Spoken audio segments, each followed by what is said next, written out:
If you're gonna take, but look, I just want to say, listen, yo, Tehuti is a close brother of mine, excellent scholar. You know, y'all better watch out because he's gonna be straight chopping some heads off. Yeah, you got props from the Hebrew, bro. The oldest known spiritual book to speak on the afterlife. Get that Palo Santos burning. Start burning that Palo Santos and that sage together. You mix them together in the bowl. They gonna need some frankincense oil in there. Oh my goodness. What the blood seed, Lord. brought out the holy tablet. Oh man.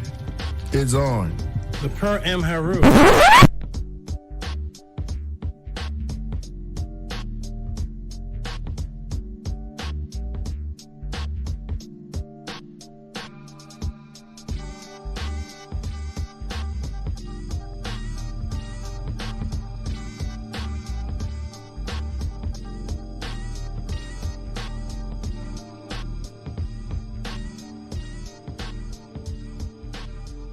Coming to you live.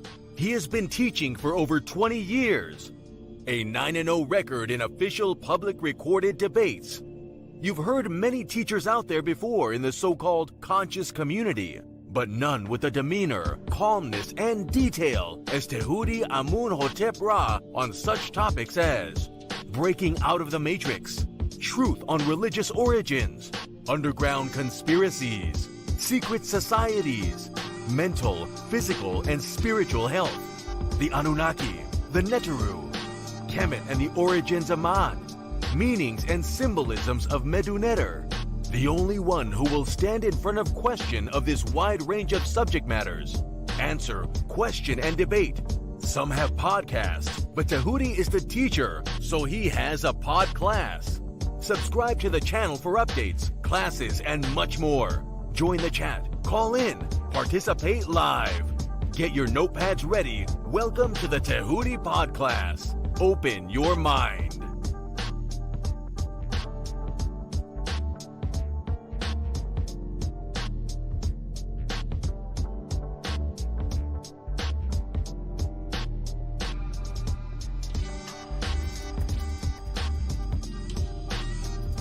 He has been teaching for over 20 years. A 9-0 record in official public recorded debates. Correction.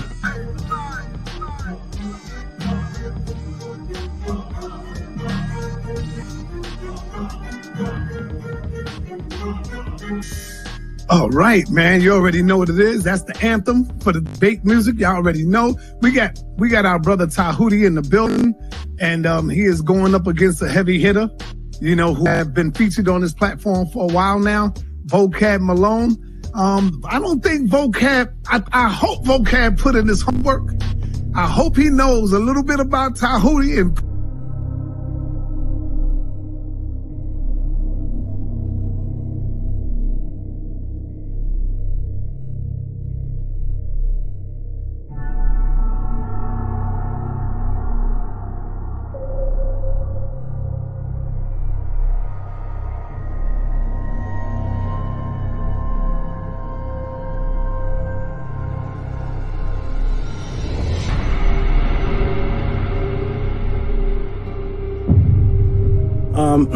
I appreciate everybody. press 1 for Tehuti, press 2 for JJ, y'all.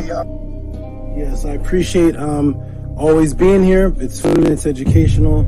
It's good to hear all these crazy views and just hear where people are coming from. Peace and love, everybody. Check me out every Friday, 7 p.m. Pacific on the Tehuti podcast on YouTube.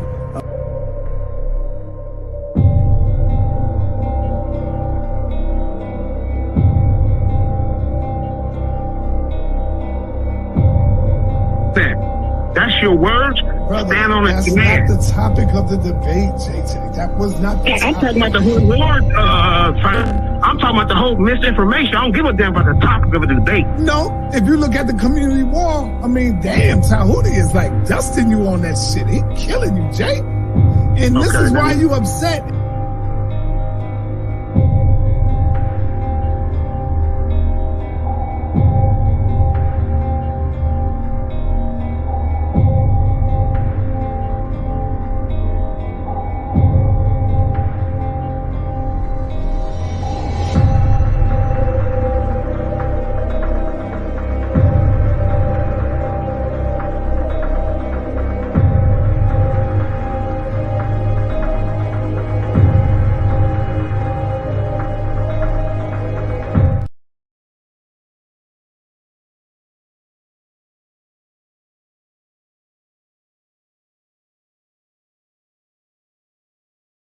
Correlation of her not being a literal person with having the sun on her head. I'm trying to link in why you're bringing up the sun is on her head. I'd love to know how you think that a literal person could exist with the sun on their head. So because this image has the sun on her head, therefore this cannot be a literal person. Is that your stance? That's exactly what I'm saying. And I also Okay. want you to recognize that I'm saying the same thing about a Okay. rule and the same thing about a star. Okay, great. Can I screen share, please? Yes, sir. So the brother Jabari Remove Jabari. Sorry. Okay. The brother Jabari stance is that because this image has a woman with her son on her head, her stance is that makes this woman not real. When I asked him if that was his stance, he said yes. I'm going to screen share, please.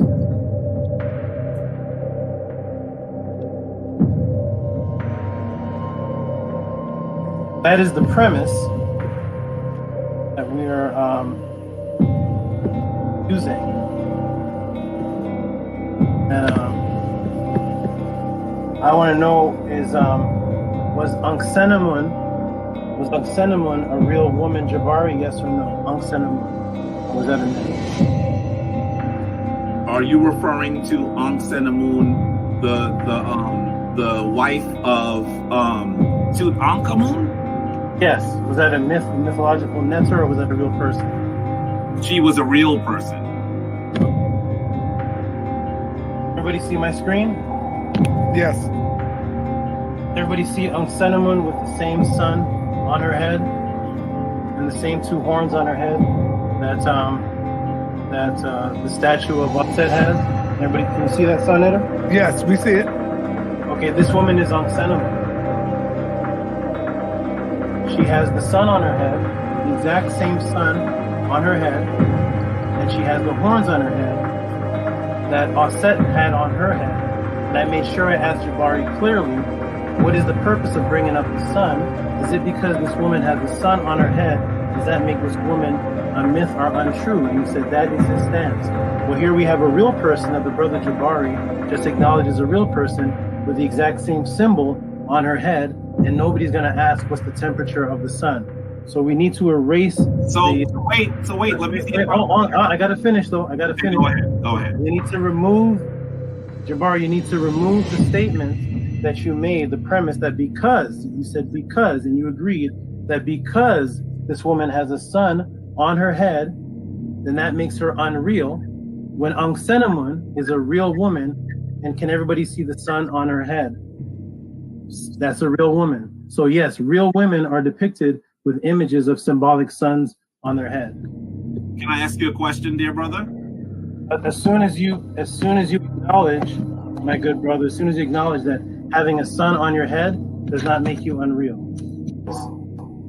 And you answered and you agreed with your stance. I think you're not my question. You are not answering my question. You are not, and I know you are. That's because you have a smirk on your face, because you know you're not answering the question. And this is a simple question. In fact, you asked me when we started to go back to the question. I don't know to watch the videotape of being beaten, but let me show you the videotape again. Because we could have started someplace else. But you asked the question. And I started by asking you how hot was the sun. All right. And Let me say something. Let me finish on that. And I wanted you to say to me whether it is possible for a literal person to have the sun on their head. And you are not answering that as yes or no. I'm not sure. That's your question. Is it possible? I've asked it like 7 times, brother. It's not possible. And that's why that is symbolism. Ankhenamun and Offset were here. Answer the question. You're not answering the question. Is it? Let me ask you again. It's not possible, but you set your premise on it. This is 8. I'm going to ask it to you one more time, and hopefully you'll give me a clear answer. Is it possible? Is it possible for a literal person to have the sun on their head? No. Okay, good. Thank you. Okay, all right. Let me say quick. Yeah, sure. Now, Jabari, you know I love you, brother. You did get hit with a straight right on this one right here. If the brother asks you, Jabari, hold on. In all fairness, the brother asks you Now, I agree.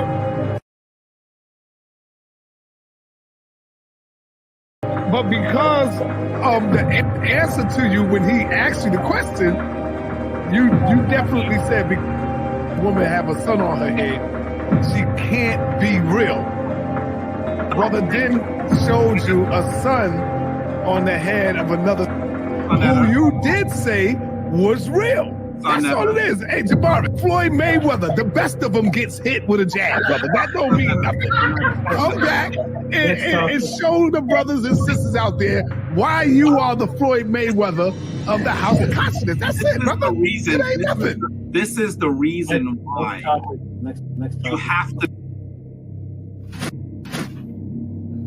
All right. Hey, peace and Black Power family. Welcome to another Son of the TV House of Consciousness, but y'all already know what it is. The brother making his way back to the House of Consciousness. He is now official House of Consciousness member. Welcome to the party, Brother Tehuti.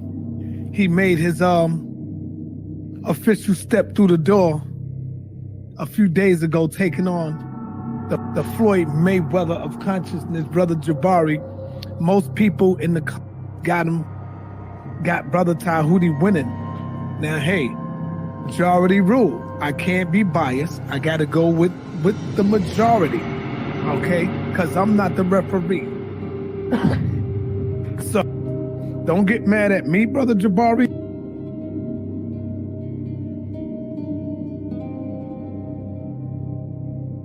Oh, man. Well, I just got to keep it real. I'm going to keep it real, man. I can't be biased when it comes to this. You know, I got to show love to everybody because I'm bringing on the people on the platform. I got to keep it check, right or wrong. So as it stands now, I'll have to go ahead and give the win to Brother Tehuti. Now I know a lot of y'all might get mad, but I'm going with the majority rules. It's the people who is making the call. Don't get mad at me, Jabari. You know I love you. You know I love you, Dr. Anika. But I got the W to Brother Tehuti. Now, you got the majority, and there's a lot of people that I read the comments, they say, yo, I love you, Jabari. You know I fuck with you, Jabari. But I got to give it to Tehuti. I'm reading these comments. I'm like, God damn. You know me, I'm going with my man Floyd Mayweather. All the way. But I got to be fair. And I got to keep it a buck. So as it stands right now, Brother Jabari has, hey, and you know the best lose sometime, man, you know? The best lose. Cigarette parade.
Mic check, mic check.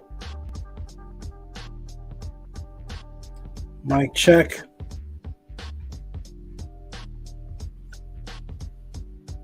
Let me fix the audio a little bit.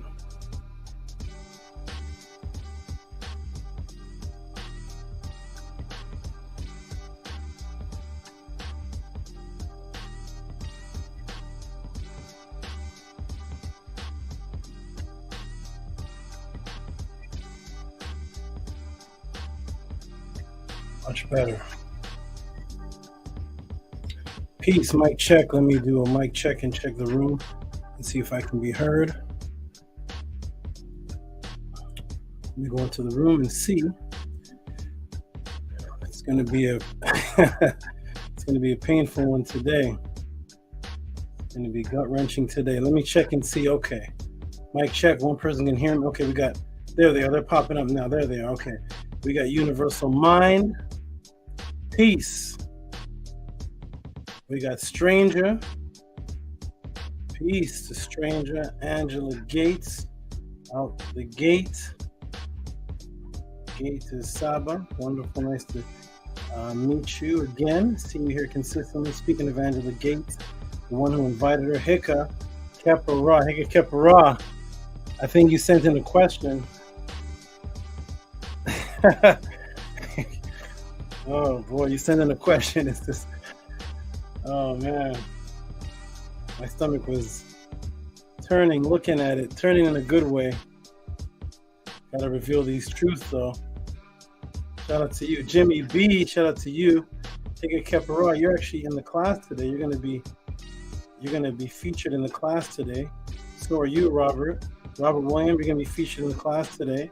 So are you, Menkora, Mary Ma'at. So are you. You're going to be featured in the class today. Peace D.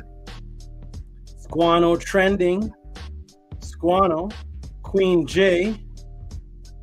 Rebel Minded. Rick Roll Truth. Peace. It says, yo. We got Menkora. Mary Ma'at said still number one. All right. Who we tune in today? Oh, I see the questions, you know. We take questions in live here, but a couple of them I see them, they're sent in already, and we're gonna check out the support and check out everything, because when we get to that black woman topic, oh boy. Okay, all right, everybody. Welcome to the Tehuti pod class. My name is Tehuti Amenhotep Ra. And we're going to introduce the class in a moment. Right now I'm just checking sound, checking visual, because I have to start with the affirmation. It's going to be one today. You're in the class too, Shannon. You're going to be featured too. You're featured in this class. You are featured in the class today. All right. Let me go ahead. We're going to do the affirmation before we start anything, because we always start with the affirmation. Speaking of the affirmation, I'm going to finally play the news report. I'm going to finally play it today. Tonight's going to be, there's a lot going on, a lot happening tonight. I'm glad for those of you who are catching it live, because we're about to see the news report of the affirmation. The affirmation made the news, ladies and gentlemen. Okay, we're going to turn this down. Yes. Where's everybody? I don't see, where's Scribe, where's Ahati? Okay, we're going to go ahead and get started. Let's go. We got tonight's, I don't know, man. We're going to go into the affirmation, though. We're going to break it down tonight. Get your pens and pads out tonight, because it's going to be painful to some, but it's a learning experience. Here we go. We're going to start with a beautiful affirmation. Here we are. All right. This is the affirmation that I start every class with. I start my mornings with, my goddesses with. I start all of my family meetings with. I start my business meetings with. This is the affirmation that I start all important things with. You can either say it in your mind or say it out loud, however you wish, as long as you see it on the screen. We're going to start on the count of 3. 1, 2, 3. Anki Ma'at, MS, Nin Tet Aset and Mayat, Min Habapet and Ma, her and Hu Kiui, per Ikut. I live from Ma'at, I exist within her, I do not speak in the place of Ma'at. Every day I advance towards Ma'at, my being is surrounded in darkness. I come forth as conscious light. Let us begin, ladies and gentlemen. Let us begin. It's woo-wee. All right, I do see some new people in here. So now I got to do my opening. Here we are. All right, so let me take it off the affirmation. The beautiful affirmation. For all those who want to know exactly what it means, you can send in a question or go back to, I believe I have a class called Affirmation. Question asked by Bev. All right, so let's get into it, everybody.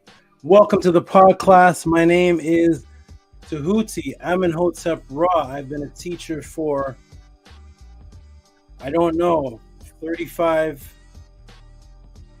years, 35, 40. I have lost track of time. I don't keep track of time anymore. But I've been a teacher for quite a while in the public, before there was a YouTube, a Google, what do they got? Wikipedia. Before those times, I was teaching live, as you saw in the intro video. And I was put to the test by standing in front of hundreds of people and answering questions live, where I had no idea what the question was from the individuals coming from UK, England, from Jamaica, Trinidad, Canada, parts of America, South America, wherever you can imagine. And they'd come, and I'd stand in front of groups of people, and I would answer questions. So let me go ahead and explain for all those who don't know who I am. For the new people, got to do the intro. I am a Saba, a teacher, which means a gateway, an opener. I just open the door. I open the door, and the information floods in. I am just the gateway. Only you can walk into the door. That's why I call myself a Saba. Saba is also a word that means a student, because every master teacher is a master student.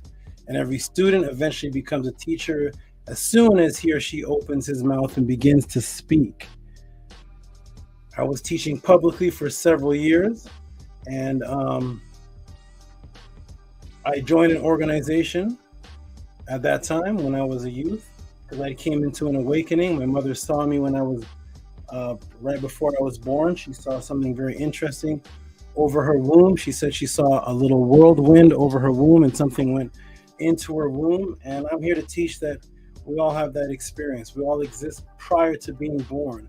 I was very advanced as a youth, and I saw an organization that I thought I could use my talent with and be a part of. I joined that organization immediately and extremely fast, climbed to the top of the of the teaching status of that organization. And yes, jealousy pursued in that organization. And I was teaching from information outside of the organization. So the leaders of the organization, teachers at that time, came to my premise with torches on fire, saying that I must burn my books that are not written by the teacher at the time. And I said, I can't do that. I just teach the truth. I'm not limited to any kind of information. As a matter of fact, I used the information from the books, which were source books. That's what they were. They were source books. And I backed up the teachings at the time. The particular book that I had was called The Matrix. Yes, way before the movie. I was teaching out of that book since 1994. The Matrix, the real Matrix, not the Sophia Stewart book, not the movie that came out later, but that Matrix book that came out way before. So anyways, I had to leave that organization. When I left that organization, I went and I studied, I developed myself financially. And then I came back to the organization and started teaching them about LLCs and trust funds and how to work for yourself and not work for the man. And I taught them, got a lot of them off their feet from homeless status, moved them into my house, taught them step by step. And then eventually the same people in the organization eventually robbed me of thousands and thousands of dollars. I guess they still have that broke mentality, robbed me. A couple of them had to leave the city at the time. But anyways, they robbed me. So I ended up going into complete seclusion. I would not teach. I would not be around anybody. And I was used to being raised around animals anyways. Speaking of which, on my hat is Nysut. That is a real spider from Zimbabwe. She is a horned spider from Zimbabwe, and she is Nysut, and she represents string theory, or the original weaving concept that the Nitiru thought about in the papyri. That is Nysut. On my hand is Serket. Serket, who has come to me all the way from where Mansa Musa's from, as they say. This is Serket, all the way from the Malian area. And her name became the name of the wise teachers in Kemet. They were called Shemsu Serket, the followers of the scorpion. That was the name of the doctors and teachers at the time along the Nile Valley. They were named after the scorpion, Shemsu Serket. She also represents the Scorpion King, from which they found the name Tehuti, the oldest name Tehuti, in the tomb of the Scorpion King. He was also named Scorpion, Serket. So, anyways, these are my animals. I've always been around animals when I was a youth more than people. And so I had no problem with going into complete seclusion, teaching just my family and my inner circle, no problem. I had not a problem doing such. So anyways, I taught just my family and a couple of people that I would bring in. And then I ended up, I'll jump right to when I came to California. Came here because the weather was one consistent weather and I was an outside performer. So taught my family, and then I ended up meeting a young brother named Ahati Ma'at. I met several brothers, but I met Ahati Ma'at. He was down and out at the time, and I started teaching him. We would go off into private areas, and I would do classes with him one-on-one and would teach him. He was a disgruntled or coming out of the Hebrew Israelite phase, raised up as Hebrew Israelites, and I started teaching that brother. And so I eventually invited him into my circle, into my inner family and invited him to my headquarters where I would teach him personally. And he was the only male I really ever had around my goddesses, because no one could really come around me or us at the time. So I taught him. And so what happened was Ahati Ma'at eventually said, you know what, you need to go out into the public and teach on YouTube, teach on the internet, go on the internet. They need to see you. I went on to Pal Talk where they couldn't see my face prior to him saying that, and I would teach. But I wouldn't show my face. You can't show your face on Pal Talk. Eventually, I took him up on his offer, and I went to YouTube to browse through YouTube to see the other so-called teachers that were there, to see all the people. Now, needless to say, at this time, I was personal friends with, I knew personally one-on-one people like Malachi's New York. I lived with him. Bobby Hemmett, certain individuals as such, as Azael, Azariah, people as such like that. And then I went to the internet and I saw a completely different quality of people. I saw a bunch of screaming, yelling, a lot of rudeness, a lot of emotional exposing. We're going to expose this, expose that, expose this person. And it wasn't about the information. It was a lot of ad hominem, and the teaching was way off. I could see what Ahati was talking about. So anyways, needless to say, I eventually came onto the internet and went on an interview on a debate league. And I went on that debate league interview, and I didn't know it was a debate league. I thought they were just Hebrew Israelites that wanted to interview me. That's how Ahati introduced it to me.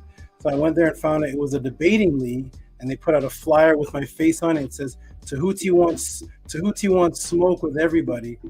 And I said, I don't want smoke. I don't want smoke. I don't smoke. It sounded like a rap battle. I said, I don't want smoke. I'm just here for an interview. And then the champion of that league challenged me to a debate. And I had never been in an online debate before. I was always in person ever since 1994. But I said, okay, I'll do an online debate. And the judges were there was 5 judges, 4 Bible believers and 1 non-Bible believer. And the debate was about the Bible or the Torah versus Ma'at. I went into that debate, ended up winning the debate, ended up becoming the champion of the league. I was just there for an interview. Wasn't there to become a champion of anything. I don't know what's going on, but I went there and I'm the champion now. And then they kept putting me debate after debate after debate, saying they're going to bring me high status names, this person, that person. Now, mind you, I'm not from the internet, so I don't know these internet names.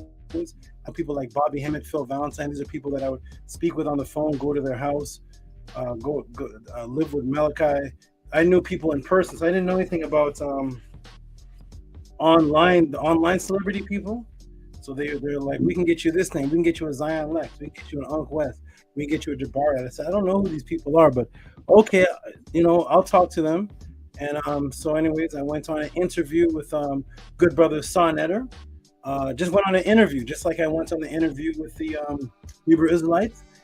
I just went for an interview, and at the end of the interview, a face popped up, and Son Eder said, "Let me introduce you to the Floyd Mayweather." And I was like, "A boxer? I don't know what's going on." So he said, "Okay, the Floyd Mayweather is like the challenger or something." But anyways, he ended up challenging me to a debate. His name is the Jabari, and he challenged me to a debate, and I only had 3 hours to prepare. And I'm hearing this is the Floyd Mayweather. I'm like, okay, I'll debate you in 3 hours. I'm on at 3. I'll debate you at 6. Okay, is this how it goes? Man, mind you, I know nothing about internet wars or anything. It says, okay, debates are 3 hours. Okay, this is what I teach. So my debate is already prepared in here. So I'll go ahead against a Floyd Mayweather. I don't really follow boxing. I'm like, Floyd Mayweather, that's a boxer, right? I follow jiu-jitsu, so I'm like, that's a boxer. Okay. So anyways, we ended up in the debate, and I ended up winning that. And then debate Zion Lex winning that, Unc West, that, all these people. And then I ended up just falling back from that whole debating situation. And then I went on to Kill a Priest for an interview. Again, I went on for an interview. Went on there, had the highest views of any black man on the Killer Priest show, teaching about Heru and the Natiru. And then the person that was Killer Priest partner challenged me to a debate. I'm just there for an interview. I keep going for interviews and they keep challenging me to a debate. I'm not a debater. I don't know what's happening, but I'm just a teacher. So challenged to a debate him, and ended up beating him, and kept teaching on, and ended up being the most viewed brother on the Killer Priest, consistent most viewed brother on the Killer Priest podcast. And that's where most of the people here came from, which developed the Tehuti pod class. And here it is, ladies and gentlemen. Here's how it starts. So I am a professional teacher. That means that people actually, people hire me for hours where they seclude me in their personal time, either in their personal house or come to my headquarters or have online conversations. And they pay me for my service of teaching them, because they know the quality of teaching I do is well above a lot of what you may see, what you're going to see tonight. So I told everybody on the Killer Priest show, Podcraft, I'm going to have a Tehuti pod class where all of you can come over here, Snowcat. All of you can come in for free. And instead of everybody hiring me one-on-one for the teaching and their questions, you can all come in for free, have several people there, and then just send in. Well, at that time, it wasn't Cash App and PayPal. I kind of invented that. It was something called Super Chat. Send in Super Chats, and I will answer questions. And this is reciprocity, because you give a waiter reciprocity who walks 5 to 20 feet from the chef and hands you food that you pay for. That is reciprocity. So I said, well, I will answer questions based on Cash Apps that are sent. So I developed a system which I believe is completely unique to the internet. I don't know if this has ever been done before, but you can send in Cash Apps to Cash App TT Amun, or PayPal to PayPal Rocky SV. And here's how it works, ladies and gentlemen, is I come to the pod class with no lecture. I have no pre-lecture. I am a Saba, which means that I am your servant. I have a particular gift where I can answer questions and link things in very vividly and very resourced. And so I come with no pre-prepared lecture. You send in the question, and that actually controls what the class is about, which is highly, highly, highly risky for a teacher to do. Imagine saying, whatever you all ask me, that is the class. And I have to answer it with multiple sources, multifarious sources. So how it works is you send in a Cash App or a PayPal, and here's how it works. On the PayPal, on the Cash App, there's actually a section where you can write something down. Let me see if I can blow this up a little bit. There. So for example, Raphael Gary sent in $25 for Does the White Man Come from Black Women or Monkeys? That was an interesting class, very deep, very thorough. New people that are here, you will see why people send in these types of supports to me for questions, because my answer is like I wrote a personal book for you.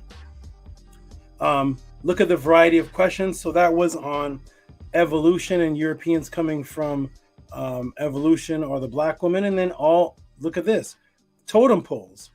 This is from, should be from E-Manifesto. I think this was from E-Manifesto, from Champ 07. Totem poles. So I broke down the history and broke down totem poles, which shows that I am not limited to any one source in any one topic of information. You can ask me questions about Kemet, ancient Sumeria, New World Order, UFOs, out-of-body experience, immortal life, health, all types of things. So for example, this is Black Alucard, who sends in $45 because he is a loyal, dedicated student and appreciates me. He did not even send in a question. He sent in $45 for thanks and appreciate. Oh, actually, this was for his 8-pack. I'll explain that. So I am not only a teacher of just information, but I actually teach people how to transform their bodies. So people also pay me for diet programs and how to take down their body fat. So Black Alucard, who wanted to change his body, set up a diet program with me, and his body rapidly started changing, and he said, "Thanks for knowledge, 8-pack time."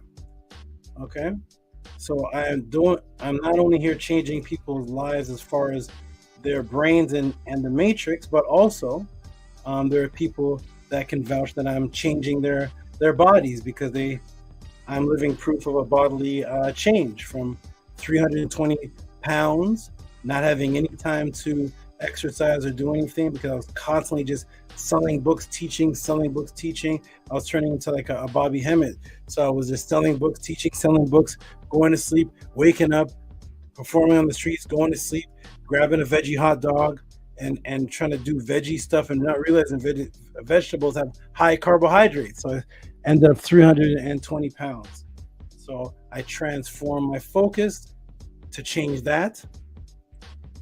I said the material were not out of shape, and I transformed my body, and now I'm 219 pounds. So transforming people is what I do. So that was a Black Elo card. And now if you send in a PayPal is a little bit different, because it gives you more room to speak. So for example, here's Be Get Leisure, who sends in $50. I want to let everybody know these are not $50 for the price of a question. This is appreciation, because these are people who do not know me from anything. Let me emphasize. These, the people that I've showed you, Raphael, Gary, E-Manifesto, you can ask them in the chat. They know me from nada. They're not my old-time friend from 92, 93. They haven't been following me for 20 years. These are people that have been following information, following the Jabaris, following the Ashar Kwazis, following the studying knowledge. And then they came across me and immediately recognized the quality difference, and thus immediately showed appreciation with these Cash Apps and these PayPals, because they appreciate what I do. So back to this one. So you can see when you send in a PayPal, there's a whole paragraph that you can write, a whole paragraph that you can write with the PayPal. That was Be Get Leisure. This is Rodrigo Alvarado, who asked one of the best questions that led to a 3 to 4 part series on the Matrix. Rodrigo, which is Rigo, and he sent $21.77. That is an example of how to support. Speaking of which,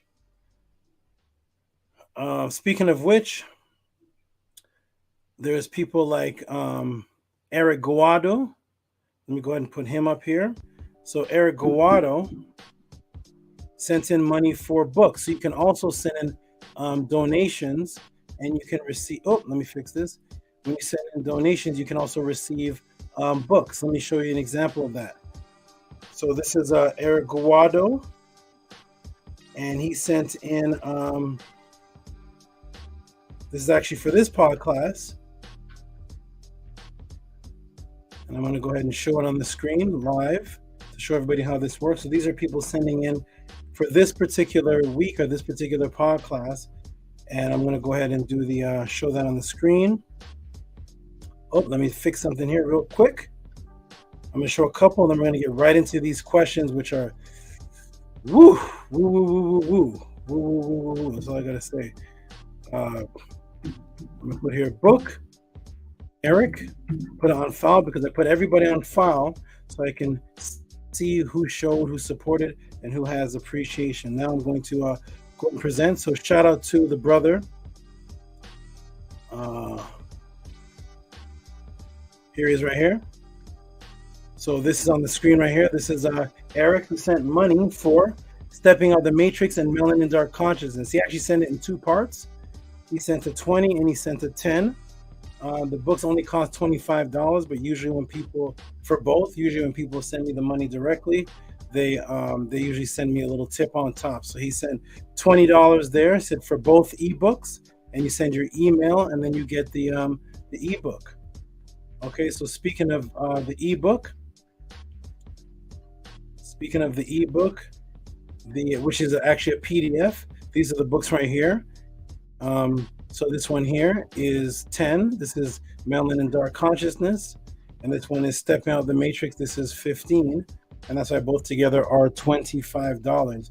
You can get that through emailing me directly, or the brothers can put in the email, the admin's The moderators can put in the chat the email link, the website link to the teachings of Ma'at, and they'll also be explaining it there, of how you can order several things other than just book. But I leave it for them to do that because that is their lane.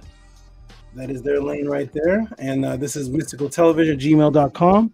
You can send in support by saying that you want to get a book from there, and I'll send you the book back. So that is the reciprocity system that I set up at the Tehuti pod class. And when the brothers come on, I'm going to, because they have all the sound effects, I'm gonna show the rest of the donations. There's Raw Minerals, who donated twice. Raw Minerals, I gotta shout him out. He actually has the first question I'm gonna answer today, I see. We have Bev already. We have Eric Guado again, Anthony Drain, Lisa Marie. We already have people already sending in support. So this class exists. Let me grab some wagwa. Let me get this off the screen. This class and what you see here exists because of your support and your questions. As soon as there is no support for the pod class and no questions, I can go back and live with the scorpions and the turtles and the snakes. And everybody here can go back learning from all the past teachers that were here before I made my entrance. But I'm only here because I am a demand of a service of you. So this is reciprocity. So please support by sending in your Cash Apps to Cash App TT Amun and PayPal at Rocky SV. Because here we only deal with ancestral artifacts over religious opinions, ancestral artifacts over religious opinions, ancestral artifacts over religious opinions. Okay, there's a Cash App right there for those who want to support. If you're in the class, you should be supporting, unless you're just watching the class to gather information to try to debate me or take me down one day. We support Doritos, we support cigarettes, we support waiters who do really nothing but walk over with our food that we purchase ourselves, and we don't even tip the chef. But we support waiters, we support strippers, we support Netflix, we support Hulu, we support Christmas gifts, we support all type of things throughout our lives. And now is the time to support a true teacher. We actually do support teachers, but they're mainly European establishments, such as getting a student loan or a college fund or any type of thing where you have to have a tuition or make a payment or payments to go to any particular private school or college or university that you want to go to. Whereas 90% of the people that go to college do not even end up with the job that they went to college for. And they end up owing anywhere from $20,000 to $100,000. Okay, everybody. So speaking of which, all I ask for is your support. If you do appreciate me for what it is that I do, I know that after I start answering the questions, the new people will be like, "Oh, I see now. Oh, okay, and they'll see the quality." I'm going to take a drink of water. Then we're going to get into the first question that was actually sent in by Raw Minerals. And also, wait a minute here. I had some things set up that I see. I have to reset up again, but that's okay. So, hold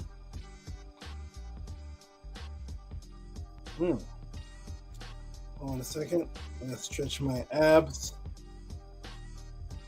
Stretch my stomach. Okay, let me go ahead and shout out to the people that you see in the room.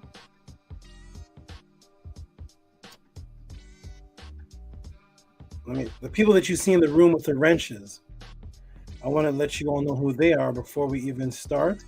I had it up here, but I had to look like I had to take it down or something. Let me pull it up again live. Is this it? I had it up here ready to go, but that's okay. Here it is right here. So these are the people here.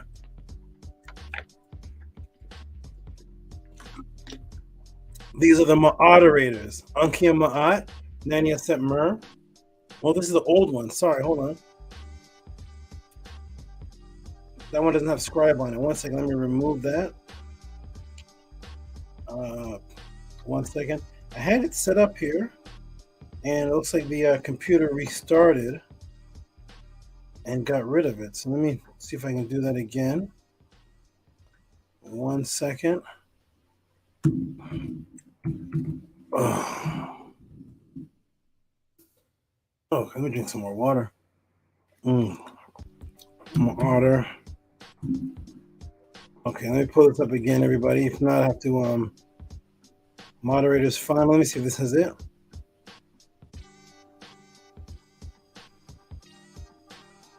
I think this is it. Let me move this from the screen. There's Scribe. Okay, so the moderators are Nania Set Mer, Ankia Ma'at, Ahati Ma'at, and Scribe. These are the people in the room that help the room function smoothly. These are the people in the room that I know and trust. These are people in the room that will send in updated information on the emergency situation that I've recently found myself in, that people are and have been donating for, which is this. I don't usually put that on the screen because I know it's a link type thing. So Ahati Ma'at will put it in, has it in the room, so you can actually just click on it. Cash App and the PayPal for the emergency situation. Okay, I see congrats, Black Yellow Card. Oh, Shannon, piece of Shannon. I don't know what she's congrating for because this is my first time looking at the room. But whatever she's congrating for, I back up because Black Yellow Card is my good brother, and he's actually going to be featuring in the room in the class today as well. So Stranger said his question about Space Force was one for the book. That was crazy. Yes, it was. Peace to King. Wonderful. So those are the moderators. Those are the ones that help the room function properly. And those are the ones that keep things in check. If there's anybody that acts up, there's no disrespect here anyways, but if anybody that acts up or acts strange, they get warned and then they get put out of the room because we have no ad hominems here. None whatsoever. No ad hominems here, everybody. No disrespect. It's strictly information. So let me see if the brother Nahum is in the room. Nahum, if you're in the room, press 1. Nahum, he has the very first question that came into the Tuti Pod class. Let me stretch. Ooh, hold on. I stretch my abs. Okay. So Nahum, if you're not in the room, I know he'll either watch this later or maybe he's watching in the background. Let's go ahead and get into the first question of the Tehuti Pod class. After that first question, I'm going to do a shout out to those who have donated or donating as the questions are going on tonight. The special donators who send in information for the support. And also, before I even do that, I actually want to give a special shout out. This is very important, actually. These are the people that have helped in the emergency fund situation so far. I'm going to shout them. Now, there may be more people than this because there's so many that do, but these are some of the heavy hitters. Oh, for his lifestyle change. Yes, for getting in shape. Yes, thank you, Shannon. You're so supportive. You're great. Okay, so let me go ahead and put this in the room.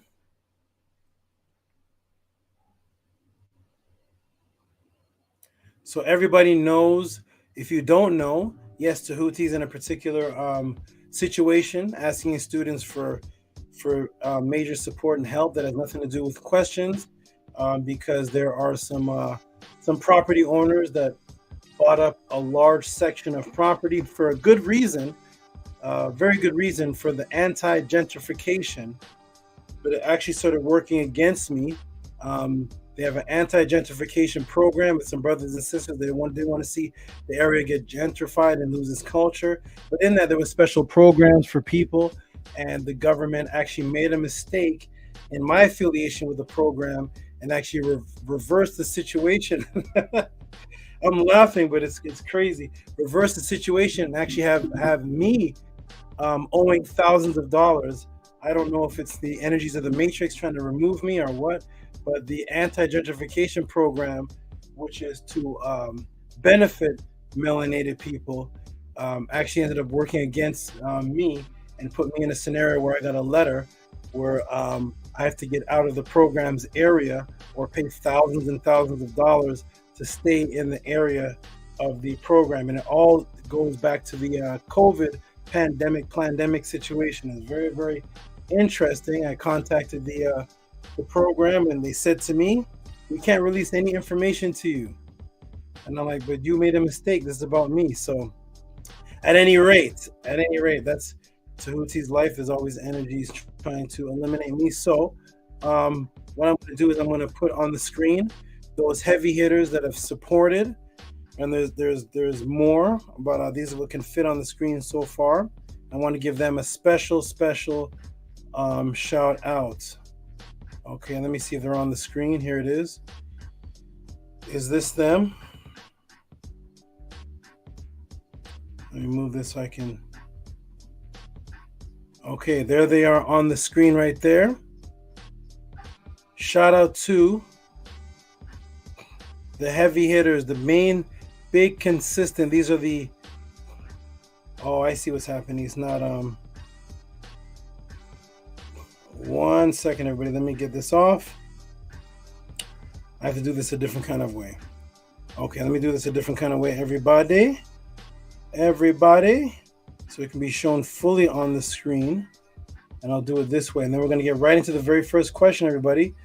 But I want to give the heavy hitters their due diligent respect for this consistent support to help Tehuti get out of this madness, this craziness, reverse gentrification situation that was actually supposed to work for me. Being a minority is actually working against me. But anyways, let me go ahead and do the screen share. So here's the people. Shout out to these people right here. Entire screen share. And I wonder why it's not showing. Interesting. Why is it not? Okay, here it is. Boom. And there they are right there, everybody. The heavy hitters. There they are. These are the heavy hitters, the large and consistent. Let me hide this. The large and consistent donators to the Tehuti Emergency Fund. These are Heka Khepera, Nito Campbell, Kamit 101. Thank you, Heka Khepera, for your consistent support. Thank you, Nito Campbell. Thank you, Kamit 101. Thank you, Askari. Thank you, Menku Aram Mary Ma'at. Thank you, Terry Patty, aka T-Dog. Thank you, Hati Ma'at, Scribe, Arcad, Infinite, Trenton Donaldson, aka Atum.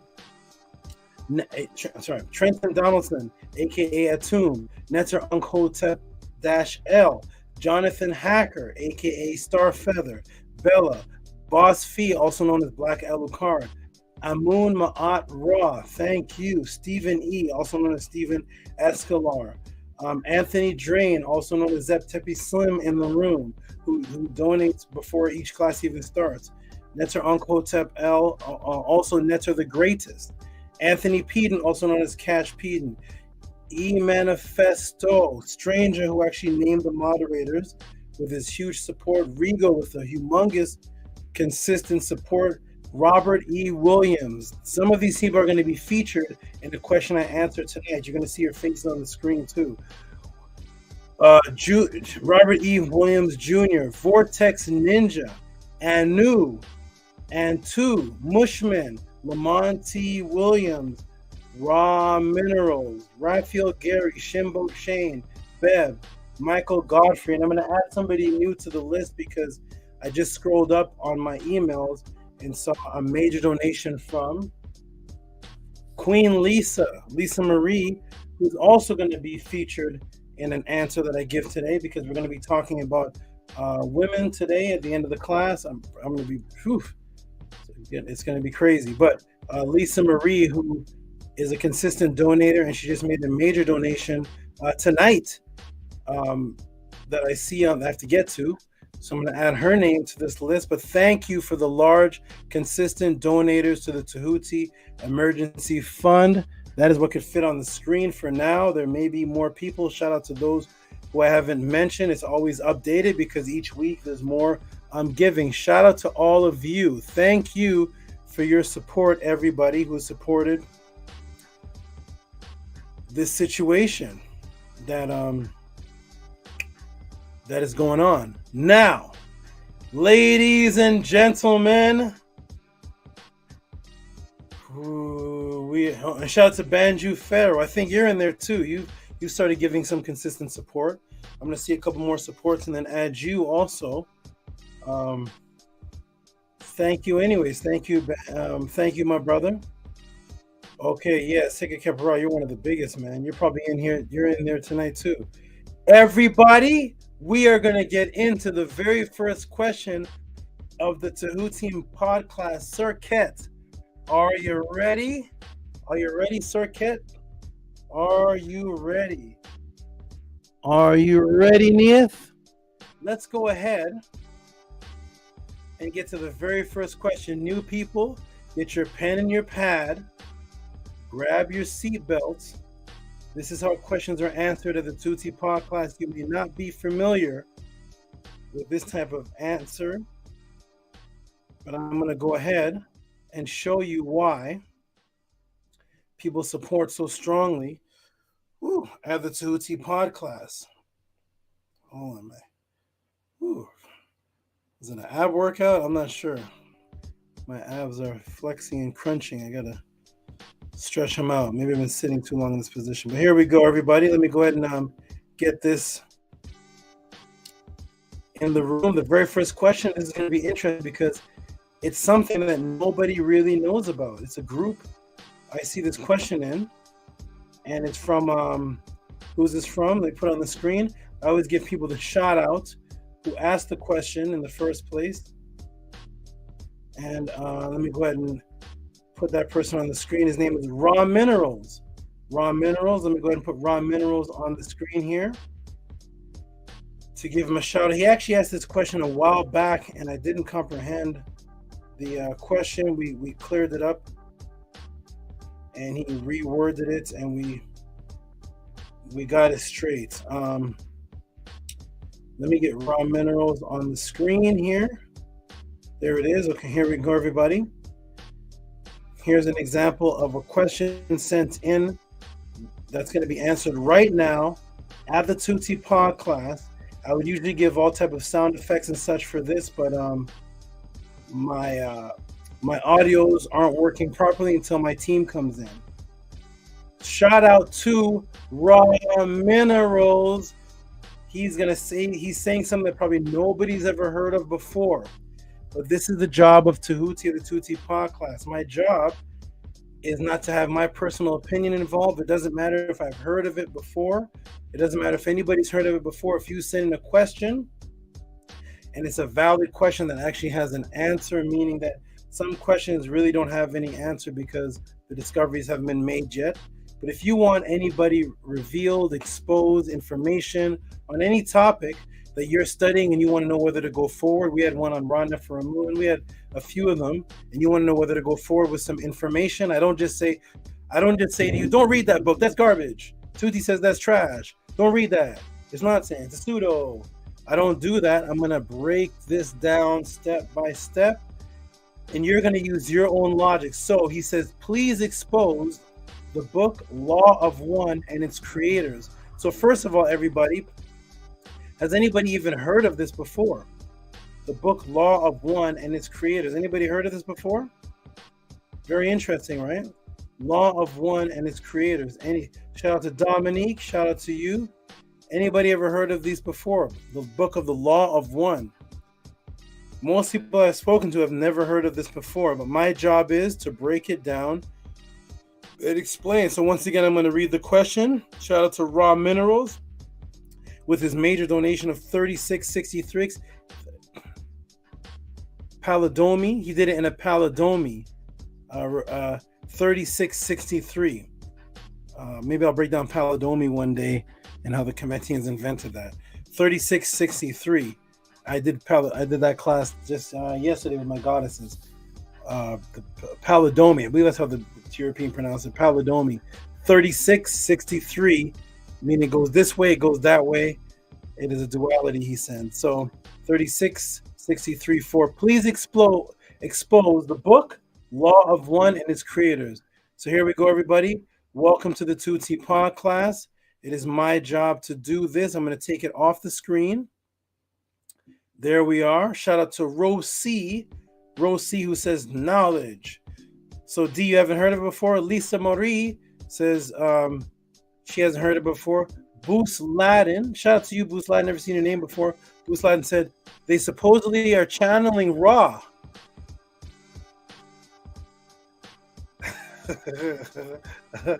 Yeah, they're supposedly channeling Ra. Let's go, everybody. Welcome to the 2T Pod class. Boost Ladin says this group is supposedly channeling Ra. What do you think about that, Sir Ket?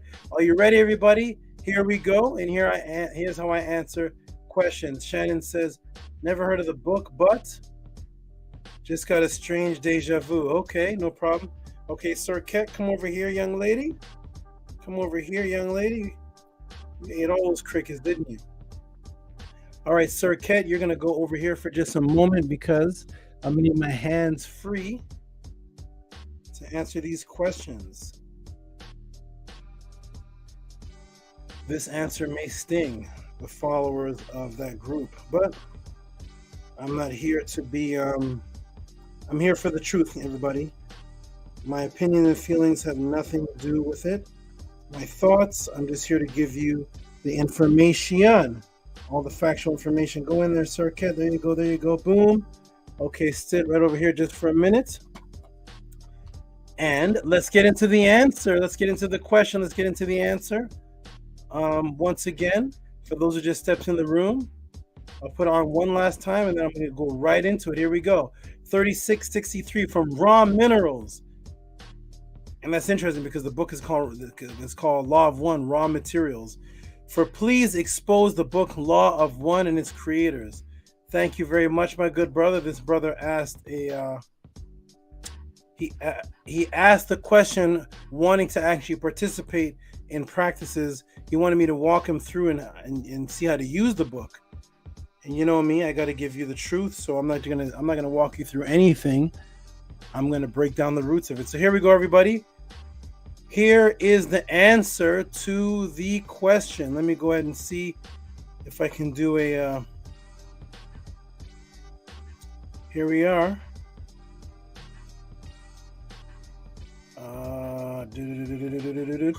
I'm actually going to do full screen. Let me cancel this. I'm going to do a full screen share so I can actually expand and shrink it as I want.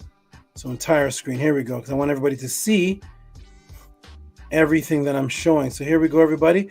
Mic check if you can hear me. Mic check before I answer, because once I go, I'm going back to Cali. Let's go. Everybody hears me. Press A1. Press A1 if you can hear me. D says, only the hearts that are lighter than a feather will understand. That's in the class 2 today. All right, everybody. You can hear me? Okay, good. We got Heka Khepera can hear me. Big Vapes can hear me. You're in the class 2 today, Big Vapes. You're going to feature today as well. D can hear me. Rose C can hear me. D. Lisa Marie can hear me. Nana Amun. So there's 2 Nana. Nana Amun. Shout out to Nana Amun. Squano can hear me. One day you got to tell me what that name means. What's Squano? We got to break it down. We got, okay, everybody can hear me. We got a 1. Menku Ara. Marie Ma'at can hear me. We got Interstate Neek in the building. AKA the YouTube scholar. Okay, everybody can hear me. Old Schoolian. Queen J. Okay, everybody, here we go. Welcome to the 2T Pod class. We have the screen share going on. I'm going to whoops. Oh, I lost the screen. 1 second, everybody, hold on. Let me start this. I I think I see what happened. Let me go ahead and pull it back up on the screen. Should be here. Oh, no. I see what happened. Boom. I'm going to expand it so everybody can see. There we go. Okay, we are ready now, everybody. Welcome to the Tutti Pod class. Let me go ahead and do the screen share so you all can see what I can see. We will get into the answer. Here we go. Present, share screen. Boom, boom, boom. Entire screen. Let's go. Hide. Popcorn out.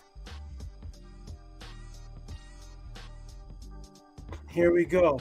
GoldenEye, is that you, GoldenEye? Are you Raw Mineral? He said, I'm here to hear my question answered, Saba. Is that you? Or GoldenEye, are you the brother who asked the question? GoldenEye. So many people have so many different names. I can't keep track. Okay, here we go. There it is, everybody. Boom. And blow it up one last time for the new people. Again and again and again. I always want to make sure the question is understood clearly. Raw Minerals 3663 for please explain the book Law of One and its creators. Here we go, everybody. Welcome to Tutti Pod class. We are now going to break down what is this book, who are these people. Let's go, everybody. Is GoldenEye, that's you. Shout out GoldenEye. Here we go.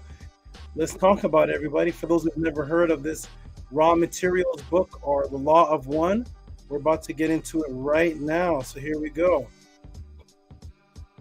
Okay. Boom, boom, boom. Oh, my screen's going nutty. Here we go. Okay, boom. Notification. No, here we go. Everybody can see the screen. Now the notification's going crazy. Haha. That's okay. Here we are, everybody. So here we are. So here we are again. Another group of people claiming they are channeling the Nitiru. Just like the brother in the room said, this time specifically Ra. Who are they? The L/L research group. If you want to look them up, let me give you all some free advertisement. L/L research group. Here you are. You can look them up. And what is the L/L research group? Home of the Law of One material. Everybody see that? This is the home of the Law of One material. L/L Research is a nonprofit organization dedicated to discovering and sharing information to aid in the spiritual evolution of humankind. Here we go, everybody. This is what happens when you send in $36 for support to the Tutti Pod class. You get an answer like this. Here we go. We're going to shrink this down so we can look at it all, because here's what it looks like. Okay, everybody's looking at this. This is their front page here, their introduction. I know right off the bat, flat earthers are getting angry, but let's move on. Here we go. Okay, this group claims that in these peril times, that Neter Ra came to visit them and his consciousness channels through them, which resulted in this book of salvation for Ra's people. Okay, for Ra's people. Here's the book right here. If you all want to go pick it up. This is the Law of One. You can get this book used. The Law of One. Here it is. If you want to go look it up. This is actually the whole box set. So just to be fair, this is not just one book. Oh, what's this? This is the whole box set by Mick Carthy, Jim Elkins, Don, Rio Carla L. And this is the Law of One. Okay. Abbey Books bestseller from 2017. Let's blow this up a little bit so we can look. We see right off the bat they have Ra on the front. The raw material, Law of One, 40th anniversary box set. Okay. So you can get the box set, everybody. So this is what people are supporting. Law of One. And don't worry, everybody. Know that you have direct access to who the Netta Ra himself chose to channel through. You don't need the Tuti Pod class, where you send support to Saba Tehuti. Save your money. You can now access the LL Group's box set and get direct connection to Ra himself, everybody. Here's their price tag. They give you a deal on a used one. Save your money. Don't support the Tuti Pod class. You can go get the Raw Material book where Ra channels himself to this group. $164.18 used. The Raw Material book set, 40th anniversary box set. Well, speaking of Raw's people, because you know the Tuti Pod class, what is the motto? What is the motto here of the Tuti Pod class? It is, ladies and gentlemen, you already know what it is. It is ancestral artifacts over religious opinions. So let's take a walk through some of those artifacts, because I can't seem to find old cultures of writers of Chinese, Indian, Dutch, Irish, German, Viking, Russia, etc. people claiming Ra. Because if you have Ra's people, then his people, if this is Ra, then his ancient people that he taught and then the Natiru taught would have to have spoken of him. So I couldn't seem to find any writings in China of Ra, any writings in India, no Dutch writings, no ancient Irish, German, Viking, Russian writings of the people claiming Ra. We seem to only find one culture, the origin of civilization, followers of Ma'at, associating with Ra. So let's see what they look like. We're going to go to the Per-Em Haru from 1250 BC, line 1, where as soon as this book begins, it mentions Ra. So this must be Ra's people. Here, let's go and look at it. This is my personal Per-Em Haru. Actually, I took a picture of it for everyone. So this is the Book of the Dead, Budge, E.A. Wallace Budge translation of the Per-Em Haru. Plate 1, line 1, we see Ra. And over here is Tehuti's translation of the Per-Em Haru, plate 1, line 1. So this is the E.A. Wallace Budge book that you can easily get. And what does it say here? Adoration of Ra when he rises in the horizon, eastern of heaven. There it is right there. You can see it. So the author of this and the culture of this must be Ra's people, who Ra was channeling through or contacting, because I can't seem to find Ra mentioned in China, India, or the Dutch. I can't find him in ancient Germany. I can't find him in Polynesia, but I can find amongst these people the authors of the Per-Em Haru. Here is the Per-Em Haru here with the actual plates. And over here, my translation, we go to line 1. And right here where I'm waving my mouse, Tua, which is right up here, Tua, and Tua, Ra, Keft, Uben, and right here. Here's Ra right there. Right there I'm waving my mouse. That is my translation right here of the Per-Em Haru. And I go through this translation in the Metanetter class at Metanetter Mondays. Come and inquire about Metanetter Mondays. You can be part of the true understanding of the Per-Em Haru. So let's see what Ra's people look like, okay? Because we have to go backwards in time, because if this is Ra material and this is these are people who are channeling Ra, and Ra chose them to channel of all the people on the planet, and these are Ra's people. We want to go back in time to see what Ra's people actually look like. Let's see who were Ra's people in the beginning. Let's see. Okay, so here we go. What do we have here? Because we deal with ancestral artifacts. Look at the beautiful sister. This is the papyri of Henutawi. The papyri of Henutawi, which is Lady of the House, Chantress of Amun-Ra. See it right there? So she's a chantress. She's a spellcaster or an enchanter and utterer of Ra, of Amun-Ra, high priestess. So this is an example of one of Ra's people. So we have Ani as one example of Ra's people. Ra's in the first line of the Per-Em Haru. And we have Henutawi, who's the chantress of Amun-Ra. Third intermediate period dynasty, 21st dynasty, 1070-945 BC. This is located in the British Museum. Look at the beautiful sister right here. let's see who Ra's people look like and who he decided to contact. Because I can't seem to find any Dutch, any Scandinavian.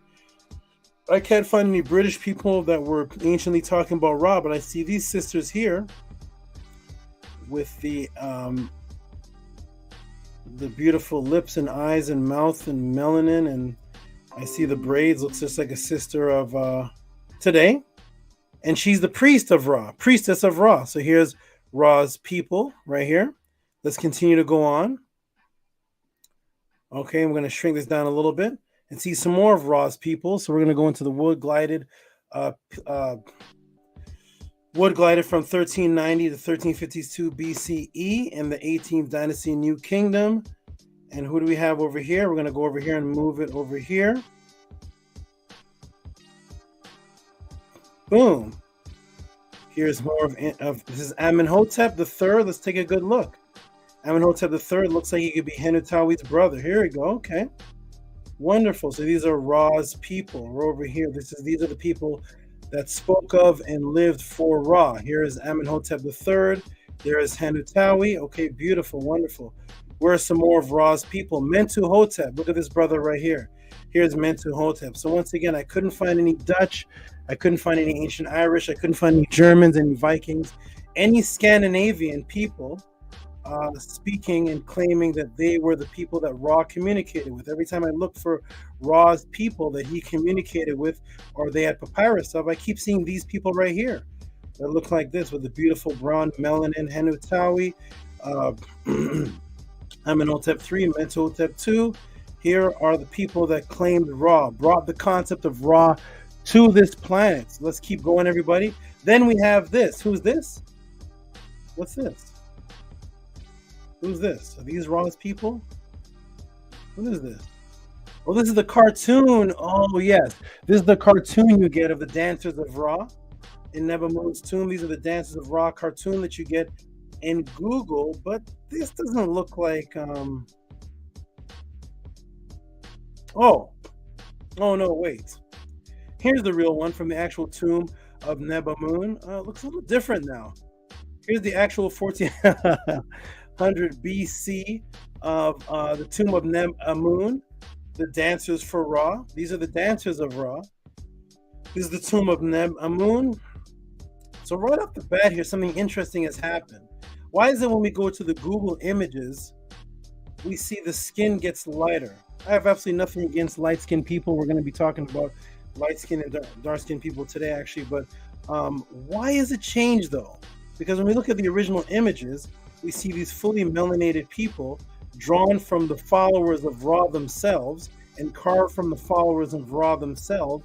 When we get into Google images and TV, not drawn by the people of Ra, all of a sudden the skin lightens. So there must be some theme of culture vulturing taking place, because here is the original images and the dancers for Ra right here. They look like they match. Boom. This is Neb Amun, 1400 BC. Little typo, Neb Amun. It's actually Neb Amun, 1400 BC. Okay, good. We're just establishing through ancestral artifacts over religious opinion who Ra's people actually are. So we're going to go to some Europeans now, because we have Europeans speaking about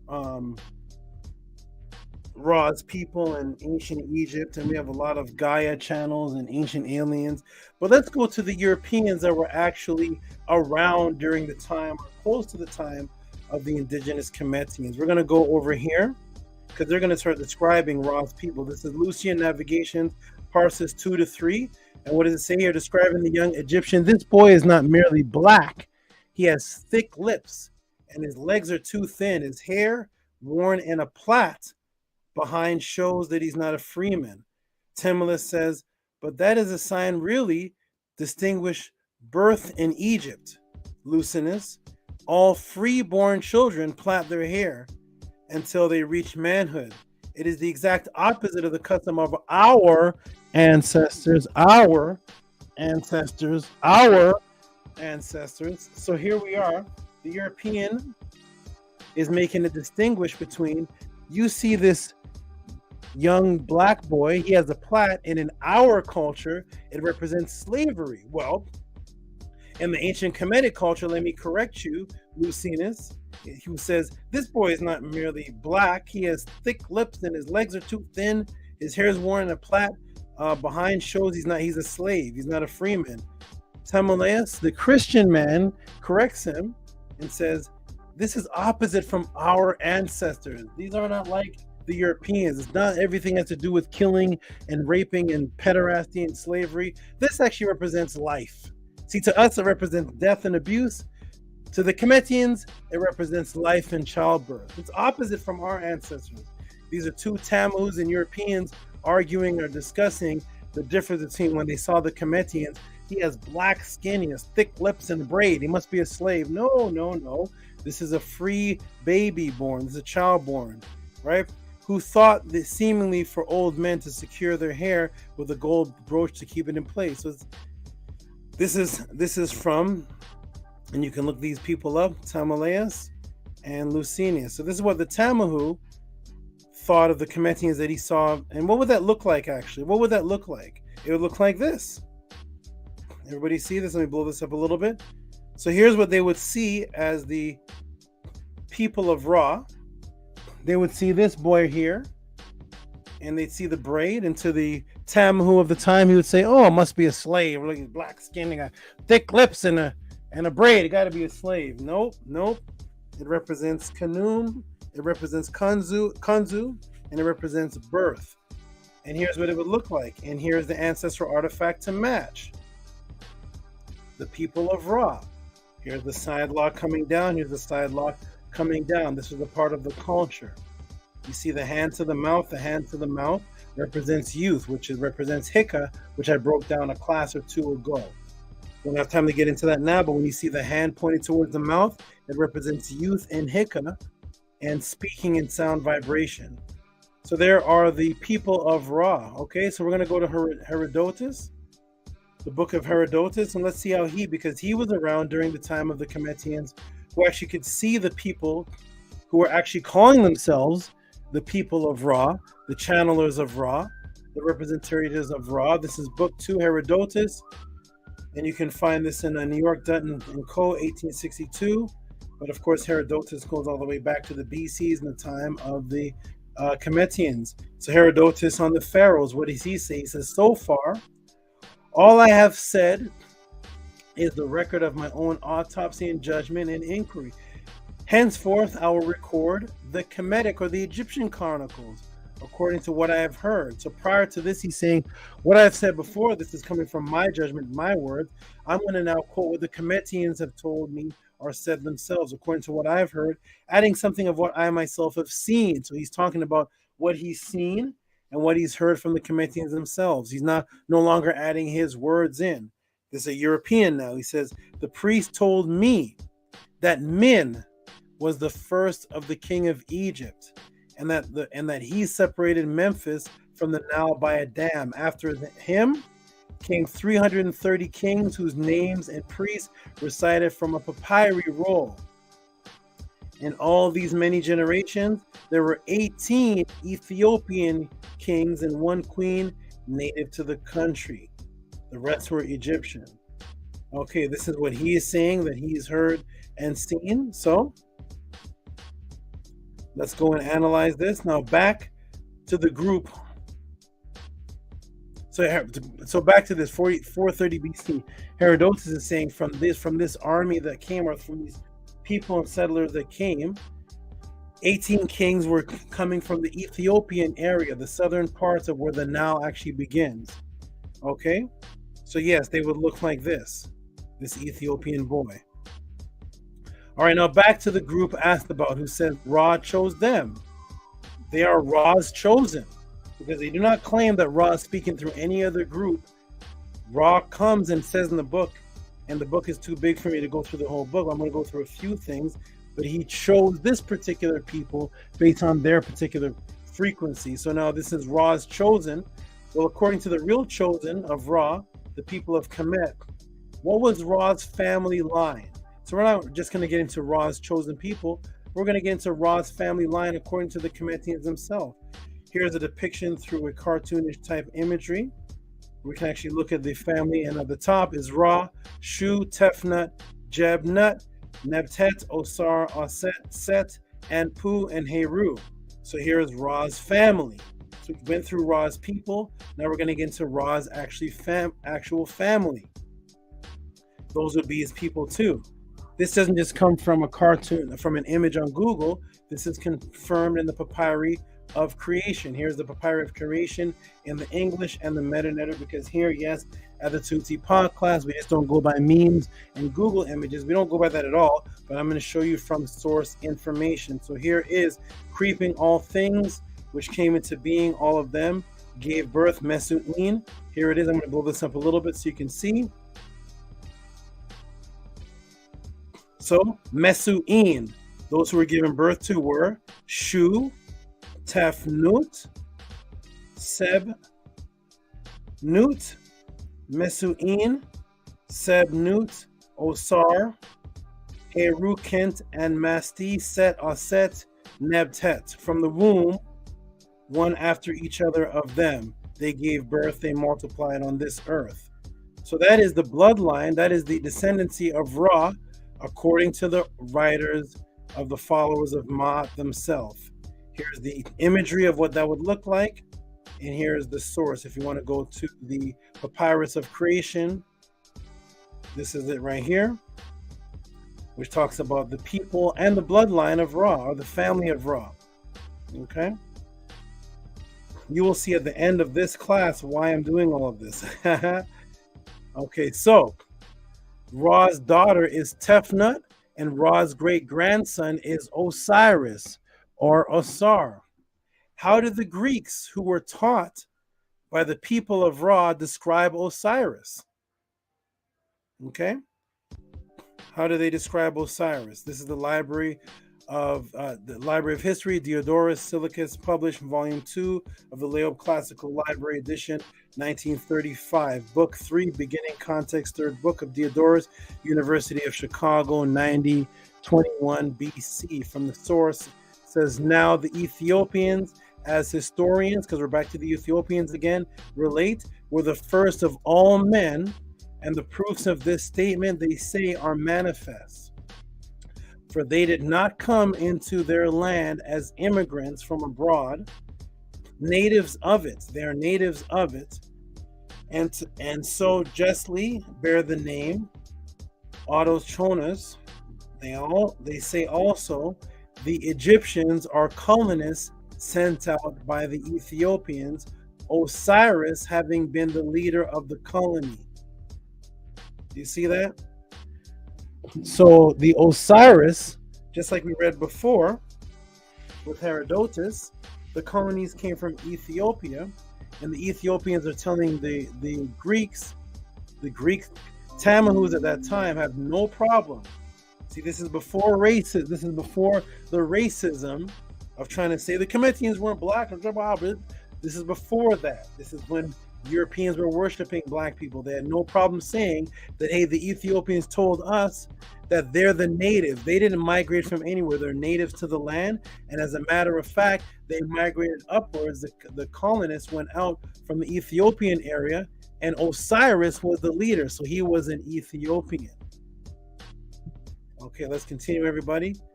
Welcome to Tuti Podcast. This is how I answer questions now. How is Ra's whole family described in the dictionary? Okay.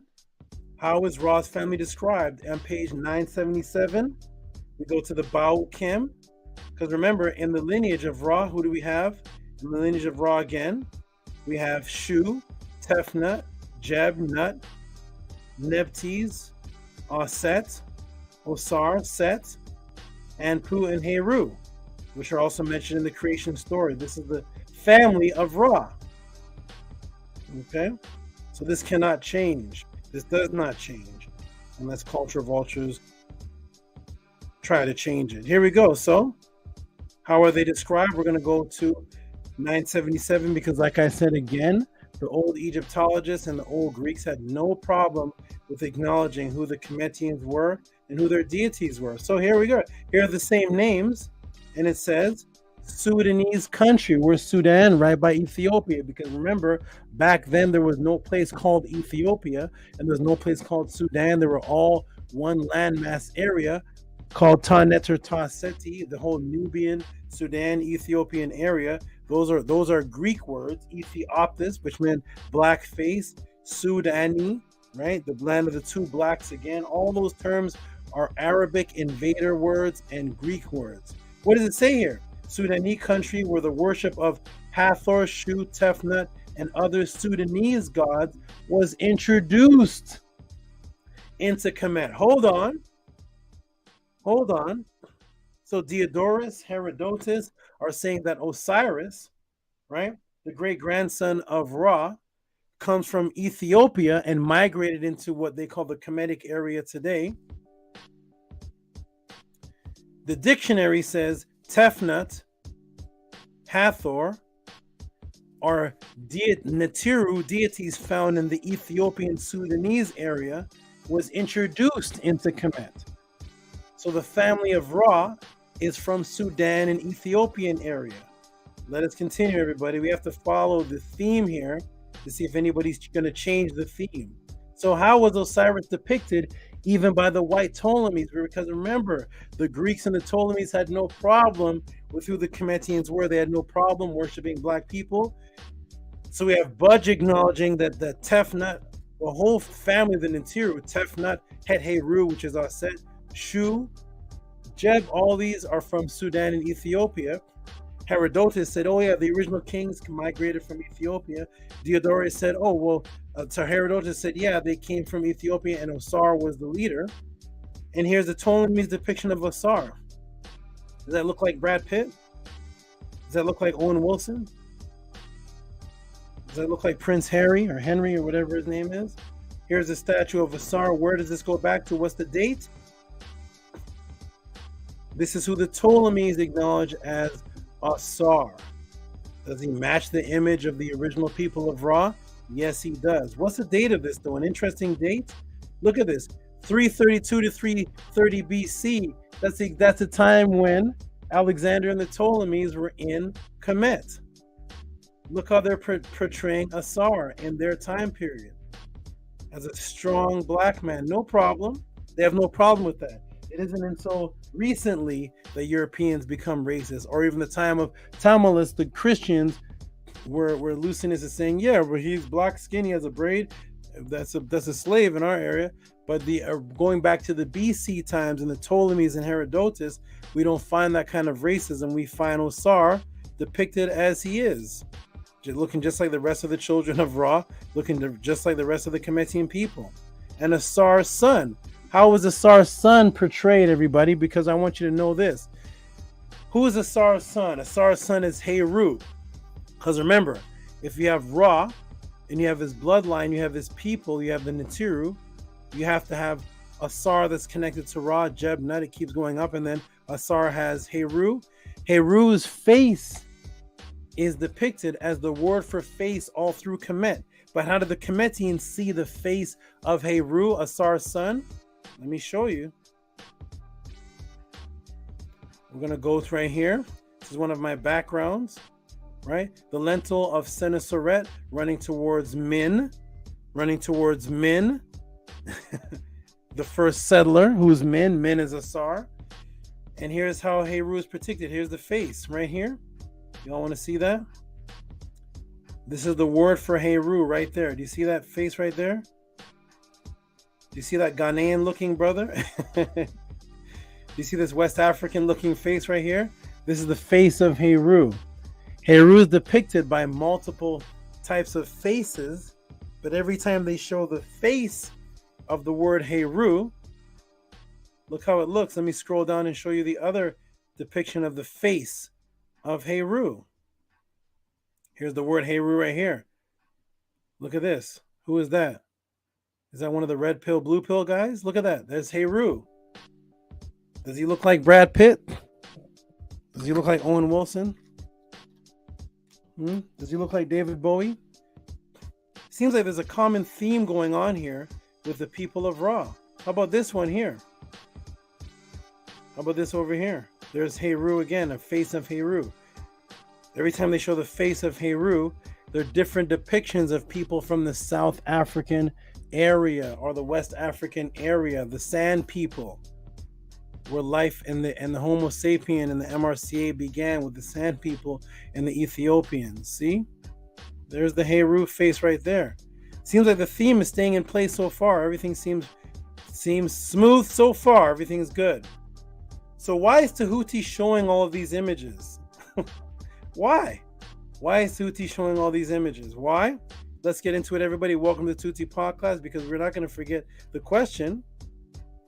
Why is Tehuti showing all these images? Shrink them down. All these beautiful images right here. Why am I showing all of these, ladies and gentlemen? Why? Because these are the only people on the planet Earth who consider themselves the children of Ra, Ra-Messes, the channelers of Ra, the people of Ra, the people who are seeking to be like Ra, the only people on the planet talking about Ra, introducing Ra to the planet. These are the people. Here they are right here. So if I want to know about the Shen dynasty, I'm going to go right back to China. Okay, I'm not going to go to Dutch to learn about the Shang dynasty. Okay, if I want to learn about the Aztecs, if I want to learn about the so-called Mayans, I have to go to if I want to learn about Quetzalcoatl, I'm going to go to the source of the Mayans first. Okay, I'm not going to ask Bruce Lee. So here we go. Here are the people of Ra. These are the people of Ra, the channelers of Ra, those who imitate Ra, those who brought the concept of Ra to the planet Earth. Here they are. Okay. Because, why am I showing all these pictures and images? Because obviously, the people that look exactly like the people of Ra went into a state of peril and have completely lost their identity. Because remember, this book, The Raw Materials, Raw Minerals, they speak about Ra coming back now to this state that we're in is in a state of peril. His people, he looks down and sees the condition of the people in a state of peril.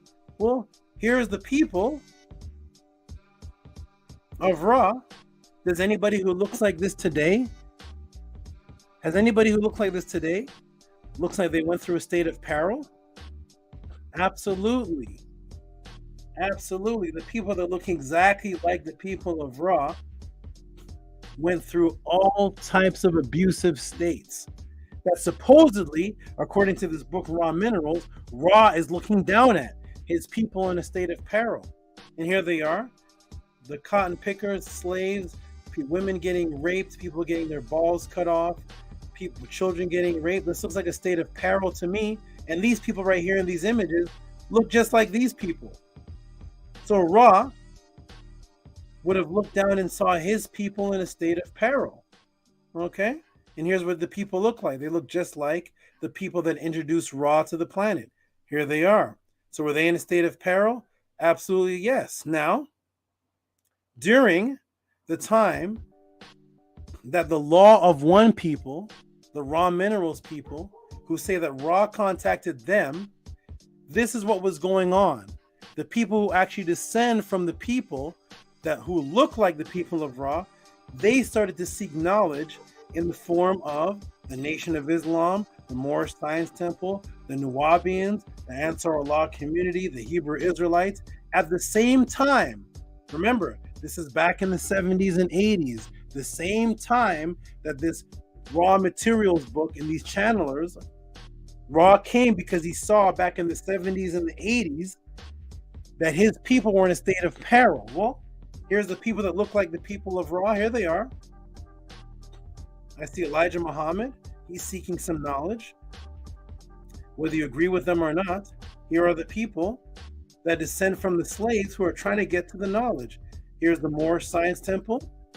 They're trying to get to some type of Egyptian knowledge mixed with Islam. Even all the way up to the Nuwabians, who were around back in 1970, the same time, the 70s and early 80s, the same time as the time the book is being written. And I see these people looking like they're trying to get back to their Kemetic Egyptian ways. Supposedly, Ra is looking down at all this, and he came to help and channel through, right? Even the Hebrew Israelites, right? My good brother, Mighty Hebrew, shout out to you. Even the Hebrew Israelites trying to seek knowledge. You guys remember this? in the preliminary that me and Mighty Hebrew had. There were 2-minute time limits. And so remember, we discussed that part. And he said, I agree, 100%. 2-minute time limits. Then we cut the time limits on. He said, yo, Tehuti, why are you pushing time limits? But so I said, you get some reishi mushroom. But even the Hebrew Israelites, here they are. So the Hebrew Israelites, the Moors, the Nuwabians, all these people existed in the 70s and 80s. Nation of Islam, Noble Drew Ali, they still exist today. They're seeking knowledge. They descend from the people that went into a state of peril. And here they are trying to get to the truth of Ra. They're trying to get to the truth of the source. And they're going in multiple different directions because they don't have the guidance of Ra. So they're becoming Nuwabians, Hebrew Israelites, Moorish Science Temple. And with all of these facts and all of this going on, guess who Ra chooses to speak to? Ra sees the slavery happening, women getting raped. We break out of slavery. We finally start forming some type of conscious groups trying to get back to our source. We form the Nation of Islam. We got Dr. Ben here, Dr. Clark, trying to seek out Kemet, teaching people about Kemet. We got the Moorish Science Temple. He's calling himself an Egyptian adept. We got the Nuwabians with Melechite dressing up as Egyptians. We got the Hebrew Israelites saying that they were in Egypt and they came out of Egypt and Moses was learned in all the knowledge of Egypt. Everybody talking about Egypt and wanted to get back to the source. Ra looks down and sees the peril with all this going on, and guess who he chooses to speak to? Here we go, Ra. Thank you, Ra, because Ra decided to come down. He bypassed the Hebrew Israelites. He bypassed the Moors. He bypassed the Nuwabians. He bypassed Dr. Ben. He didn't want to talk to Dr. Clark and all. Forget talking to Ashar Kwesi, who was around in the 80s. Why do I want to talk to Ashar Kwesi? Nope. Ra came down. He decided to talk to Don Elkins. Here we go, everybody. Here is the author of Raw Materials. Here he is. Here is the Raw Materials. This is the Law of One. The channeler, the one who Ra saw, Don Elkins. Don Elkins was born in Louisville, Kentucky, 1930. He held a BS and MS in mechanical engineering from the University of Louisville, as well as an MS in general engineering from Speed Scientific School.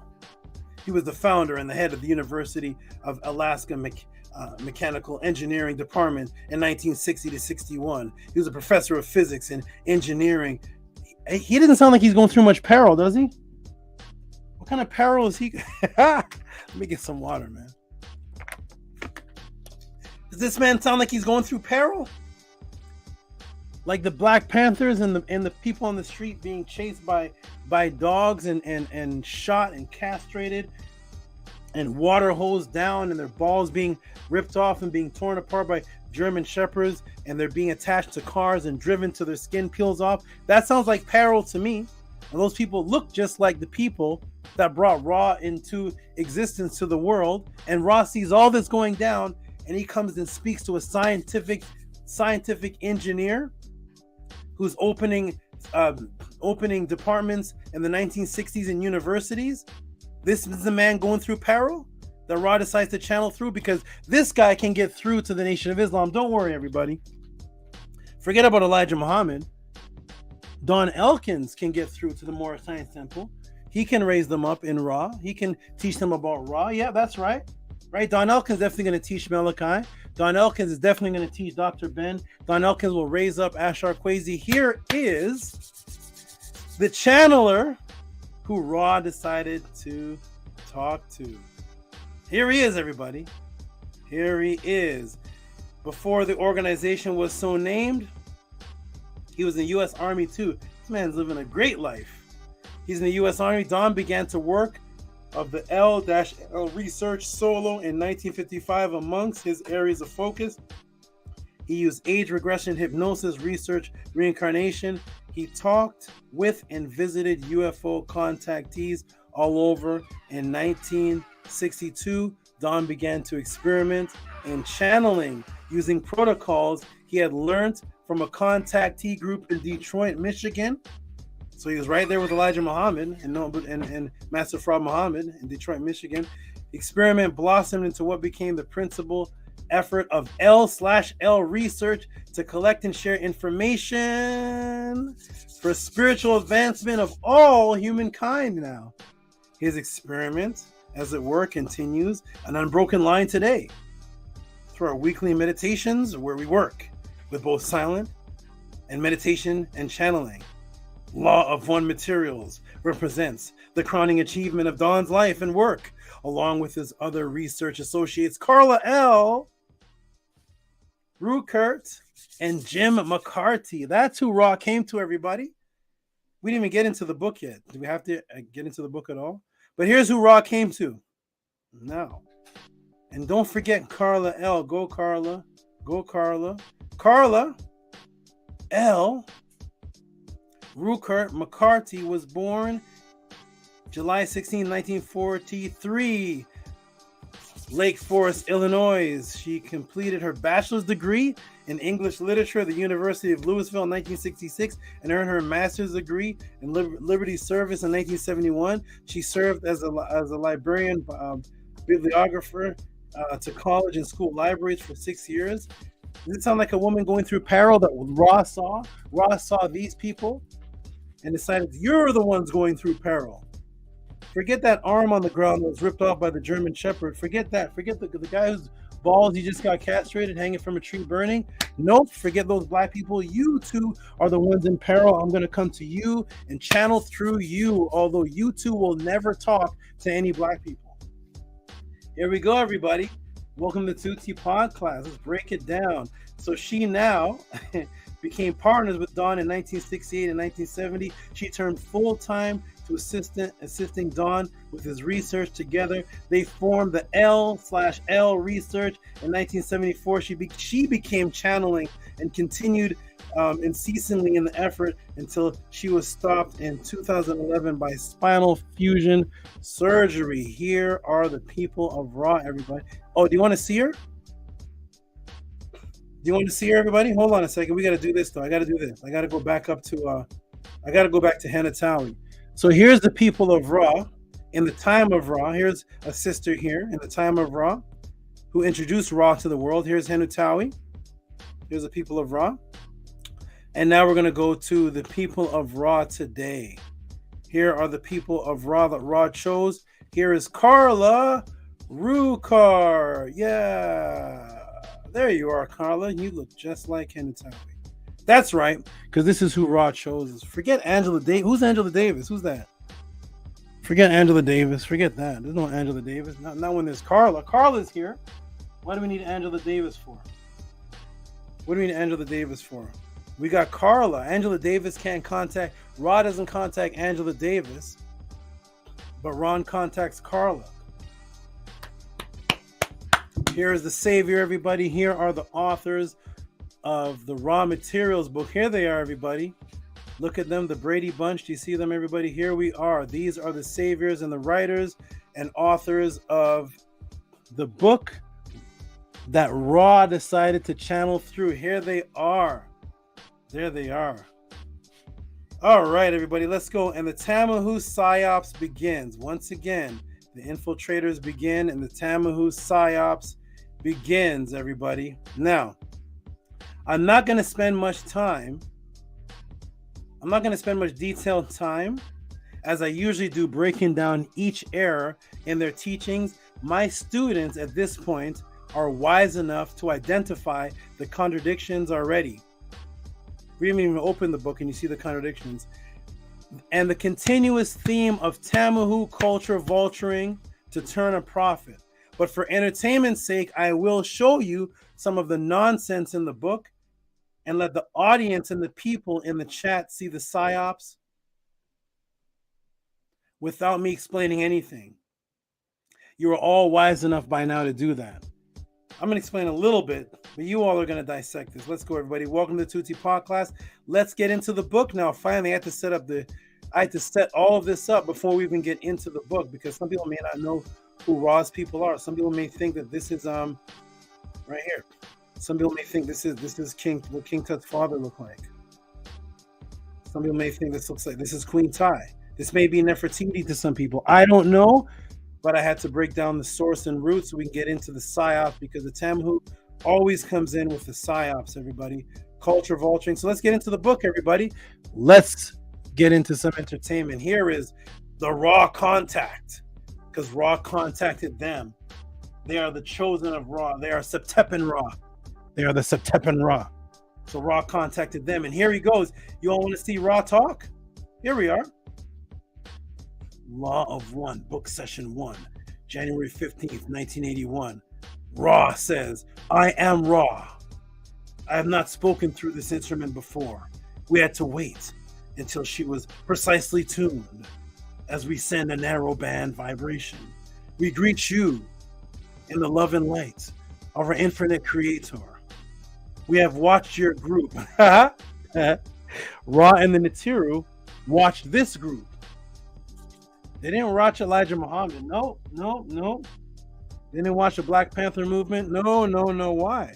They didn't watch SCRIIIBE. Why would they watch Dr. Ben? They watched this group. This is who Ra's interested in. Yes, here we go, buddy. We have watched your group. We have been called to your group, for you have a need for the diversity of experiences and channeling which go with a more intensive, or as you may call it, advanced approach to the system of studying the pattern of the illusions of your body, your mind, your spirits, which you call seeking the truth. So Ra came to them because they were seeking the truth. No, yep, that's right. Elijah Muhammad wasn't seeking the truth. Malachi wasn't seeking the truth. Not Marcus Garvey. No. Not even Bob Marley. Nope, none of them were seeking the truth at all. SCRIIIBE was not seeking the truth. Neither was Dr. Ben. Nobody. Phil Valentine wasn't seeking the truth. None of them were seeking the truth. This group was seeking the truth. Ra saw that this woman and man were seeking the truth, and that's why he came to them. We hope to offer you a somewhat different slant upon the information, which is always and ever the same. So they say the same, but yet she doesn't look the same. All right, everybody. So here we go. Welcome to the Tuesday podcast. Let's get into it. We're going to find out what Ra has to say to the world. The Natiru have finally come back, and here is what they have to say to save us. We appreciate your vibrations. So Ra appreciates these Tammuz vibrations. Is there another query? The questioner says, I've heard the name Ra in connection with the Egyptians. Are you connected with that Ra in any way? Yes. I am Ra. Yes. The connection is congruent. May we elucidate? What do you not understand? Could you give me a little more detail about your whole role with the Egyptians? I am Ra. The identity of vibration, Ra, is our identity. We as a group, or what you would call a social memory complex, made contact with a race of your planet. Your planetary kind, which you call the Egyptians. We made contact with that race. Others from our density made contact with at the same time with South America and so-called lost cities. You all can figure out the contradiction there. If you can't, well, Ra was spoken about in the pyramid text as far back as 2400 BC. There's no ancient writings in South America speaking about any Ra or anything like that in 2400 BC. But anyway, let's just walk through it. Here we go. We spoke to one who heard and understood with a position to decree the law of one. However, the priests and people of that era quickly distorted our message, robbing it of all, shall we say, compassion, which unity is unformed by its very nature. Since it contains all, it cannot be abhorred any. Wow, Ra. Wow. So these beings are the real Ra. They taught the high priest of Kemet, Ma'at, and the same Kemetic priest stole it and abused it. So now Ra is coming to teach the righteous Tammuz, who of course never abuse anything. Not like those evil Kemetic priests.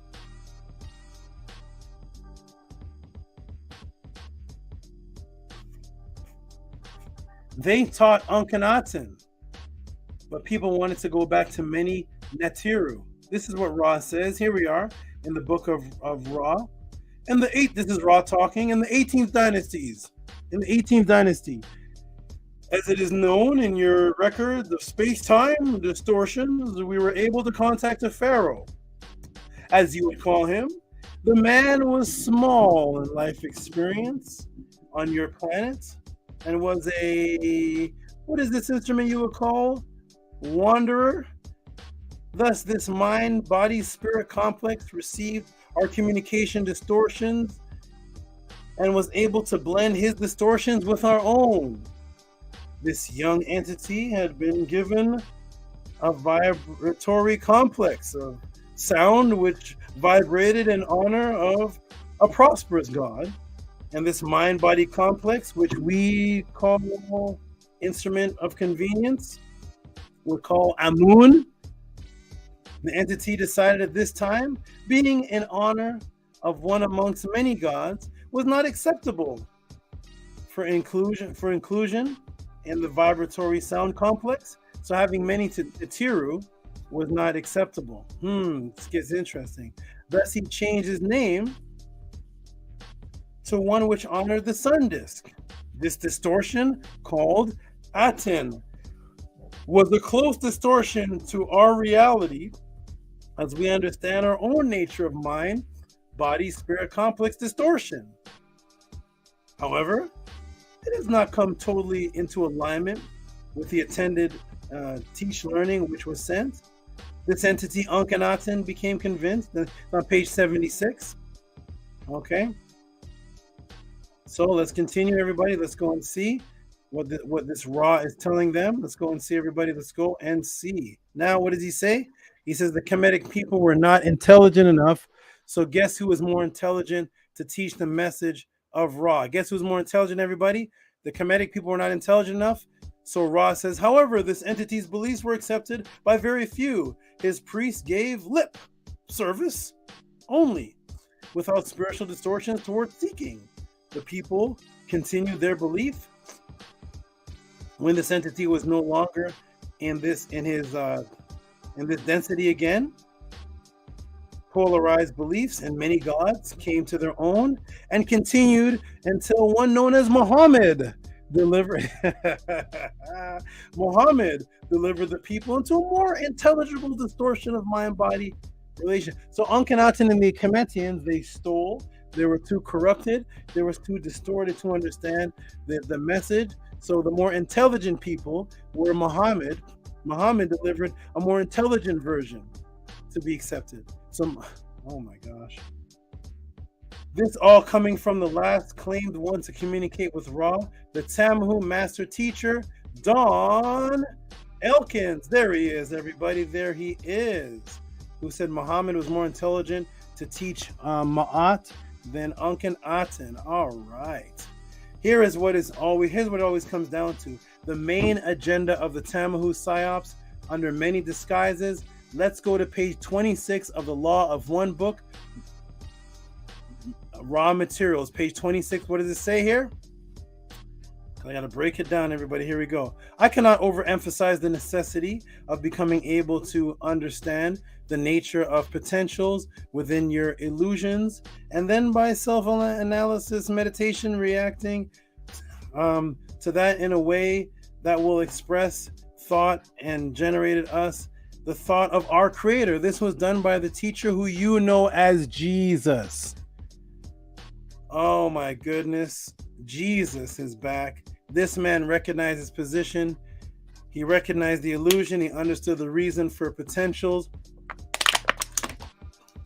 within the illusion. His reaction to the potentials, activities within the illusion was the reaction which expressed the thought of the creator.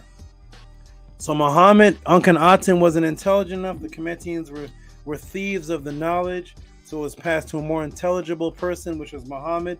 And the one who perfected the teachings of Ma'at and the teachings of Ra was Jesus. Raw materials, boom. And there it is, ladies and gentlemen, the Christ consciousness agenda. Imagine Ra, the Netter, speaking highly of a man Jesus, who was never a man, but a stolen mutation that shifted the entire world away from Kemet into the very beginning of the Matrix. Yeah, Ra support that, right? Okay, here we go, everybody. Here we go. Welcome to the Tehuti podcast, where I will break down whatever it is that you send in. But wait, what was the origin of Jesus' plagiarization? Who created it and how long ago? Who created Jesus and how long ago? Here it is. SCRIIIBE, created by guess who? The Ptolemies, the same ones who put the first Bible together. There is SCRIIIBE with the blood and bruises on his red face. And there is Jesus with the blood and bruise on his red face. And we see the crown of thorns around SCRIIIBE's head. And there's a crown of thorns around Jesus. But this was 300 years before the name Jesus Christ. SCRIIIBE from Asar and Apis, Asar Apis, the bull. Who created it? Yes, SCRIIIBE, the origin of Jesus, created by the first Europeans who pretended to be Egyptians around when, everybody? 2,300 years ago. 2,300 years ago, which is 300 BC. That's the Ptolemies' time when they came in as pretenders and appropriators. Here's Ptolemy Soter. There are the Europeans right there dressing up as Africans or as Cometians. And look at the date, everybody. Look at the date right there at the bottom, 304 BC. That's 2,300 years ago. 2,300 years ago starts the culture vulturing and Europeans pretending to be Kemetic rulers. It happened 2,300 years ago. Keep that in mind, everybody. Keep that date in mind, because I'm about to expose. Here we go. Everybody ready? All right, here we go. Now, I will now reveal the true agenda of the law of one group and why I emphasize the race of the people of Ra and Kemet. Why? Oh, wait. Are you ready for a Tehuti knockout summary reveal? Europeans appropriating Kemet deities 2,300 years ago, pushing Jesus in disguise. Europeans, Ptolemies, appropriating Kemetians 2,300 years ago, creating a Jesus out of Asar, pushing the Jesus concept as SCRIIIBE. Let me take you to page 144 where Don Elkins exposes himself. Are you ready, everybody? Because, you know, if you give me a book, Tehuti's going to find it for you. You may not have time to read all of these books, but here we go. Here is Ra talking, everybody. And what does he say here? Therefore, this was not pursued forward. There was a landing approximately 3,000 of your years ago. Also, in South America, as you call it, there were a few attempts to aid your people approximately 2,300 years ago.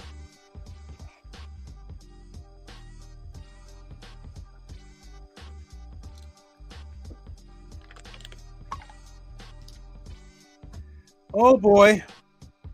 Ra is talking. Don Elkins exposed himself, saying that Ra said there were a few attempts to aid your people,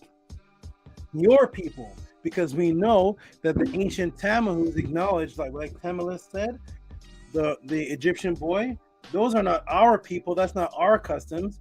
We have our people, and the Kemetians are their people that go back to the teachings of Ra thousands of years ago. There was appropriators that came in trying to change things 2,300 years ago. The Ptolemy, which looked like Don Elkins, who doesn't look like the original people of Kemet, but he looks like the Ptolemies. And his Ra is telling him, whatever energy is talking to him, says there are a few attempts to aid your peoples approximately 2,300 years ago. This in the area of Egypt. Who is Don Elkins' people that were in the areas of Egypt 2,300 years ago, who look like Don Elkins, who were teaching about Ra because they stole it? Oh, the Ptolemies. Look at the date, 300 BC, 2,300 BC, which would be around 2,300 years ago. Woo! This in the area of Egypt. The remaining part of the cycle, we never been gone from your fifth density and have been working in this last minor cycle to prepare for the harvest.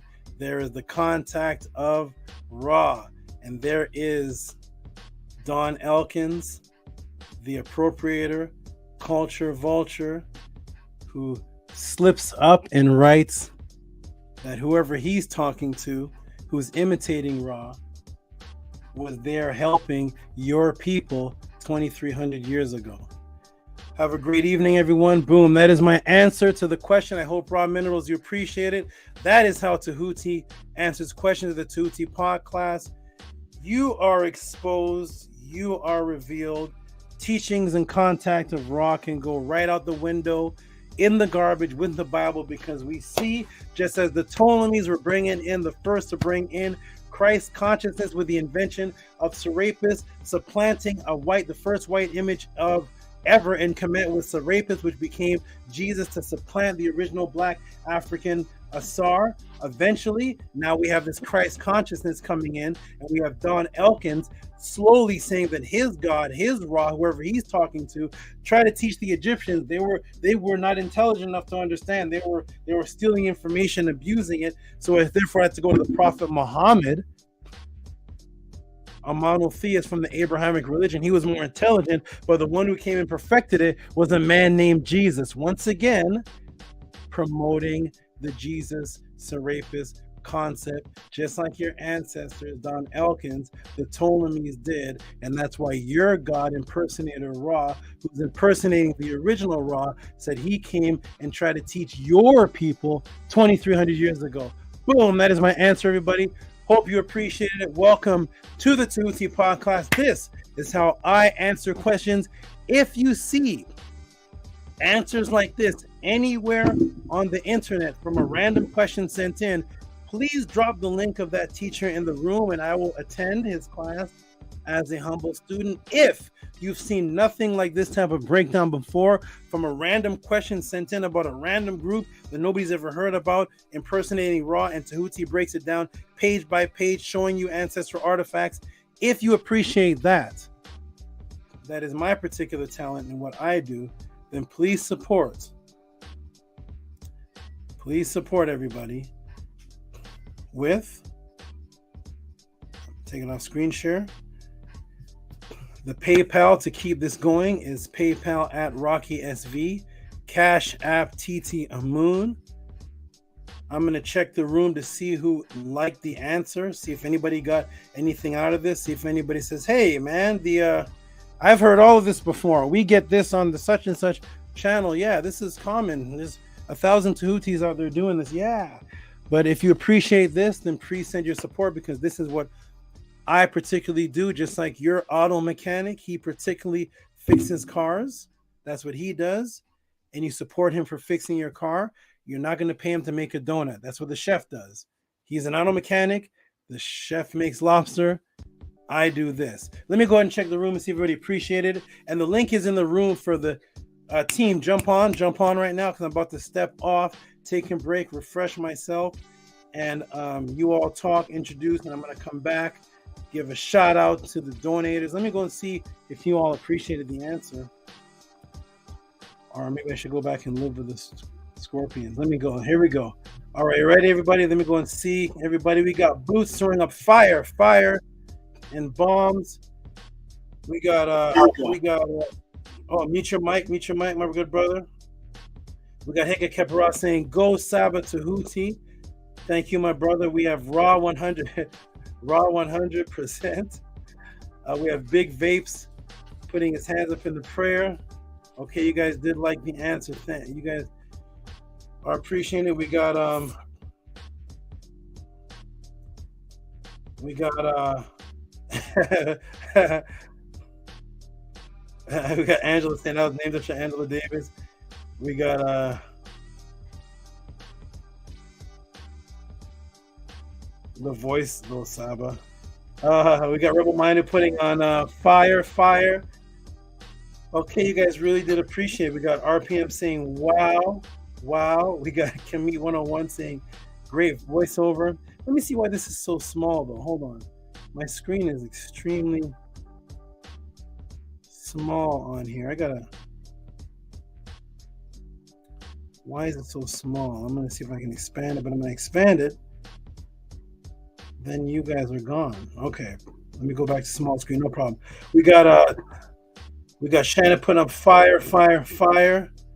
We got Bachelor Finn says go to it's your birthday. Nanny Moon putting up, I think, hand claps. Big V putting up hand claps. All right, we got Rosie putting up 100. We got wow. We got sweet baby Jesus. Okay, you guys really liked it, and you guys have never heard of this group before. I can make you like an answer of a group you've never even heard of. Nobody here was interested in that group, but at the Tuesday podcast, we make it exciting, interesting, and break it down so you can see. We got Robert Williams saying, whoa. We got Lamonti saying awesome as usual. We got Rebel Minded saying best teacher hands down. Thank you, my good brother. Okay. Where's Scribe? Where's Arcad? Jump in the room so I can step out the room. For all those who like what they saw, please support the Tehuti podcast, Cash App TT Amun, PayPal Rocky SV. I'm about to step out the room for a moment. We have the brother who just received his name last week, made the announcement. Peace, Your Majesty. How you feeling? I'm feeling good. How'd you like the answer, my brother? Oh my God, Saba. These people need to be taken to court. They make so much money off of Kemet. We need to get all of that back. That's like wrong. That's so wrong. All the thievery, all the stealing they do from us. Yes, my brother. It's crazy, right? It's crazy, claiming they channel Raw. And you know what it is? What one of my teachers is a short little man with a dirty. He has an old jacket on. He drives a beat up car.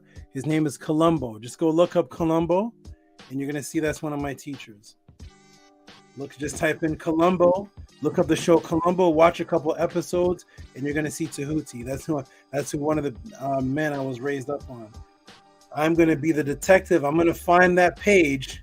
You're gonna expose yourself because I see the Matrix, and you're gonna mess up somewhere. Keep writing about Ra. Keep talking until you're gonna say, "I came to your people 2,300 years ago." Uh-oh. Can't take it back. It's over, man.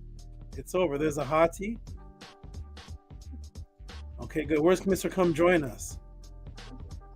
I don't know why my screen is so small. Very strange. There's a hottie right there. How you like raw minerals, man? 2,300. How you like Don Elkins and his hook nose? Was he? Hey, his wife is looking like Java the Hutt, or Carla, whatever her name is. Crazy.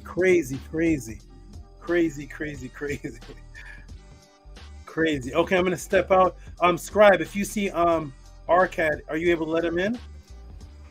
Yes, sir, I am. Okay, good. All right, gentlemen, I'm gonna go ahead and step out. You guys discuss what you have to discuss. The teachings of Ma'at. Discuss what you thought about the answer. Yes, we got Columbo was that dude. That's right. Phil Kobe, if you have a question about religion, send it in. You see the Cash App and the PayPal at the bottom. Send it in. I will get to it. All right, I'm gonna step out for a moment, and you all build. Saba Mythbuster. Busters exposed. Yep. All right, I'll be back, everybody. Go ahead and promote. You guys go ahead and do your thing. I'll be back. Boom.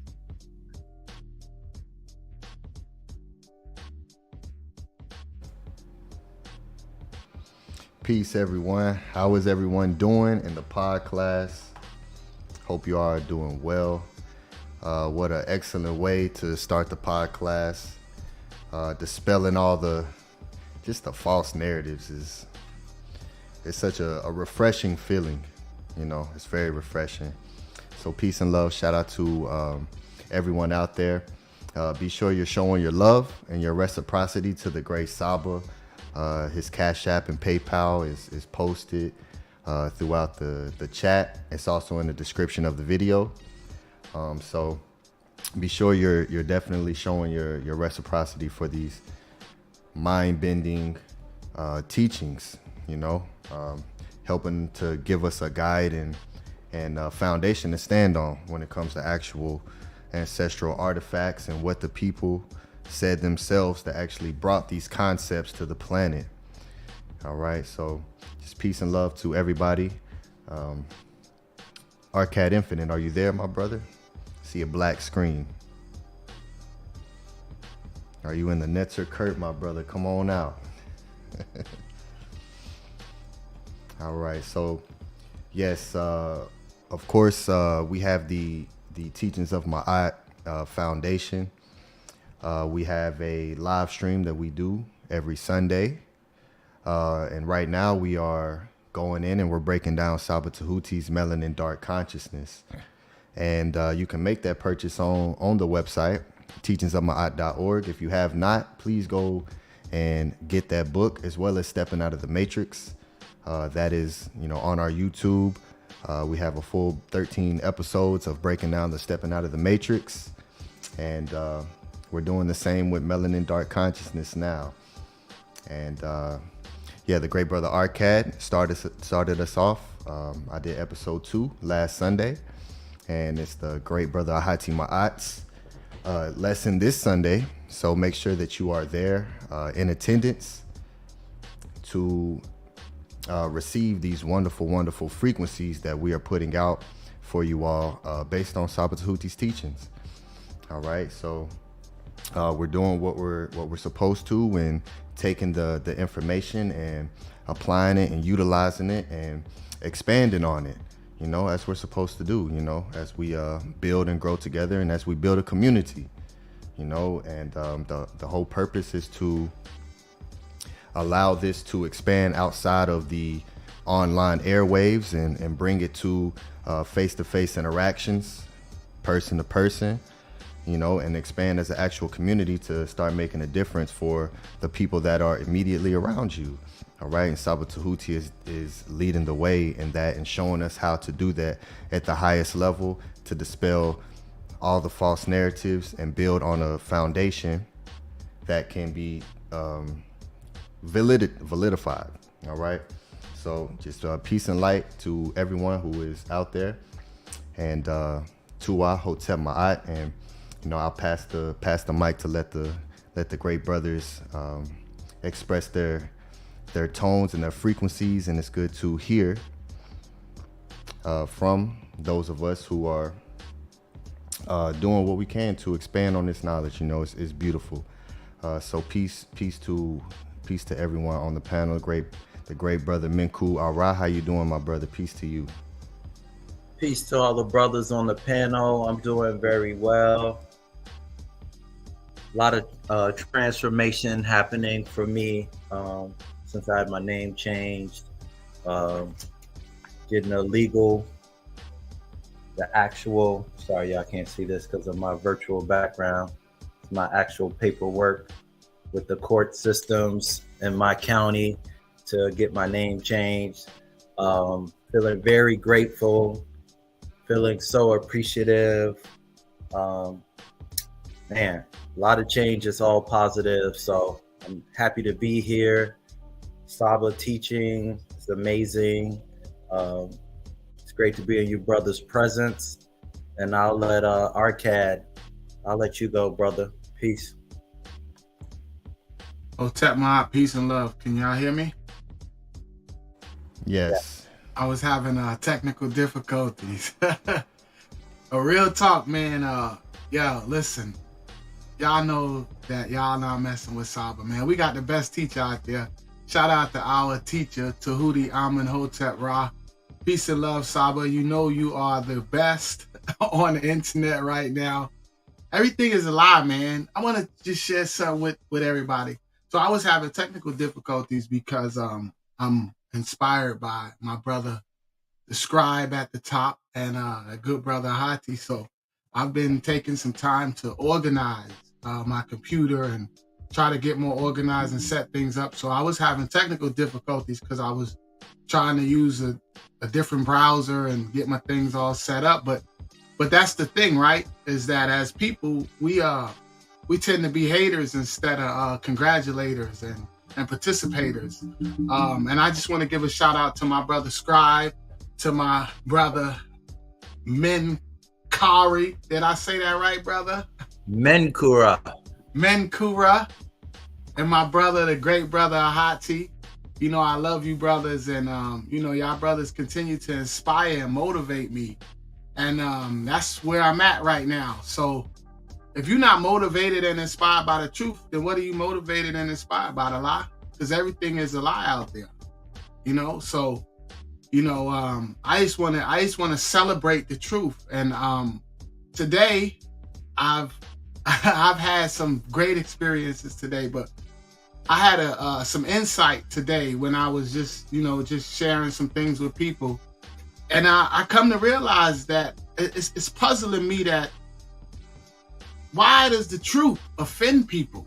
Why does the truth tend to offend people? Like, I'm just telling the truth and I'm getting all these bad vibes, and I'm like, man, what's going on? I'm just trying to share the truth, and it's coming from a place of love and ma'at, and I'm bugging out because I'm like, I don't understand it. So, but I do understand it, because everything is a lie.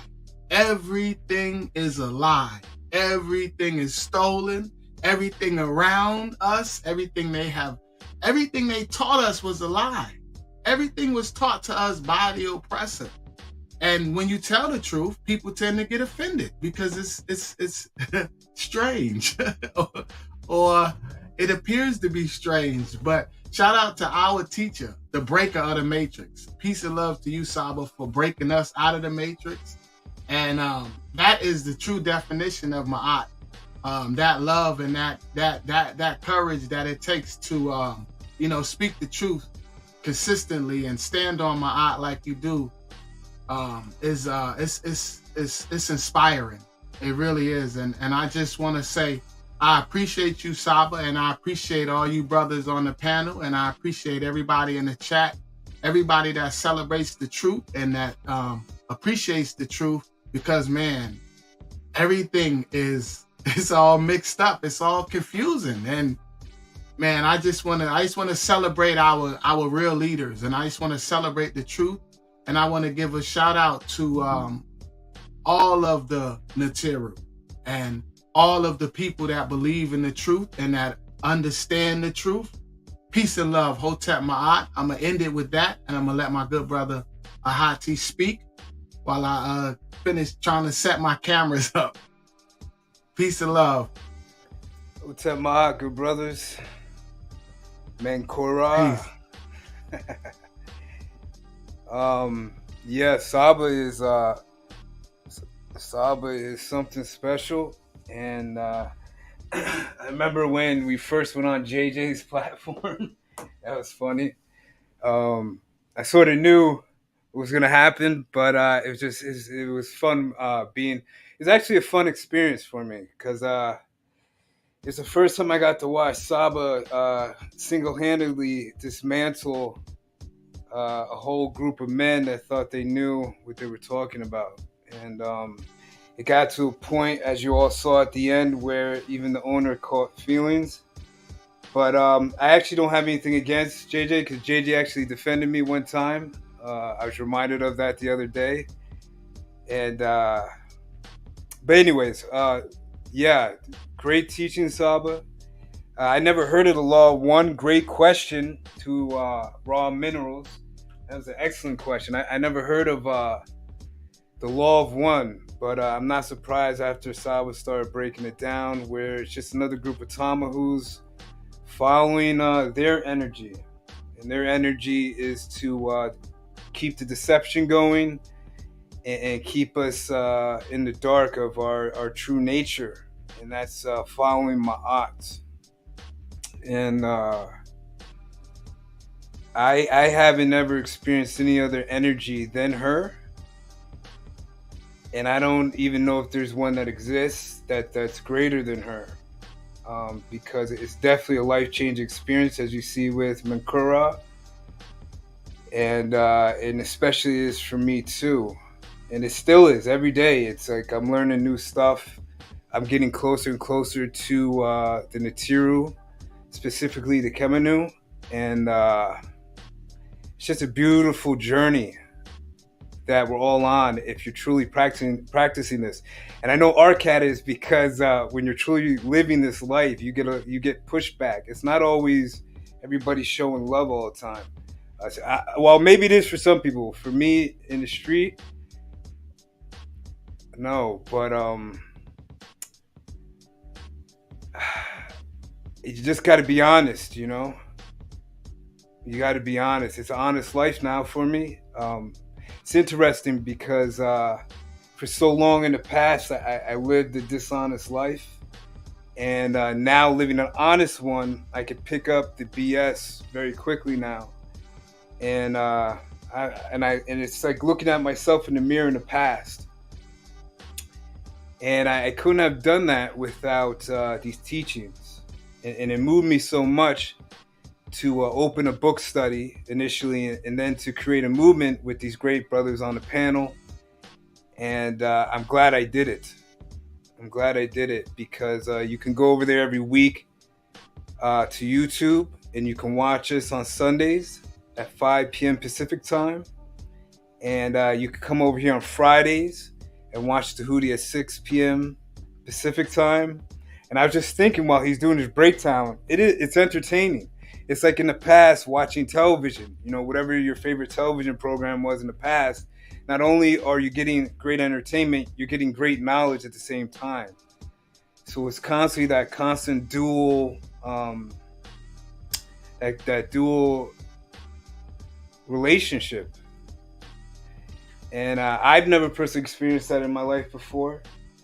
And I'm sure the brothers on the panel never have. I could tell by ARCAD's excitement that he hasn't. And it's definitely, I wouldn't give this up for the world. I wouldn't give this up for football, whatever, movies, whatever's out there. So Saba deserves, in my assessment, Saba deserves our everything.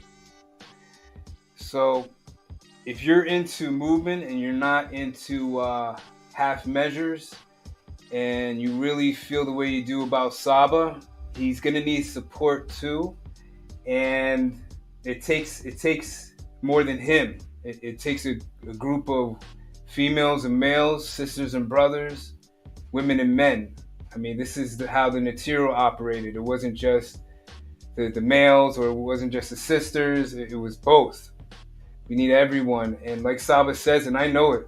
I know Saba. He will retreat up the hill if he doesn't feel appreciated and loved. And that's what my job, the Scribe, ARCAD, and the rest of the people that are moving. And there's people on the movement too that you never see, might never see them, that are actually doing a lot of help in the background for me. And you know who you are. And I want to shout out you. Because once again, there's only so much time in the day, and as one person, you can't, you just don't have the time. So I'm very fortunate. I'm very fortunate that at the time when I met Saba, he was very busy. And like he said, we would go, I still remember to this day, we go up in the Santa Monica Mall, up in the pavilion, second deck area. And, you know, there's noise around. We do like a 10-15 minute lesson, and then he'd go into GNC. We go into GNC together, and then he'd get a supplement. I say, "What's that? What's alpha lipoic? Or what's acetyl carnitine? And what's that? What's that?" And then he'd break that down, and it's just a constant lifestyle of listening and learning, listening and learning, listening and learning. And hopefully he sees now. I'm sure he does that. I'm very appreciative for that. And the least I could do was to get the rest of you out here to see and experience what I did at that moment years ago. And I could see some of you have, and I'm very appreciative of you too. This is the first time I've been with a group of sisters and brothers that were not scheming against one another, arguing, cracking jokes, whatever. And we have our fun, we joke around, but when it gets time to get busy, Get serious with that too. Arcad's a great example. I always point out Arcad because Arcad, I had a vision with him. I didn't know him and I always said, oh, Arcad's going to be on the stage one day. And I honestly believe it because I see this man every week growing. And that's the power of Tehuti's teachings. It's the literal power of this netter's teachings, is that he takes the seedling and he turns into a powerful oak tree. And he just turns it into something that it wasn't before. And then when you go into the Purim Haru, and you read parts of it where it talks about that the netter will help people not see your feebleness. So even if you're weak-minded at this point, even if there's things in your life that it's hard to change, hard to break the bad habits, if you just stay with us, keep listening to the teachings, keep showing reciprocity, it will change. And I'm not just talking this because I just read Tehuti's book one day. I'm talking it because I actually walked and talked with the man and I shared his experience. And that's what I feel like my biggest job here now to do is to give other people that experience and more or less give them what's called hope, that we have a way out.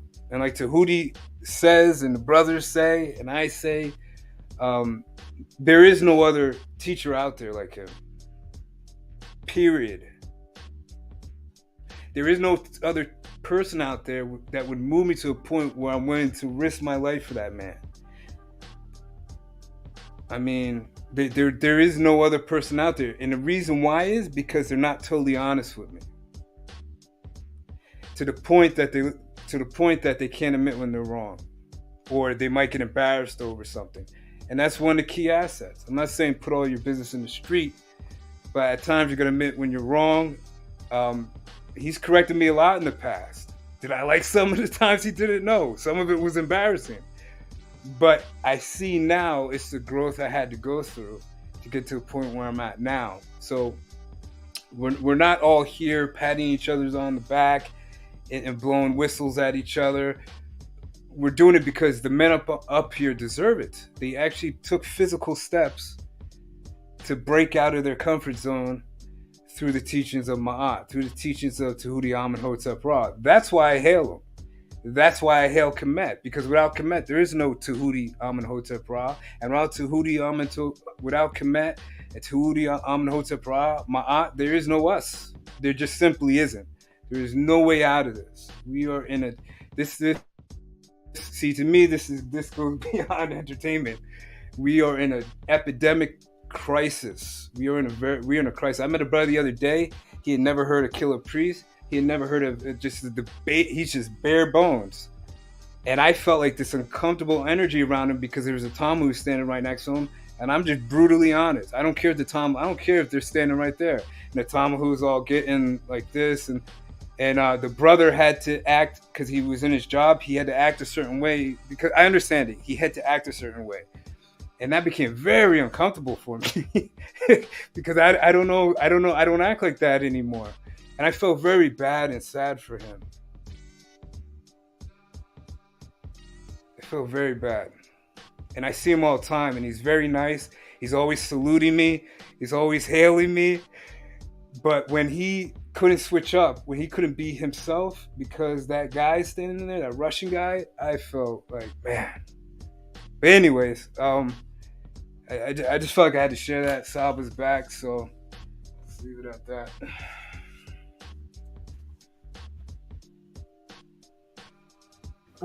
Awesome. No, I want to put on the video. Awesome, bro. Y'all see? You see Saba? Huh? You see the book? Can you see the book? Can y'all see the book? Let me blow. Can y'all see the book he just did the breakdown on? You have the book? How do you have the book? Look, wait. I got the one from last week too.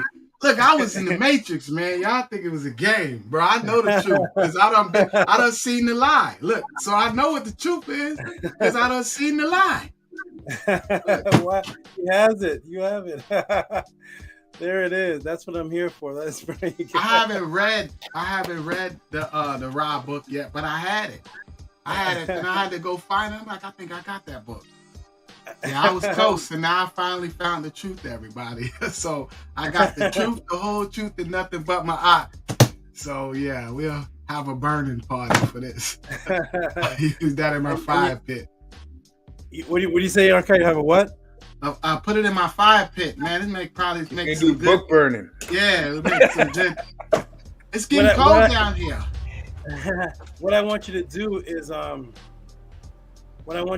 everybody is keep your bad books. Keep your bad books, because you may meet somebody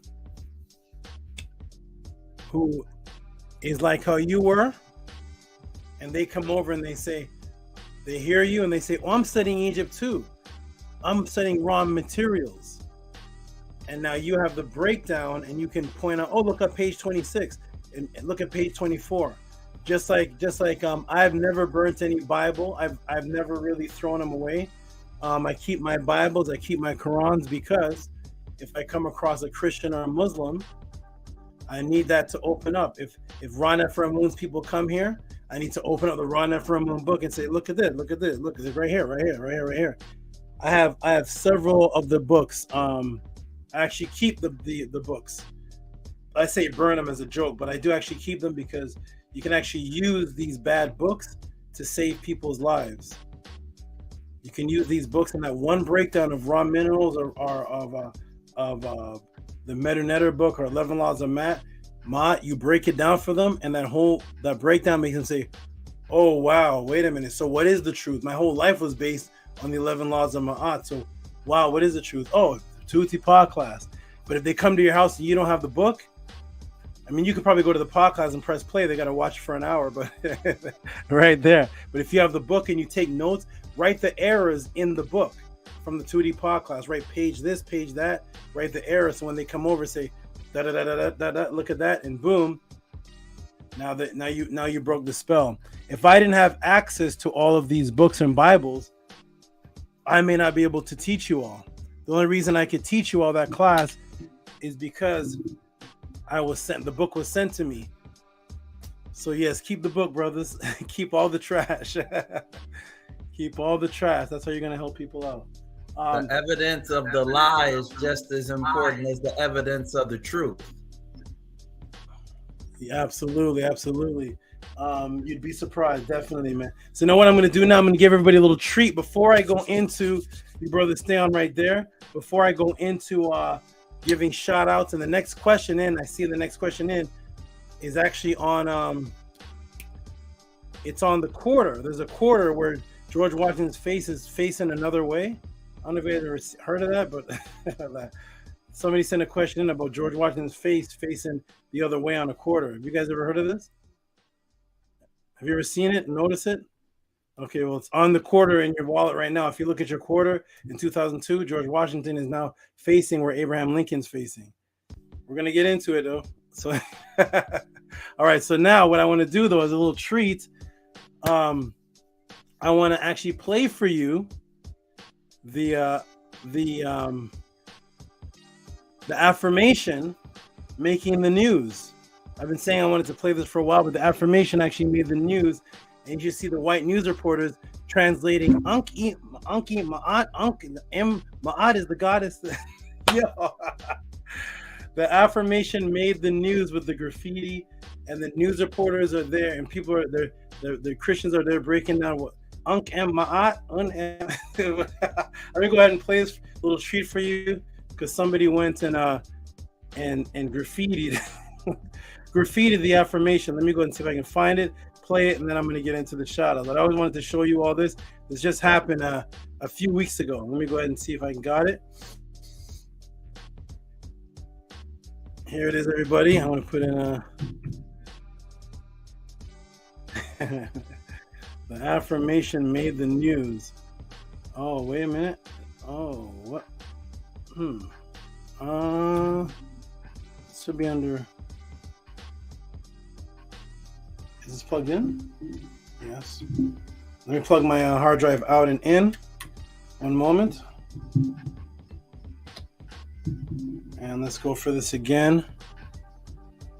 And then we're going to give the shout outs. Okay, let me try this again. The affirmation made the news through graffiti over Jesus. File name moderators. Nope, not file name moderators. We're gonna go to PC and go to. It was all up here loaded, but the hard drive plugged out.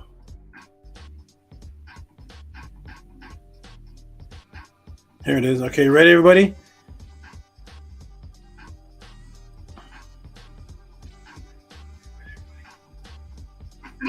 Holiday, St. Peter's parishioners in Kenosha were greeted by a mysterious message painted over Jesus' face. You have any reactions when you see something like that? The ancient Egyptian words, Ankh Em Ma'at, spray painted in bright green on a shrine out front of the church, loosely translates to live in truth. Experts tell 12 News in Egyptian, Ankh means the key of life, and Ma'at, the goddess of truth and justice, is also the Egyptian concept of universal order and harmony, though it's unclear why the Vandals wrote it. Any takeaways from it's another language that was written in? There's a lot of things happening all over, and it's got to be other than Christians doing it. Church cameras were not rolling during the act, and Kenosha police say they have no leads on the vandals. Thankfully, parishioners took action, cleaning the paint off the $8,500 shrine within 24 hours. It took a long time to get this monument in here, and the McNearys donated in honor of their mother and father. They were from Kenosha Beef, and so it means a lot to the parish. Now that it's clean, the deacon says it's interesting the vandals chose this particular shrine to spray paint, given its significance. They picked the right shrine to do on, Divine Mercy, right? God said the greater the sinner, the better the mercy, the greater the mercy. So Divine Mercy, they're going to be forgiven. In Kenosha, Caroline Reinwald, WYSN 12 News.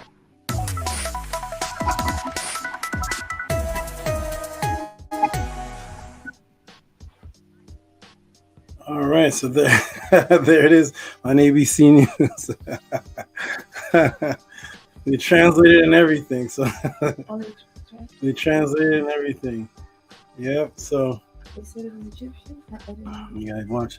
Yeah, they translated and everything. So the affirmation is made. The news. We got Tamahu news reporters translating. Hilarious. But I wanted to show you all that. What do you think about that, Arcad? What do you think about that, Scribe Ahati? Menkora, what do you think about that right there? That was hilarious. The way they speak so monotone, but that was that's awesome. I don't want to get the platform taken down. I don't want to get us taken off, Saba, so I'm going to withhold my comment.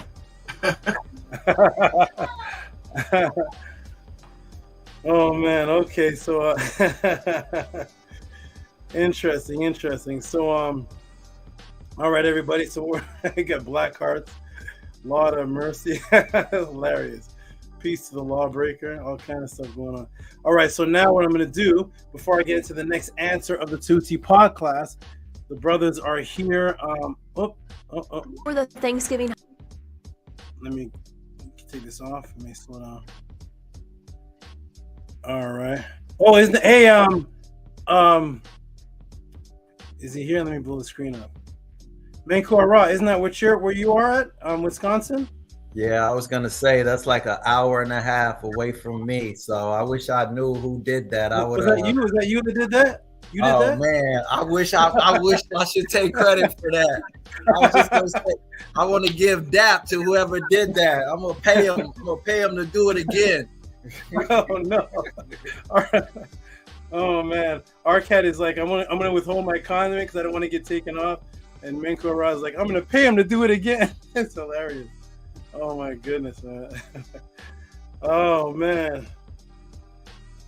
It's crazy, Hati, huh? It's look what has come from this, huh? Who would have thought that affirmation? Oh boy, but that's what's happening. History has been made, and that's an interesting thing to see. Whoever did that. Andrew said, I did it. We got it all. Everybody say I did it. We all put on the V for Vendetta mask. We all yell out I did it. They can't find it. V for Vendetta. Everybody go check that movie out. It's only one of the few movies I ever watched. All right, everybody. So we're gonna go ahead and give some shout outs, and then I'm gonna get into the next question. The George Washington. I see George Washington's face on facing the opposite side. So here we go. We're going to give some shout outs to the donators, the supporters, everybody.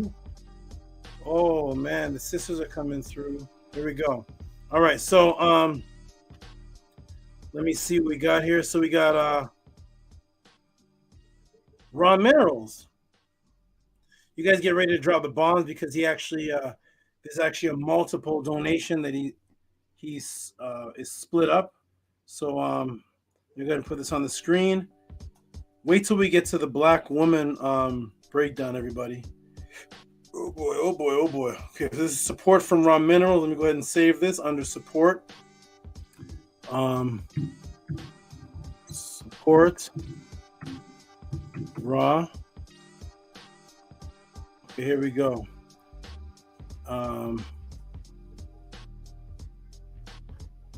Share screen. Windows, right? Windows. Yeah. Okay. Good. Here it is.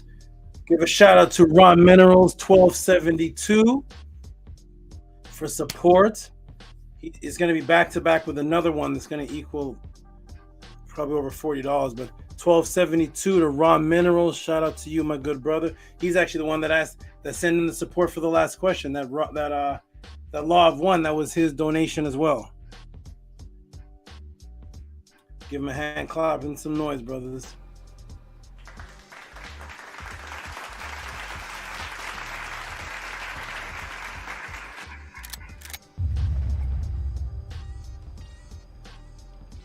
All right, and here is Raw Minerals again. Raw Minerals again. Oh, let me fix this. He is back to back, triple because he just he gave the donation for the question, then he gave a donation that says support, and then he gave a question and email right here. Let me go ahead and save this. Oh, save under what is it? The 13th today. So from Jan 13th. Jan 13th, and here it is, gentlemen. His question is not in the oh, there it is. It's on the screen already. Wow. 2733 from Raw Minerals. Shout out to Raw Minerals. And he said his question is in the is my email. So oh my goodness, ladies and gentlemen, look at this question. Oh boy, here we go. Oh man, here we go. Look at the diversity of questions. This question is about poop, but not just any kind of poop. Bill Gates eating poop. Here we go. Look at the variety of questions that you can send to the Tutsi Pod class. Very interesting. Let me go ahead and put this on. Okay, good. Did that pop up on the screen? Yes, it's up. Yes. All right, there is this question right there. And his question is, so this is the 2733. So altogether it was over $40. And he sent in, I've heard you once say that Bill Gates practices a ritual that is for Beelzebub or Baal. It was one of the two.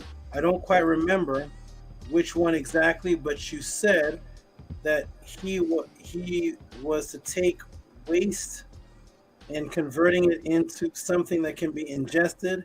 Can you further explain on what it is and why Bill Gates is doing in the first place? P.S. Use code word BG saying. Okay.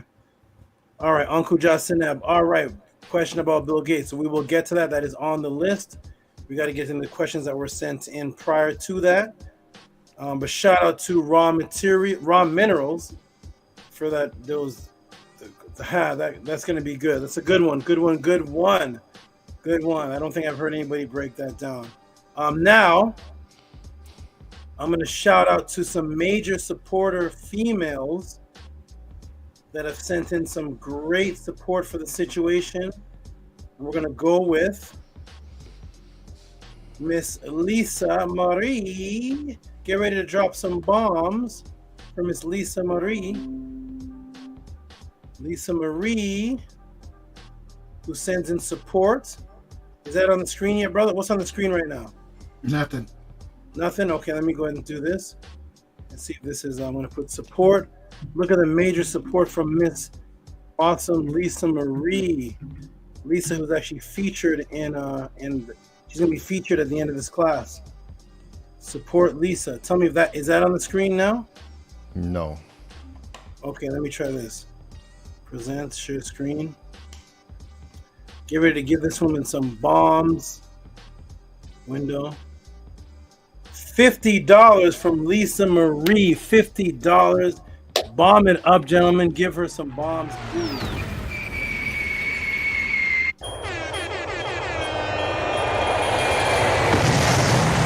Wow, the sisters are coming through. Lisa Marie. Shout out to Lisa Marie. Thank you. Beautiful sister. You are actually one of the sisters that are going to be announced at the end of this class for my Black Woman Breakdown. Okay, so shout out to Lisa Marie. That was awesome. Back to back with the female energy. What? Back to back with the female energy. Are you all ready for the female energy? This is the mate of one of my students from 1994 or 1995. Is Lisa Marie still on the screen, Scribe? Yeah, she's still on. Tell me when it changes. Look at this. Oh, ooh, there we go. That's up. Yeah, it changed. Did it double? Look at that. Oh my goodness. Support. Andrea. $100 for the emergency situation. Thank you, my beautiful sister. Thank you, thank you, thank you, thank you, thank you. We see Andrea every once in a while, but she's been around for a long time, her and her God. Thank you for the $100 support. Andrea, appreciate that. Beautiful, beautiful, beautiful. Wonderful. Okay. We'll do one more. I see Nito Campbell. I see all the regular. I see Owen Hythe. I see who's this? I see Lamonte, but we're gonna get to all of them. We're gonna get to them in a row. Don't worry, everybody. I'm just shouting out your names to let you know that that I do see you in here. So let me go ahead and mark as unread. And of course, the man who comes through. Oh, yes, the man. Oh, wait. Oh, more female energy. Hold up. More female energy coming in from Miss Bev. What is this? What is this from Bev here? Shout out to Bev who asked this question. And they put it on the screen. Tell me when the screen changes, brothers. So thank you again, Andrea. Thank you, thank you, thank you, thank you, thank you. Shout out to you, good sister. Okay, what does it say here? Did the screen change? Yeah, Bev. Yes, it changed. Bev, it says, I love to laugh. Did the ancestors have SOH? Maybe that must be a sense of humor. Okay, let me. Did the ancestors have a sense of humor? Bev loves it when I crack jokes in my answers. Thank you, guys. From. Oh no, what's that? Isn't that the end of a talk show? It's a talk show, right? Who's the oldest talk show guy? The gray hair guy, the first talk show guy. I forgot his name, but Bob Barker. No, he looks like that though. Clark, I forgot. He's the oldest talk show guy ever. Late night talk show with Bob before Clark. Johnny Carson. There we go. Johnny Carson. With that drum there. Okay, from who's this? Bev, Johnny Carson. He's the father of all those guys. All right, from Bev. Okay, so the answer of a sense of humor. Beautiful question. Thank you for that, Bev. And one more before I go into the answer, and that is from the good brother Anthony Drain, also known as Zep Tefi Slim, who says, shout out to Sobek Neferu. Interesting. I think he did another deity last time. So shout out to Zep Tepi Slim. I'm going to put this in the room. Thank you. Did it change to Zep Tepi? Yes. Okay. Shout out to you, Zep Tepi Slim. Appreciate you. Appreciate you. Okay, everybody. Now we're going to get into the next question, and then we're going to read the rest of the donations. Each break, we're going to read donations. So shout out to everybody who's supporting. And remember, everybody, if you respect what it is that I do, please support. At the bottom, you can see the screen. I'll put the bigger one up. Support at PayPal, Rocky SV, Cash App, TTM Moon. Please support the mission. What is that I'm doing? This is what keeps me going. Plus, I have this emergency situation, which I believe that Ahati and SCRIIIBE constantly post into the room. Shout out to you all for that. Okay, everybody, are you ready for the next? Yeah, here is Johnny. That's hilarious. I have Johnny and a Mandela effect as well. Maybe we'll go over that one day. Yeah. That's a deep one. Okay, everybody. Conscious Conqueror. What's going on? Conscious Conqueror. I think he's the brother from Trinidad. Shout out to you. Okay, everybody. Are you ready? Tia Goddess Nania sent Mer from. Tua Goddess Nania sent Mer from Andrea Watson. Okay, gentlemen, we're going to put you guys back in the chat for a moment, and then I'm going to go ahead and get into the next question in from the Tehuti Pod class. Are you all ready? The next question in from the Tehuti Pod class. Let's break it down. Hotep, Saba. Hotep. Yes. Okay, let me go ahead and do this. From the first one, let me go ahead and put this big on the screen so everybody can see it.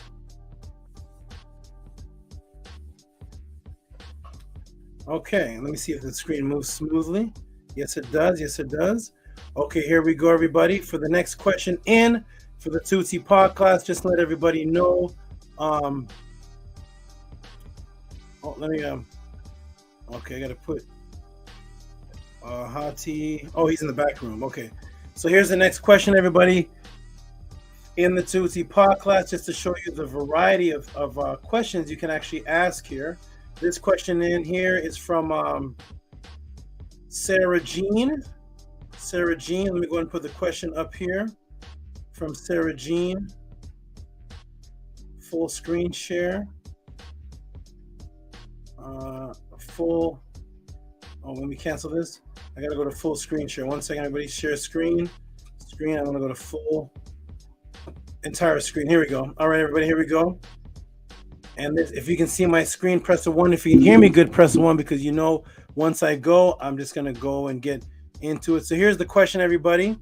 It's from Sarah Jean, and it's for why George Washington on the quarter 25 cents flipped directions in 2002. She put east. Okay, why is it flipped? So George Washington's face appears to be flipped on the 2022. So again, from Sarah Jean, why is George Washington on the corner?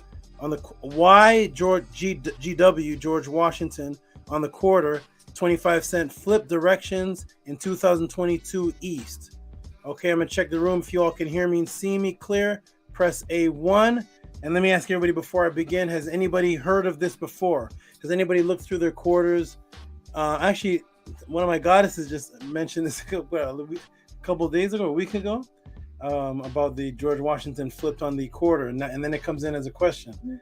Interesting. So the question comes in just to show you everybody the diversity on what you can send in the Tehuti Pod class, from the book of raw material, raw channeling, all the way to George Washington's face flip. Big Vapes is the first to hear of it. He says, yeah, he's heard of it. So everybody, if you actually go into your wallet right now and look through your quarters, you're going to find some old quarters with George Washington, and all the ones before last year are going to be facing one direction. And if you look through the new shinier ones, the ones that are shinier, and look closely, you're going to see George Washington. He looks different too. He looks a little bit different, and the quarter in his face is actually set in a different direction. Okay, you can do it whenever you have time. Let's get into it, everybody. Welcome to the Tehuti Pod class. Let's get into it. Boom, here we go. Can you all see the screen? Can you all see the screen? There it is, everybody. Okay, so what do we have here? What do we have here, everybody? If you look closely, you'll see George Washington's face. This is the regular one everybody knows, right? And he's facing the direction where the In God We Trust is. And then all of a sudden, the other George Washington, he looks a little different, doesn't he? He looks a little different. And then you can see where he's facing the other way. Interesting, right, everybody? Has anybody even ever noticed this before? Very interesting. Okay. Very, very interesting. So is there any significance to this, everybody? Welcome to the Tehuti Pod class. Let's get into it. Here we go. So, okay, what do we have here? What do we have here? We have George Washington facing one way in 2021. George Washington facing the other way in 2022. Apparently, in 2022, George Washington's face has been switched to face the other way. Okay? And of course, due to all the symbolism on the dollar bill that also has George Washington's face on it, here comes the theories from the non-researchers who actually are just projecting with presuppositions, usually motivated to get views on social media, manifested as fake moral outcries. So people see this, and here comes all the theories. Here comes all the breakdowns, because everybody wants to be the first person. Imagine if you were the first person to break down the symbols on the $1 bill, and you could claim, I'm the one that brought that information. Now we see George Washington's face again on another piece of money, and it's changed. So here comes all the theories. Here comes everybody wanting to get YouTube views, TikTok, Pinterest, whatever these things are, Instagram views. They're going to be the first person to look and say, look at the hair. See, the hair looks like this. And everything except for researchable proof and evidence. Just theories, which I can understand, because we're in a world now where, as you can see, even from the Tehuti Pod class, there's a lot of symbolism that is going on through Freemasons. But what does Tehuti do? He shows the sources, breaks down where the symbolism came from, what does it mean, the date, the book, how the people that invented the symbolism explained it. That is how you answer a question, not the theories that say, look at George Washington's neck. See, his neck is thicker. See his neck right there? That's the Adam's apple. That's Adam in the garden. And the apple, because the big apple, that's not how you break it down. So we're going to get into it, everybody, with the facts. We see that the face has been switched, and here comes the theories from the non-researchers who are actually projecting with presuppositions, usually motivated to get views on social media, manifested as fake moral outcry. What's a fake moral outcry?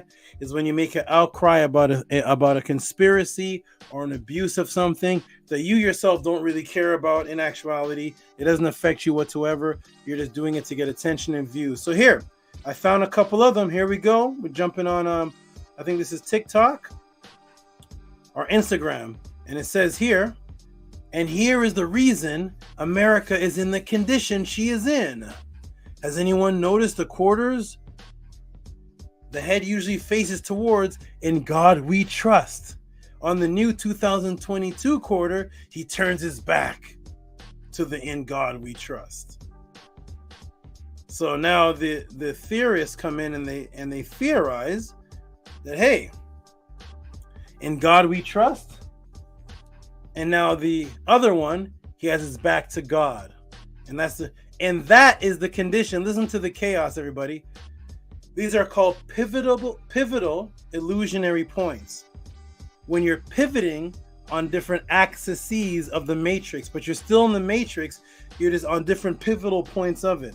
So the reason America is in the condition it's in is because in 2022, George Washington is facing away from God. But wait, George Washington was a slave owner. These are rapists and killers when his face was facing towards God we trust. So what God is that? These are killers. America was set up on killing Native Americans, raping Native American women, cutting off the heads of Native American men and using them as soccer balls, raping black men, raping black women, stealing religion, stealing language, removing language, killing. That's what was happening when George Washington's face. So what do you mean? See the condition America's in? That's because he's turning his back on God. But whatever God George Washington was facing, that God promoted all the killing and the cutting off of the balls and the destroying, and George Bush and the bombing of Iraq and everything, the World Trade Center, and everything was happening while the quarter was facing God we trust. So he turns his back on God. That would be great. We don't need that God. But is that what's really happening, everybody? I love it. So look, he turns his back on God, and that is why America is in the condition she is in. So America was in a better condition when we were slaves? Okay.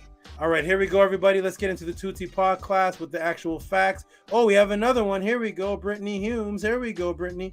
What do you got to say, girl? What do you got to say? Can someone tell me what's wrong with these new quarters? I don't care if you believe in God or not. One thing I'm going to say is this is very messed up. Has all of America turned their back to God? Has America really come to this?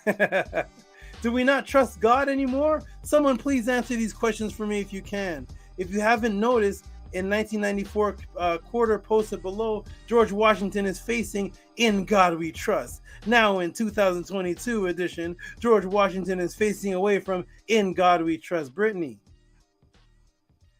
People. What was happening to America and the people in America from 1776 to the assassination of Martin Luther King, to the assassination of Malcolm X, to the destruction of the Black Panther movement, to the bombings of churches, to Charles Manson, the Jeffrey Dahmer, to the rapes, to the pillaging, to the castration of black men, was all happening while George Washington's face was facing "In God We Trust."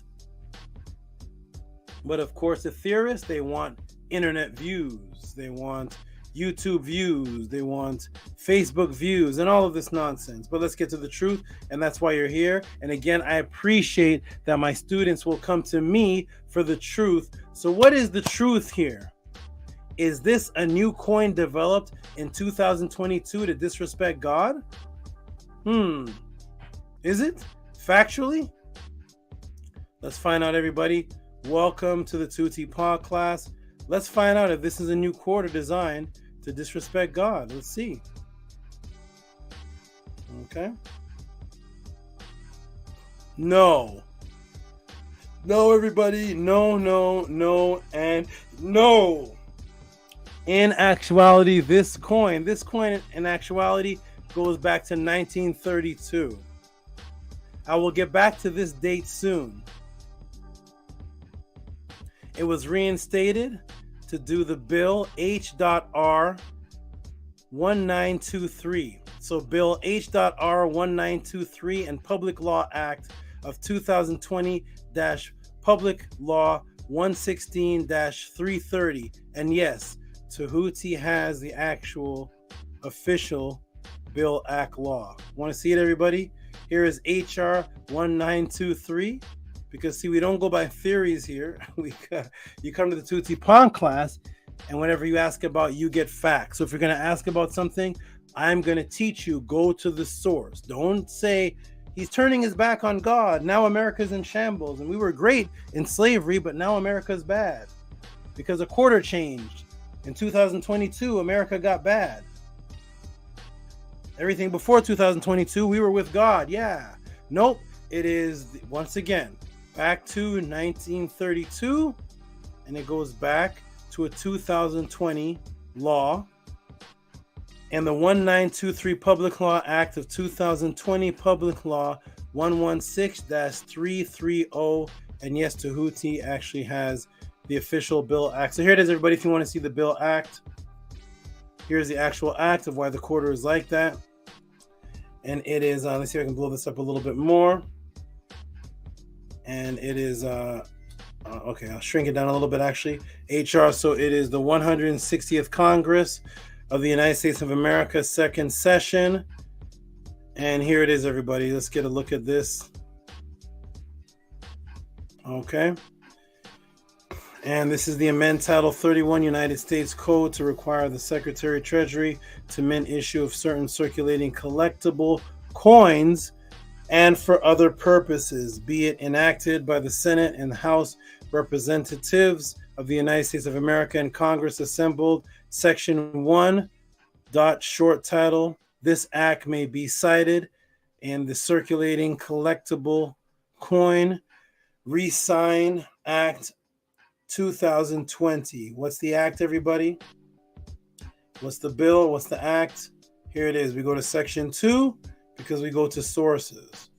Section 2, redesign circulating collectible coins. Section 5112 of Title 31 United States Code is amended by adding to the end of the following new subsection X in quotation, redesign and issuance of quarter dollars, emblem of prominent American women commemorating the 19th Amendment.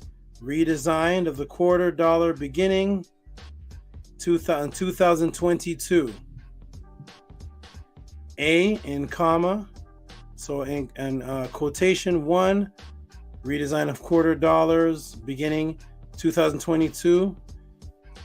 A in general effective beginning January 1st, 2022, notwithstanding the fourth sentence of subsection D1, subsection D2, Secretary of Treasury shall issue quarter dollars that have designed to reverse the selected in accordance with the subsection, which are emblematic of accomplishment of prominent American women. Okay? So it goes back to American women, and we're going to explain why. Okay, so boom. The American Women Quarters Program, T.O.M. trademark. So the American Women Quarters Program, I want you to think. I will break a matrix for you. Just think. Why is it when all the controversial woke people bring up the quarter, they only show you this side? You see? Let me go in the room and see. For all the people that say, some people say, I've seen this quarter before. Look at the breakdown of this, and there's a symbolic meaning of this. They only show you one side of the quarter, don't they? They only show you one side. They don't show you the other side of the quarter. Because the other side of the quarter is not consistent with their theory of his back is facing in God we trust, and his hair is in a certain design, and his eyebrow, and he's smoking a spliff, and whatever it is that they're saying, they only show you, kind of like a stage magician, they only show you one side of the quarter. Why isn't the other side of the quarter a part of the breakdown as well? Because the other side of the quarter would shatter the concept that they're trying to teach you. Here we go, everybody. Welcome to the Tutti Pod class, where we show you both sides of the quarter. Both sides of the quarter. Let's go. You ready? Let's go. Here we go. So here's they only show you this side. Okay? All those people that we saw with the TikTok and the Instagram, they're only talking about this side. What about the other side? Because if they showed you the other side of the quarter, because if you look at the back side of all these new quote-unquote George Washington face reverse quarters, you will see this. Here's what you'll see on the other side, which shatters the whole concept. Here's what's on the other side, everybody. When you look on the other side, each quarter has a different image on the other side.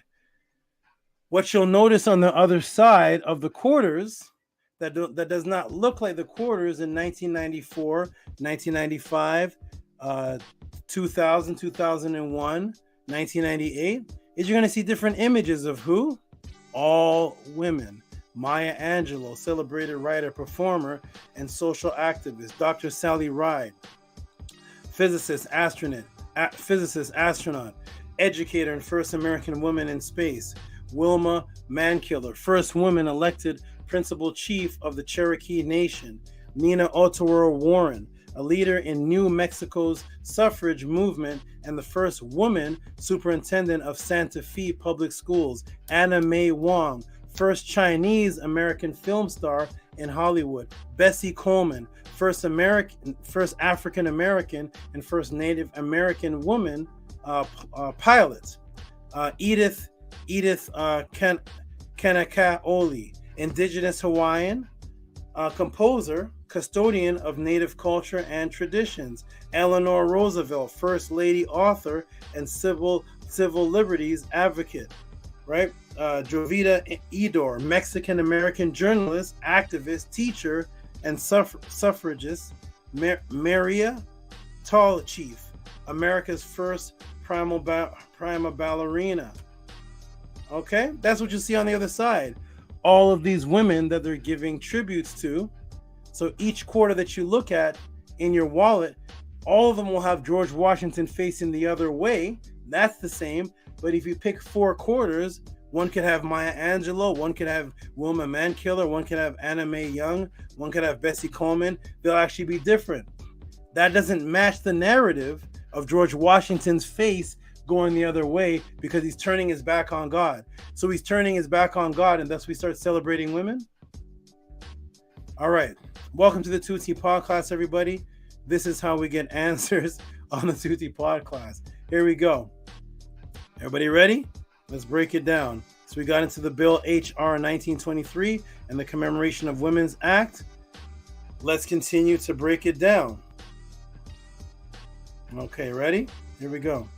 So you may be thinking, thank you, Tehuti. Thank you, Tehuti, for clearing that up. But why is George Washington's face facing the opposite side now? What does that have to do with Women's Act of Public Law 116-330? Why is his face facing the other way? And how does that pertain to the Women's Act? Great question. Remember at the beginning of this session I said the quarter was created as far back as 1932? Remember I said that? Let's go. The design of the right-facing Washington was created by one of the 20th century's most prolific sculptors named Fraser. That's the creator of that quarter in 1932. Way before 2022, George Washington's face was submitted facing that way by a sculptor, and the sculptor's name was Fraser. Okay? Fraser's design was based on a bust by a French sculptor who was submitted, and a right-facing George Washington. Congress chose the design by John Flanagan, which featured the familiar sight of the left-facing Washington. So there was 2 competitors submitting their image into Congress. One was the bust based on a French sculpture. So it was George Washington, but it was mixed with the face of someone else, which is why the face looks different. We can get into that later. And it was facing one way, and then Flanagan, he had the left facing Washington, and his looked just like George Washington. So Congress chose, of course, the one that looked just like George Washington over Fraser's, who was a mixture of giving tribute to George Washington and someone else, combined, mutating their faces together. So they chose the one that looked exactly like George Washington, and Fraser lost, and John Flanagan won the vote, and thus we see the George Washington on the quarter that we see today, other than what happened in 2022.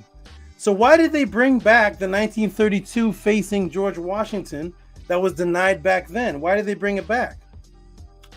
Now, they brought it back now with the American Women Quarters Program. Why bring that back? It was already denied in 1932. It didn't look just like George Washington. One looked just like George Washington that John Flanagan brought. The one that the sculpture brought didn't look just like him. So they chose John Flanagan. But now all of a sudden from 1932, you don't hear about Fraser. And then I started counting it too. 32 to 2022. Then you hear about Fraser, and then when you hear about Fraser, Fraser is brought back in 2022, but brought back with all these women commemoration on the other side of this quarter. What does that have to do with George Washington? Welcome to the Tutti Pod class, where answers will be given factually. So, why did they bring back the 1932 right-facing George Washington that was denied back then? Back now with the American Quarters Program commemorating women? Well, you know me, I like suspense. I never did give you Fraser's first name, did I? I just said the sculpture Fraser. So there's a competition between Fraser and John Flanagan. I gave you John Flanagan's full name. For Fraser, I just said Fraser. So the competition, Fraser lost, John Flanagan won, and then they bring back Fraser with the American Women Commemoration Quarters Program, where George Washington's face is the Fraser sculpture, and on the back is a bunch of women. But why did they bring back the Fraser sculpture? But I never did give you Fraser's first name, did I? Because I like suspense. Well, it's Laura.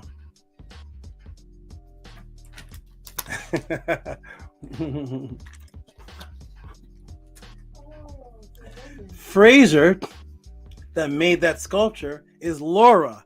Laura Fraser was in competition with John Flanagan, and Laura lost in 1932. Here she is, one of the 20th century's greatest sculpture. Here is Laura Fraser. There she is. Look at her sculpture. Look how awesome. Look at the talent she has. Look at that. That's pretty good, would you say? Laura Fraser is the one who designed it in 1932. She lost. So, boom. So, of course, if these quarters are a dedication to the commemoration of women who may not have been focused on in American history, then what better honor of commemoration than to let the world know of the woman herself, who you more than likely never heard of in American history, who was the actual designer of the George Washington right-facing quarter, who was denied, Laura Gardine Fraser. Boom, there it is, everybody. Welcome to the Tutti Pod class. And now, boom, that is my answer to the conspiracy-driven George Washington quarter with facts. Hotep, I hope you enjoyed. Okay, so that is why the face is facing the other way, because that was the actual design in 1932, but it was brought by a woman. She lost. And the reason why the face is like that could be another question somebody could send in, why it looks like that. She lost. And of course, if they're going to have the Women Commemoration Bill Act HR 1923, they're going to have all the women on the back. and how perfect it would be to have the quarter design, that of a woman herself that you've never heard of in history, but now in the Tehuti Pod class, now you know of Laura Gardine Frazier, the woman who actually designed the quarter that was denied in the first place. Boom. That is my answer. I hope everybody appreciated it. No conspiracy theories, no look at his nose, he's turned to the left, and none of that, just facts given. And that is how I answer questions here at the Tehuti Pod class. I hope you appreciated the answer, sister who asked that question. So it has nothing to do with any conspiracy. Laura Gardine Fraser was not a part of any kind of conspiracy. She was just denied, and now she's brought back for the tribute of women, and that's why there's all women on the quarters back, and that's why the conspiracy theorists can never show you the back of the quarter and break that down, because the back would match the front, because the front was made by a woman. Boom. That is how I answer questions. For those of you who appreciate what it is that I do, just to show you that you can send in questions about a book nobody's ever heard of before, raw minerals, raw materials, or you can send in a question about a quarter in 2022, and you will get the factual answer here at the Tehuti Pod class. I will go through now and see if the person who asked the question is in the room. If not, I will see how the other people appreciate it, and then we're going to get into, wait to see the next question. But here we go. Let me go ahead and see what the people thought of the answer. And Shannon says, what does Shannon say? She says, "This is great." Why is it covering it? It's covering the answer. That's strange. Let's see if I can blow it up. It says, "This is great. I've never seen anybody address this." Robert Williams puts up fire, fire, fire, fire, fire. Okay, Shannon says again, "This was great." Rigo says, "Shout out to the women." Yeah, look at, shout out to the women. There's no conspiracy. Now, I will say that the reason why they're doing it has to do with the reason why they're even doing this to satisfy something can be another breakdown. But shout out to those women who played those roles. But we'll get into that next time. But we got peace to the Lord, peace to the Lord God's Tehuti peace. We got Rigo saying, haha, nice. Okay, good. So we got Big Vase putting up hand claps. Okay, good. You all appreciated the answer. Rigo says, "Guess who's back?" Guess who's back? Oh man. So we got shout out to more women here from Kamit. Selma Burke created the Roosevelt dime bust and an original woman. Yeah, see? So we wouldn't even hear of a lot of these women if it wasn't for this commemoration. So this is not something with a big Masonic conspiracy. The satisfaction of who's satisfied by this is a part of, goes back to George Floyd, but we'll get to that in another question. But Rebel Minded says, very thorough breakdown as usual, Saba. Nania Set Mur says, wow, only here at the Tehuti Pod class where you get factual info. Harass says, 5, much appreciated. Shannon says, great question, even better answer. So that is my answer, everybody. Boom. That's why the quarter, George Washington's facing the other way. Boom. Glad you asked the question. All right, everybody. Let me go ahead and get into the next question. And let me go ahead and brand. For those who really appreciate what it is that I do, again, this is the Tehuti Pod class, and what I do is based on reciprocity because I spend my time, I spend hours. I'm teaching. We're at the 3-hour mark. We'll probably go to 6-hour mark of me just teaching and teaching. I have no video talking about anybody personally. That's what the other teachers do. Exposing this person's a fraud. This person I caught with their grandmother. I don't do anything like that. It's all information. If I talk about Ra Nefer Amun, it's about the book that was put out. and the information in it. Nothing about Ra Neferamun and his wife or his girlfriend, or I don't like his left foot in his shoe. It's all factual information, and what you're seeing here is what you don't see everywhere else, because somewhere within the YouTube video that you press play on, you're going to see disputing between people in their personal life. You're going to see insults. None of that is here. Strictly the facts. So, if y'all appreciate what I do, then please support the Tehuti Pod class. PayPal, Rocky SV, Cash App, TT Amun. That is how you support what it is that I do and keep me going. Okay? I'm glad you appreciate it. Now,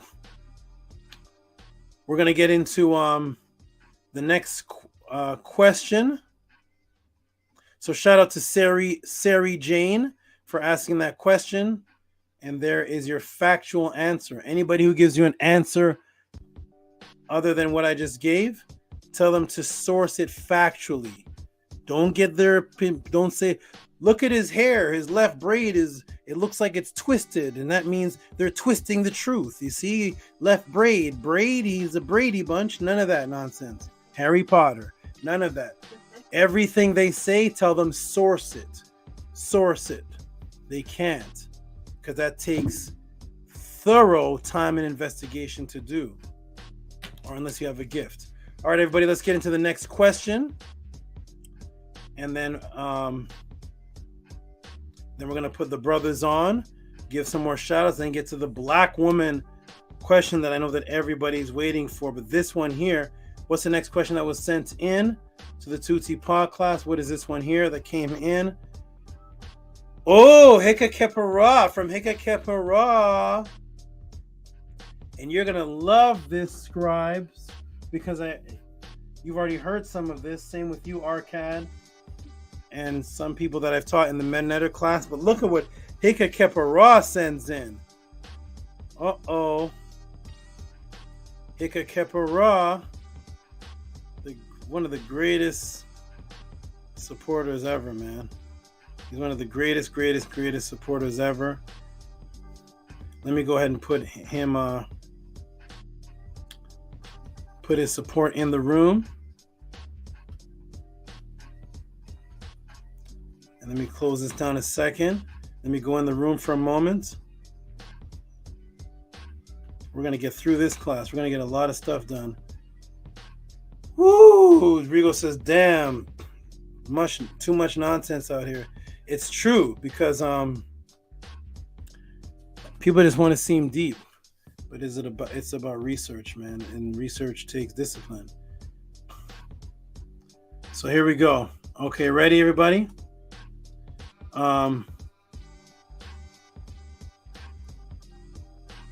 Scribe says peace and love. Heka Khepera, real quick, are you able to jump on the StreamYard for just a second? Just a second. Are you able to jump on to StreamYard for just a second? I want you to, if you can, I want you to actually voice the question that you asked. Jump on. I just kind of run over there for 42 seconds. And I want you to voice the question. If you can jump on for just a second, because this question is beautiful. This question that I'm seeing on the screen right here. Welcome to the pod class. This is an awesome question. Heka Khepera, are you able to jump on for a second? Heka Khepera, if you are here, jump on for a second. So scribe, there's Heka Khepera. There he is. There he is. Saba. Hey, man. You look the same. You look this, huh? I said, what's happening? You look the same every time. I have a picture of you that I'm going to show in the Black Woman breakdown. It's a screenshot of you, and it's the same smile. Your face is constantly smiling and happy. You look like a happy. You're like always excited and happy, man. It's beautiful, man. Go ahead. Hey, your teachings are life changing for me. I'm always excited to hear it. Always. Do you remember the question that you? So there was two actually. I think one was from your son, and one was from you. This one was about the foot. Go ahead and tell everybody the question. why you asked it, and if you ever heard anybody explain it, and then I'm gonna come back and answer it. I'll be back in just a moment. Okay. Well, Hotep to the class, Hotep Ma to the class. My question was, why are the statues of the netters always illustrated with their left foot forward?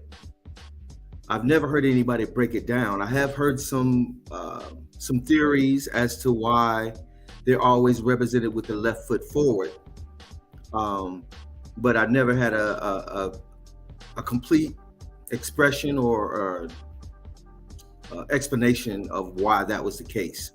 I've never heard anybody else break it down. Of course, our Saba can do it.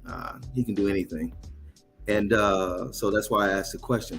I heard it was related to Ma'at, or being centered in Ma'at, but I'm sure Saba's going to give a more profound breakdown of why that is the case. If you haven't ever noticed, all the statues in all the museums around the world, they always represent the netters, or most of even the pharaohs or the Nysuts, with their left foot forward. And it just struck me as very particular, like why they aren't standing with both feet equal, or it's just side by side. It's always the left foot is forward and the right foot is back. So that was the reason why I wanted to ask the question. And maybe it'll help somebody else. Definitely will help me. And that's basically it. Hope everybody's enjoying the profound answers. As Arcad always expresses, nobody else in the conscious community anywhere in the world is breaking down the answers, doing the research that our Saba is doing. I am tremendously grateful. That's why I can't help but smile, because I'm always excited to hear things that are gonna further push me out of the matrix. As somebody mentioned earlier, everything is corrupted. Everything is a lie. And we have to have a correct breakdown on the things that we hear and use and support every day, so that we can have our frequency and vibration correct. That way we can progress and be our best self. If not, we'll perpetuate the lie. And that's what many people are doing. So that was my question. Hope that helps. He's not back. Nice. So you saw I stepped away for just a second. You saw all the Netter Kemetic statues with the foot to the left, and you even saw other statues that did you see other statues that weren't Kemetic also imitating that foot to the left? Well, not necessarily. Even like some of the depictions in the Meta Netter, it seems like the pharaoh is like his left leg is always like forward. So I was wondering why. What was the significance of that? Awesome. Beautiful question, Heka Khepera. You Saba. Okay, so I'm going to go ahead and answer it for you, Heka Khepera, and then you can tell me what you thought of the answer when I am done. All right. Thank you. Okay. What do you say? I said thank you much. You're welcome. Peace and love. Let's get into it. Peace and love.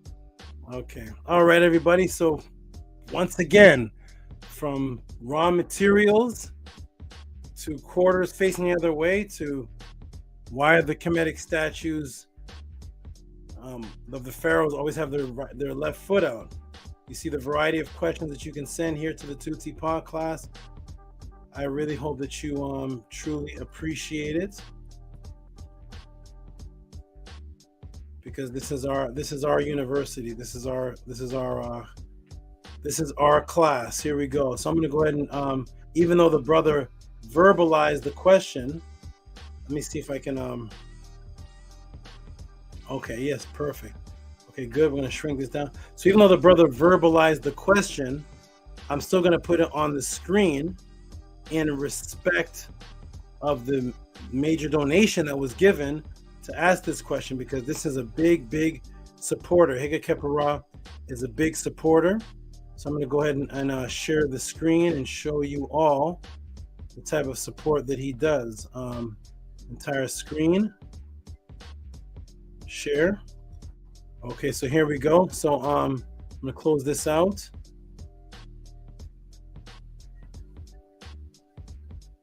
And here it is right here. So here is the shout out to Heka Khepera.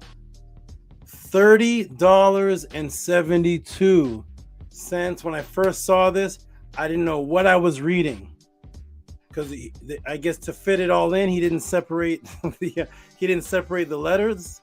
So I read and I was like, "What in the world? Why Nysut? I said, oh, why the Nysut represented with left foot forward? Okay, I got it." When I first saw this, I was like, "What in the world is like a riddle? Is this a long word in English? I don't know." But I figured it out, everybody. And now we're going to get into the answer. Welcome to the Tehuti Pod class. Let us break down the answer to the question. Here we go. Are you all ready? Press a 1 if you can hear me clear. I got to do a check because, once I start, I'm just going to go. Once I start, I'm just going to go. Okay?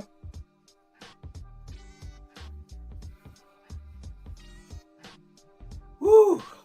And Vinny Black says, Vinny Blacklodge says, "Thank you, Saba, for setting Friday nights aside to provide a place for study of light and truth." Thank you, my brother. It's Friday night. We should all be partying at the club or hanging out, right? But here, this is our club university. This is where we party at the Tehuti Pod class with nothing but knowledge and information. Ooh. Shannon says, "Saba's range is incredible." Thank you, sister. Appreciate it. Thank you. Okay, let's go, everybody. Let's get into the next question. This question that was sent in. A Conscious Conqueror is still talking about the Garfield debate. Hey, everybody, want to hear a secret? Should I tell them? I'm going to tell them. Want to hear a secret, everybody? Want to hear a secret? Want to hear a secret, Conscious Conqueror? Everybody? Want to hear a secret? Want to hear a secret? Okay, want to hear a secret? I'm going to do the secret and I'm going to answer the question. Want to hear a secret, everybody? Remember the Garfield and Jabari, and Garfield bailed out for whatever reason. And now every Sonetter show is about the debate and all this. So right after that happened, Garfield contacted me and asked me if I want to fill Jabari's place, and we'll do a private debate on that topic, and then he'll air it. I said to myself, how messy is this? How messy is this? You want to do a private debate with me on the topic? I said I can't get involved with that type of energy. So I actually refused the debate on the topic. He invited me to the debate. We were going to do it privately on his Zoom or something, and then he was going to air it afterwards. The exact same debate. He was going to replace Jabari with me. I was like, no, man, I'm not into that energy. That is a you and Jabari thing. But that's actually what happened behind the scenes. Behind the scenes, it was supposed to go from Jabari and him. He ducked out, and he was supposed to. Me and him were supposed to do it, or he wanted to, and I was like, no. So there's a little secret right there. Yeah, the energy was completely wrong. I'm not into that. I'm not into that at all. I'm not into that. If anybody wants to see me and anybody debate, you can all send in your donations and we'll do it here on the class or something. But other than that, I'll just teach. Every time I debate these guys, I guess this is teaching. I'm debating them and I'm winning. That is helping people. So I'm going to keep that in mind. Me debating these people, debunking them in real life is helping, because I just keep winning the debates and nobody. After I win the debates, I disappear. I beat Vocab Malone on the topic that Sonetter always talks about on the show, and I'm never mentioned again. It's never mentioned that I'm the only one that had a debate called The Historicity of Jesus, and I won the debate, and it's never mentioned. I'm the only one in the whole Sonetter history, according to them, that beat Jabari, and I'm never mentioned. That never happened, and doesn't exist. So I don't know. I'm the invisible ghost man. So anyways, everybody, let's get into the answer, everybody. welcome to the Tutti Pod class. And you said, he mentioned on his podcast that I said the energy was wrong. Yeah, I did. Yeah, that'd be a whole mess. I'm not into that kind of stuff.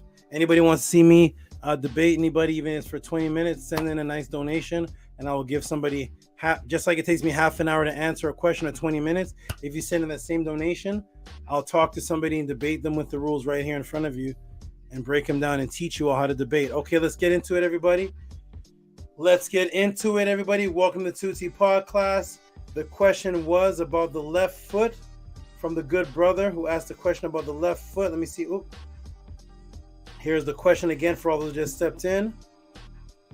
And he said, why the Nysut? For those who don't know, Nysut is the pharaoh. Why is the Nysut represented with the left foot forward? That is from Heka Khepera. Shout out to the $30.72. Appreciate you, my good brother. Let's get into it, everybody.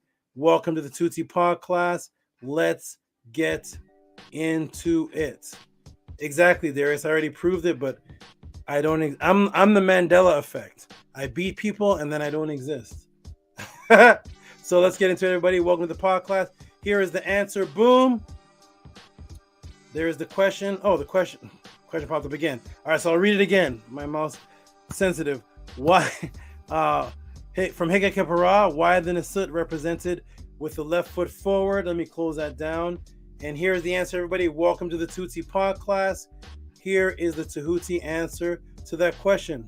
So here it is. There's an interesting theme we see,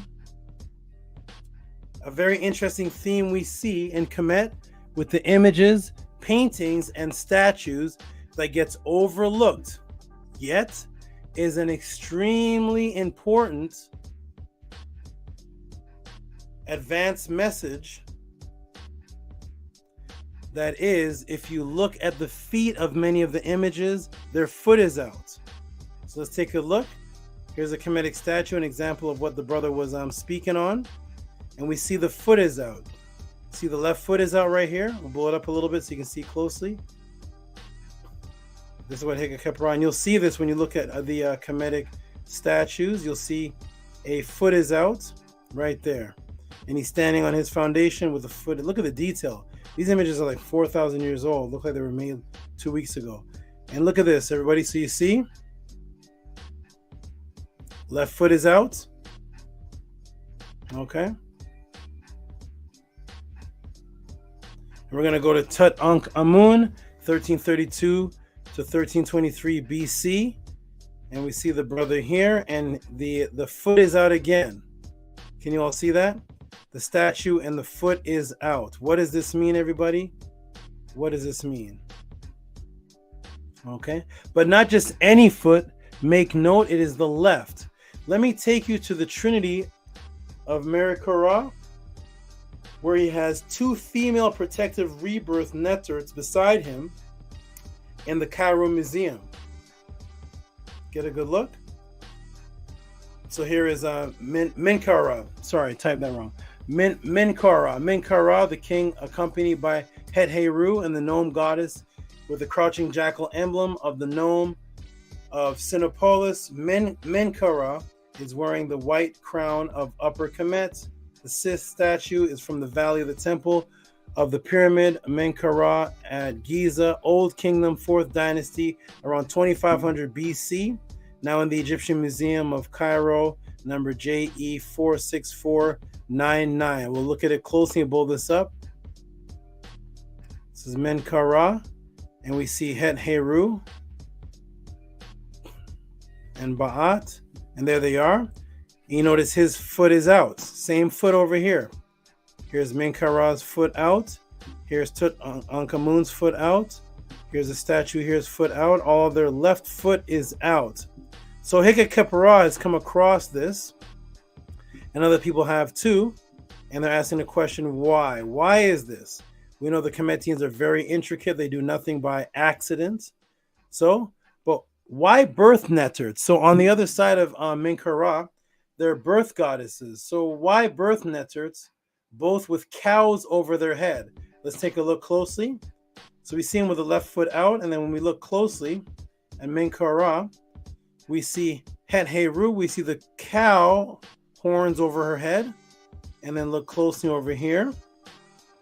We see the cow over her head, and something else very interesting that you probably never have noted before.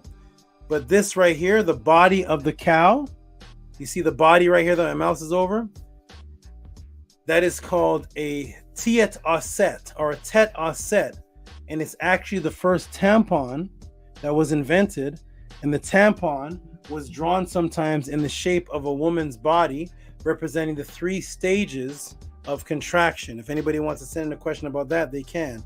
But this is actually the body of a tampon called a Tet Aset, which represents birth, because the tampon, using a tampon, is the onset of understanding that you are now fertile. Menstruation is a sign of fertility, and so is the cow. So you see the cow with the body of a tampon, and then you see on the head, you see Het Heru with the horns of the cow. So that represents that they are both birth goddesses, okay? And they're both on either side protecting Menkaura as he stands there with his wonderful shaped body, right? Broad shoulders, thin stomach. That's right. He didn't look like the fat Buddha that they portray. Buddha actually looked like this. That's another class. But here, so there he is with the foot out, okay? With the 2 birth goddesses, one with a tampon on her head, with the cow with the horns, and one with the horns and the sun on her head. Okay, this takes us back to, so why is he with those birth goddesses? This takes us back to the Kemetic concept of sex magic, microcosm of the woman being the original protector of the womb, who rebirths you here and in the afterlife. Duality of rebirth, physical rebirth here and in the afterlife, as seen in the Harper's song and with Amenhotep II drinking under the symbolic cow. So in the Harper's song, we see sex magic, symbolism, when 2 people are having sex or in sexual indulgence. One of the things that is more popular that a man does to a woman is he licks or sucks on her breast. He does things to her breast, even though a man has a chest and a man has nipples too. And the majority of the time, the man is groping and doing things to a woman's breast. And there is sex magic, microcosm symbolism in that. And we're going to get right to it. Here we go. Welcome to the Tehuti pod class. Here is the Harper's song, Papyrus, right out of Kemet. This is the Harper's song. It says, "Would you depart because you have an urge to eat?" This is a woman who wants to have intimate relations with her man. And she's saying, would you depart because you have the urge to eat? Are you a man devoted to his stomach? So would you leave having sex with me because you're hungry? Would you depart in your fine clothing while I'm left with nothing but bed sheets? She's in bed naked with bed sheets. And she's saying, are you going to leave because you're hungry? Are you going to leave in your fine clothing? Would you leave me for the sake of a drink? Leave me naked here in bed for the sake of a drink? Then take my breast, for its milk wells you up. Now we know right there that she's talking about sexuality, but she's also talking about symbolism in the story of Het Heru and Aset. Because when a man has sex with a woman, even though he's doing things with her breast for stimulation, he's not drinking milk out of her breast until his belly's full. Unless some of you do that, I don't know. I've never experienced that. I've never seen that, not even in porno movies, where a man is having sex, and he's literally drinking the woman's breast milk. I'm full now. I'm out of here. But she's saying, take my breast, for its milk wells you up. So you know that even in the act of sexuality, the Kemetians are still thinking about their spirituality and the story of Het Heru and Aset. More wondrous is a single day in your embrace than 100,000 upon earth. Your love has merged completely with my body as mingled water, as a drug to which resin has been added when milk is mixed with and is broken. They put liquid or water there. That's on page 309 of the Anthology Literature of the Ancient Egyptians by Kellyanne Simpson, and it's called The Harper's Song. So in the middle of her sexual wants and needs, she immediately starts talking about the symbolism of a breast and taking it as actual milk as if he's a little baby and a child. Why is that? Because of the cow symbolism over here, and the cows with their udders feeding their baby. And that's why the cow is associated with fertility, because when we look at Amenhotep II, what do we see? We see the cow as Het Heru, and what is Amenhotep doing under her? Drinking the milk. We know that in ancient Kemet, pharaohs didn't literally get under cows and drink their milk, just like while these two people are going to have sex, the man is not literally going to take her breast and drink milk till he's full, but it is symbolism that the woman is the original nourisher and protector of the male and female tribe. So this is Amenhotep underneath a cow, drinking the cow Het Heru's milk in 1427 to 1401 BC. You have probably never seen or heard of this, and if you have, you probably, no one has explained it to you. So here's the breast milking symbolism, and while the people are about to have sex over here in the Harper's song, the love poetry song, she talks about my breast, take my breast, for its milk wells you up.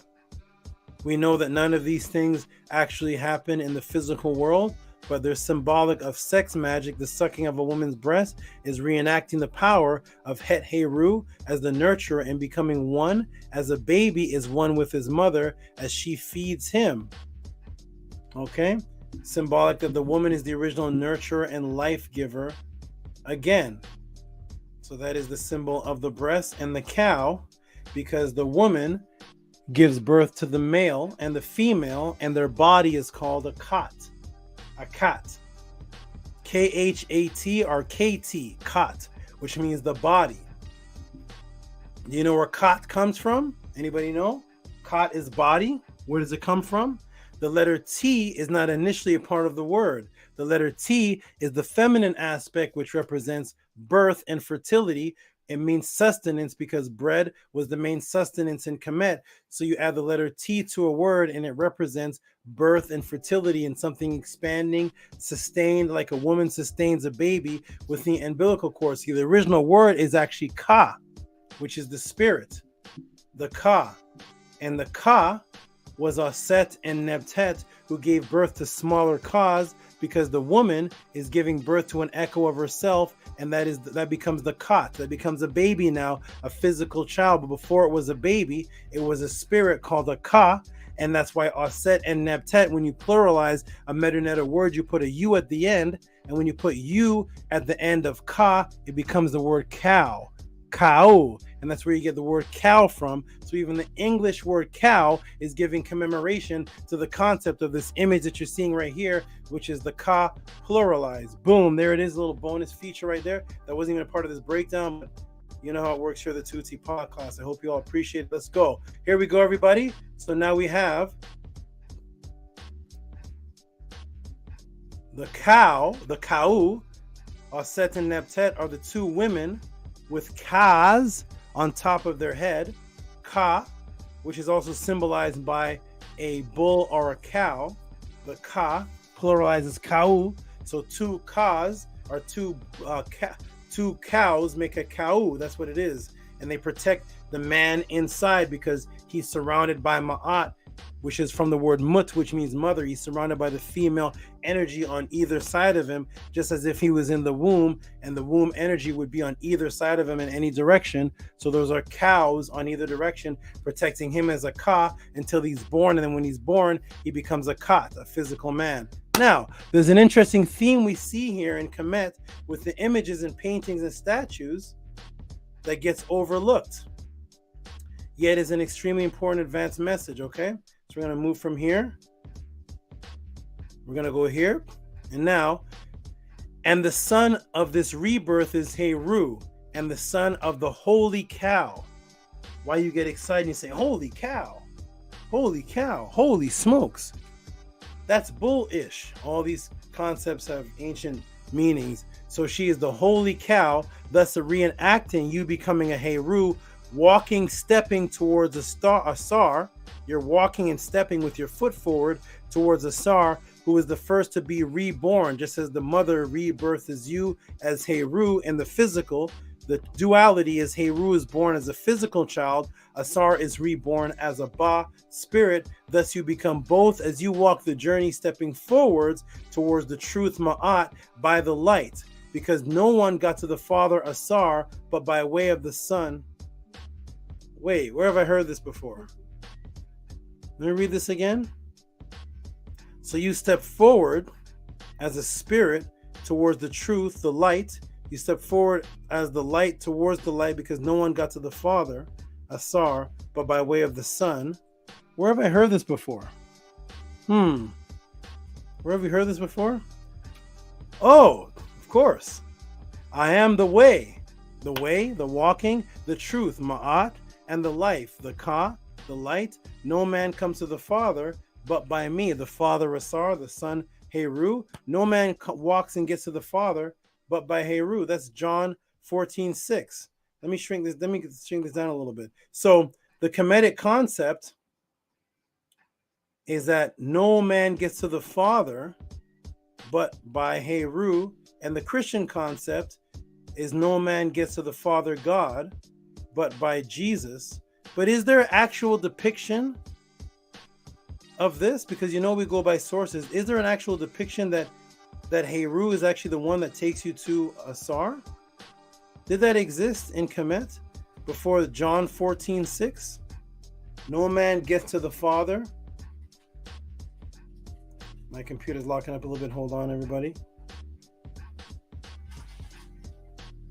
No man gets to the Father because he is the way. Guess what Jesus' name was? Sorry, guess what Heru's other name was? Iya, the son of the pathway. Son is Sa, Isa. I'll say that for another class though. That was Heru's name, Isa. Ever heard that before?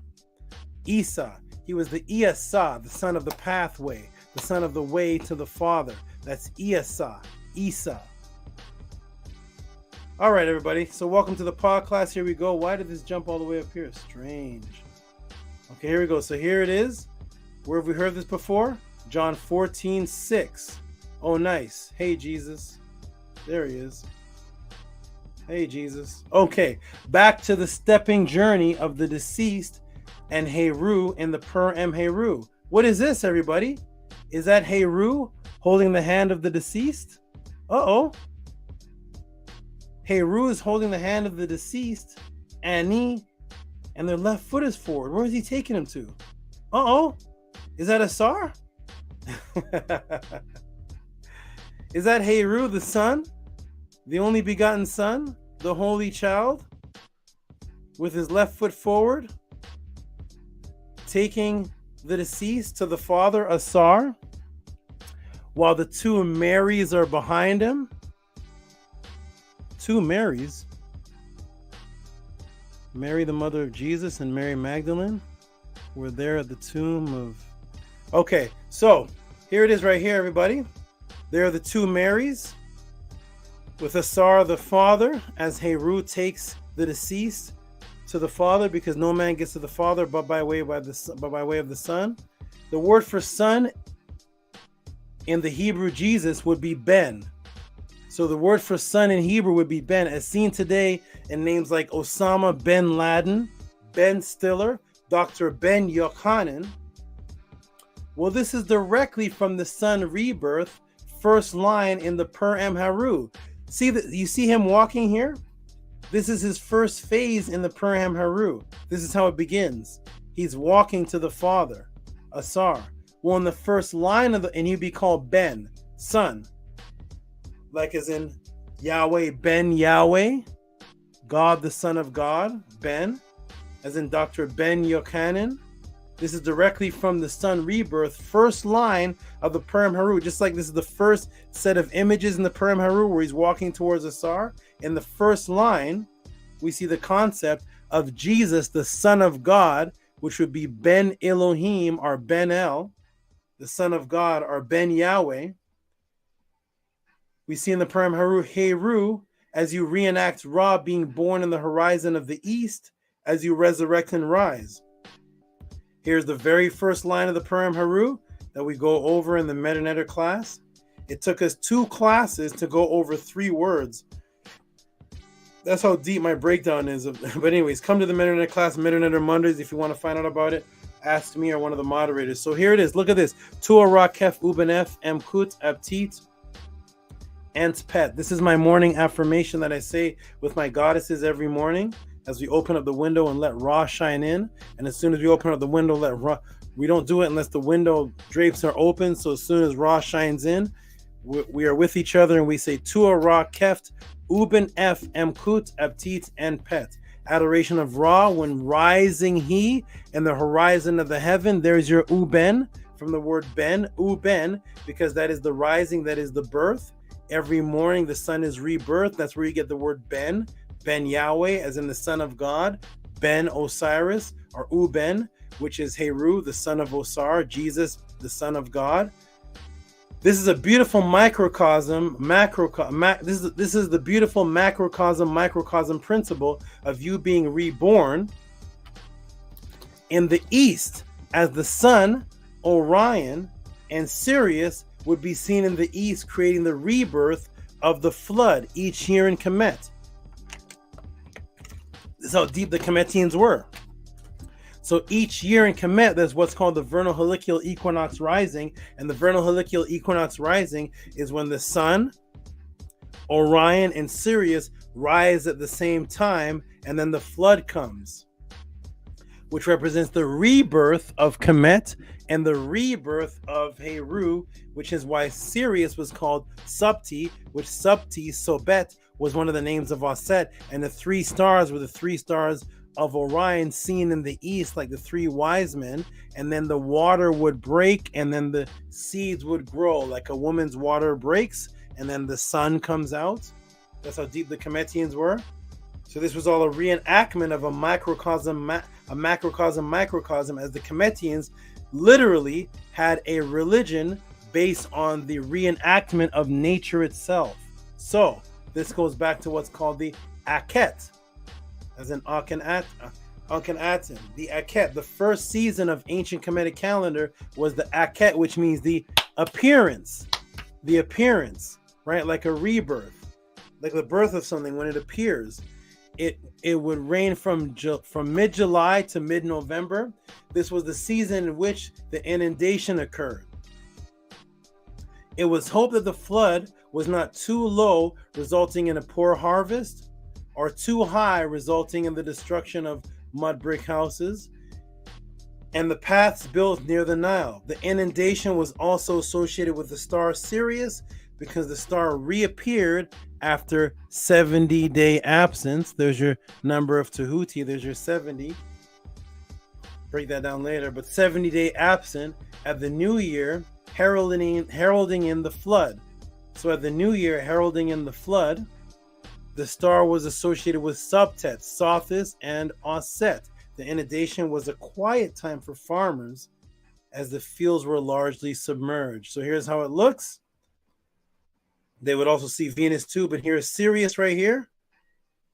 And there's the vernal heliacal equinox rising with Orion, Sirius, and the sun rising at the same time. So the first sighting of Sirius and the association with the rebirth of the Nile was so important that its heliacal rising marked the start of the Kemetic calendar year. Heliacal relates to the star's proximity to the sun from Helios in Greece because the letter L was R. So they created Helios, but it was really Heru. Helios. Helio was originally Heru. Okay? The letter L was an R. The letter L was originally R. Right? Whew, let me take a breather. Hold on.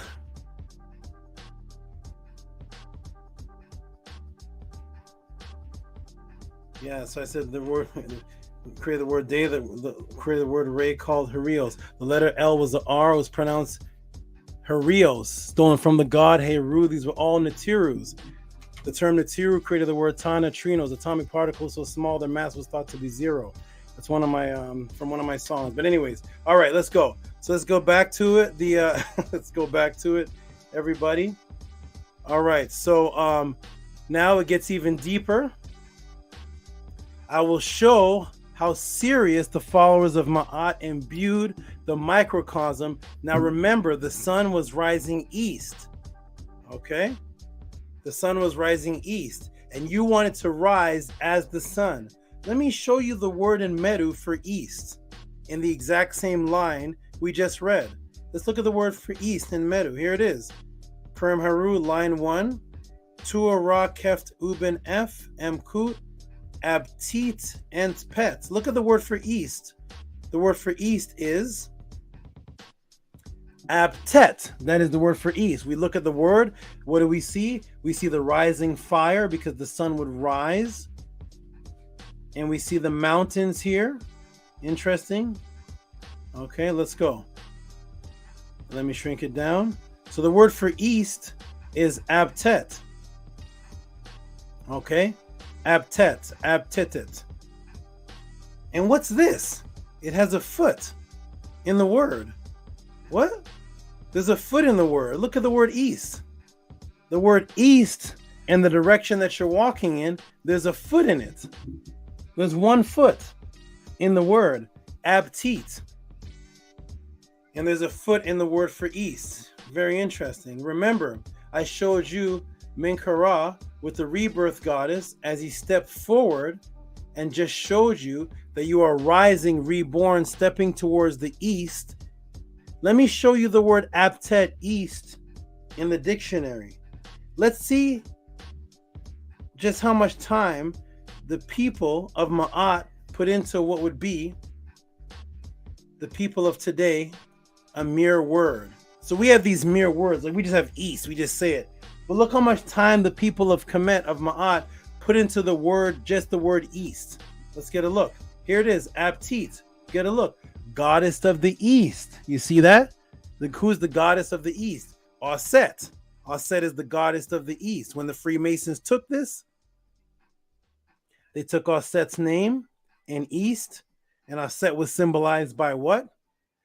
The Sapti, the Sirius bright star, seen in the east, Matthew 2:2. They saw a star in the east, and that marked the birth of Christ. The star in the east, star, east, east star, eastern star.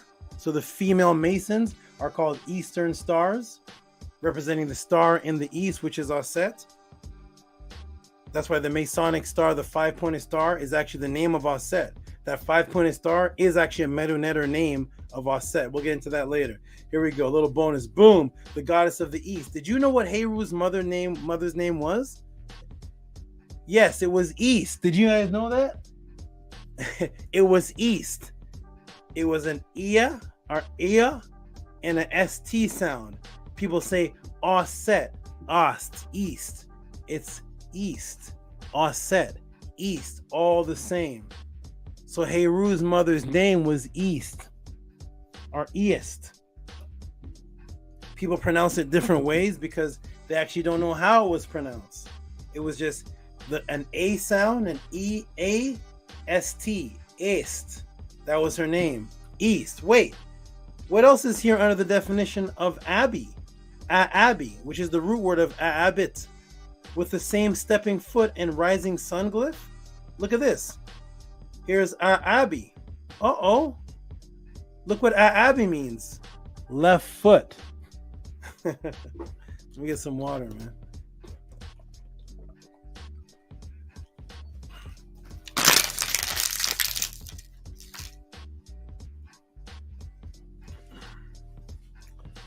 All right. I hope everybody really helps and support what it is that I'm doing here. I don't know how many people are watching because I can't see the screen. Usually it's about 80 something watching. If there's 80 people watching this and you appreciate what you're seeing from me, if you're watching it to disassemble this to debate me, then I understand why you're not supporting. But if you're watching this and you truly appreciate all this that's happening, then please support this as something very unique, because you know within yourself there's nothing like this on YouTube. If there is, I've been asking for over a year now, can somebody please put the link in the bottom of the room of anybody breaking down answers like this?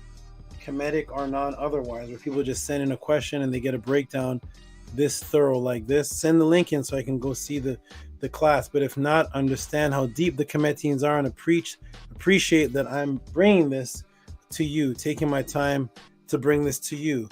The root word of east with the light coming up is the same word for left foot. Not just any foot, left foot. You see that? So in our direction walking, imitating where the sun would rise, in the east representing East Osset, giving birth to Heru, the Kemetians designed the word, where the word Abit is the goddess of the east and the rebirth, and Abi without the T sound is left foot, left side. So the word for east and left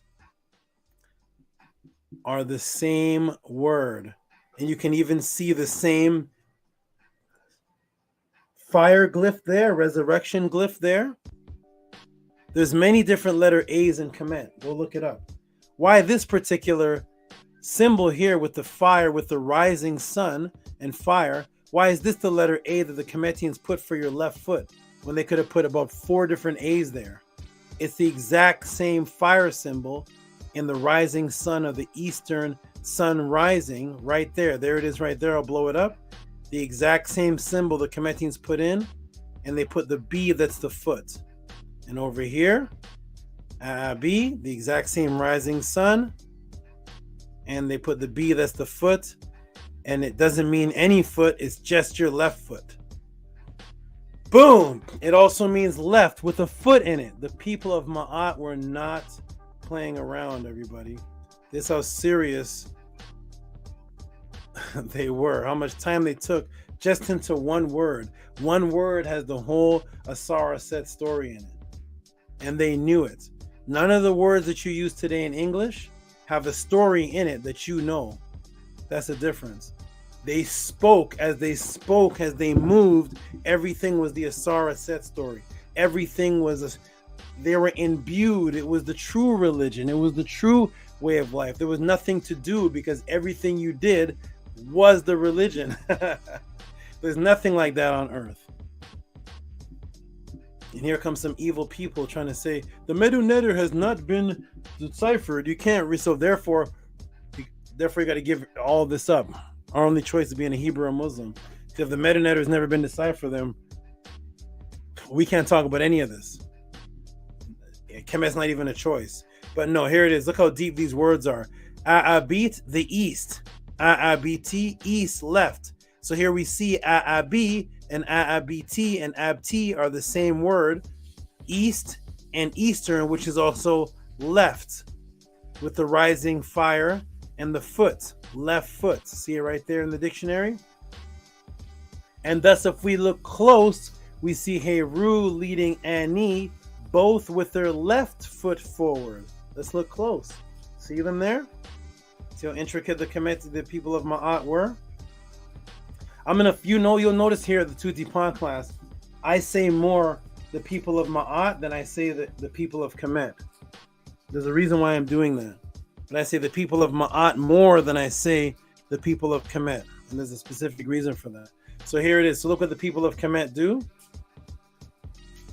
He's leading them with the left foot forward because the word left and east has the symbolism of the microcosm and macrocosm of the way that the Sapti star and the vernal helical rising with the sun is moving, and they're moving their bodies in the way to imitate that aspect of nature representing a rebirth. And remember what I had taught about the breast and the cow. Remember about the breast and the cow and its correlation to rebirth under the goddess East, Ost.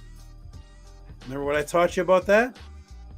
And the woman saying, would you leave me for the sake of a drink? Then take my breast, for it wells up. And we see Amenhotep II drinking from the breast of the cow. And I said that was symbolism of the mother's power.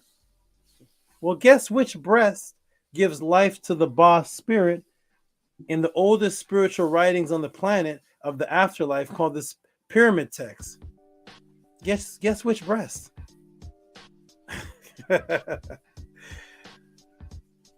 This is the pyramid text, 2400 BC. What does it say here? Line 1354a, for thou art verily a spirit who was nursed by Nebtet with her left breast.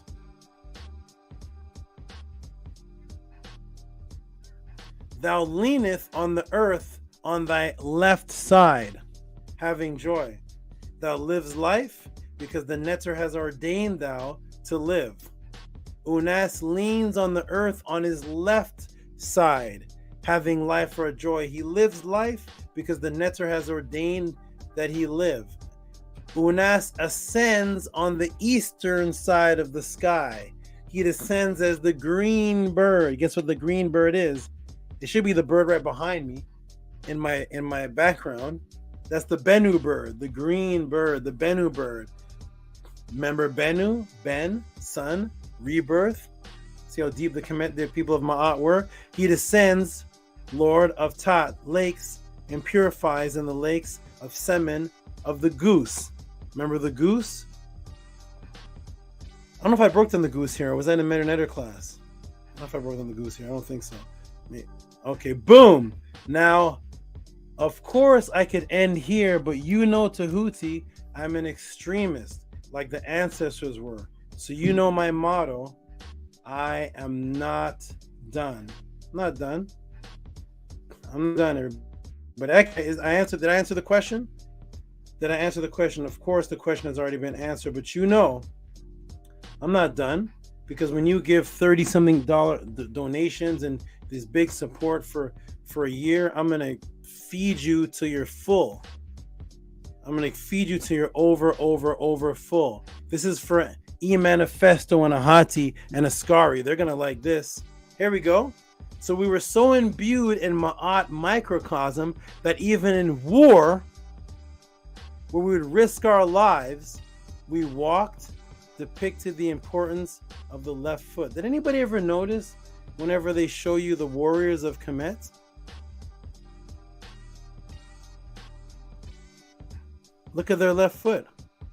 Even at war, even risking their lives, they're still depicting themselves, still thinking about Ma'at. This is in the Museum for Agricultural Dialogue, Early Middle Kingdom, 11th Dynasty, 2055 to 1985 BC, and Asut Kemet, 3000, 2000 BC. Materials, wood. Look at the warriors ready to fight and defend. Kemet ready to fight and defend with their left foot out. So if we lived the war, we fought for Ma'at, and if we died in Ma'at. So deep it was. So serious. Everything was the religion. Everything. You're at war and you're still stepping with your left foot. Think about what you have to think of that. Your life is a danger and you're still depicting yourself stepping with the left foot. That's why they had to get us out of this. They had to get us in Christianity. They had to get us out of this for sure. Now back to Heru leading with the left foot. Here's Heru again, leading with the left foot, leading with Ani, leading with the left foot, leading Ani, and we're going to get back to Heru, leading you with the left foot. Heru with his left foot out, leading Ani, and Ani with the left foot out. And where else is Heru leading you? Where is he leading you, though?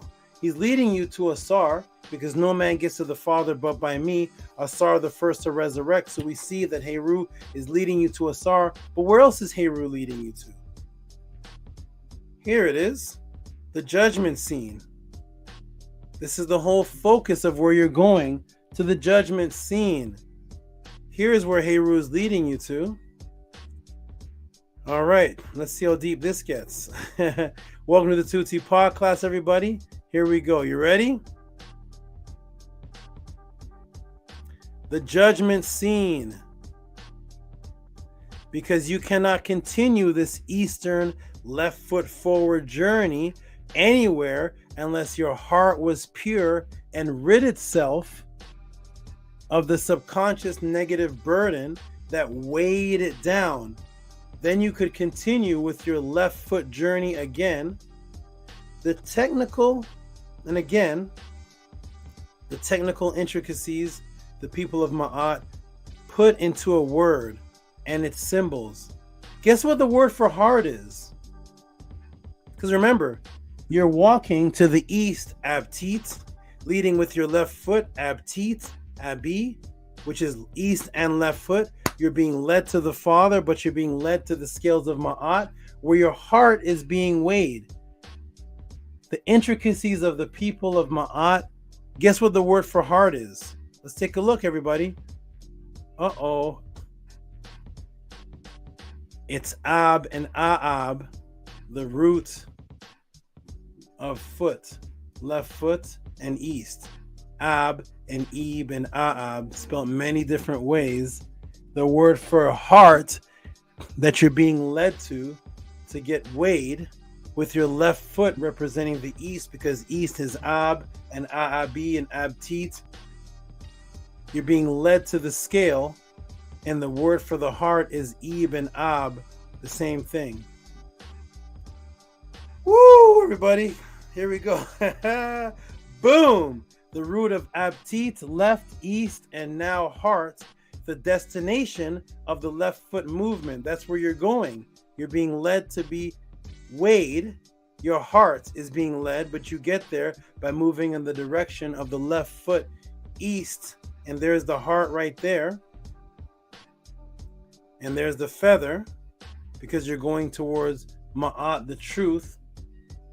Because Heru, he is the Isa, he is the way, the truth, Ma'at, and the light, because Heru means light day.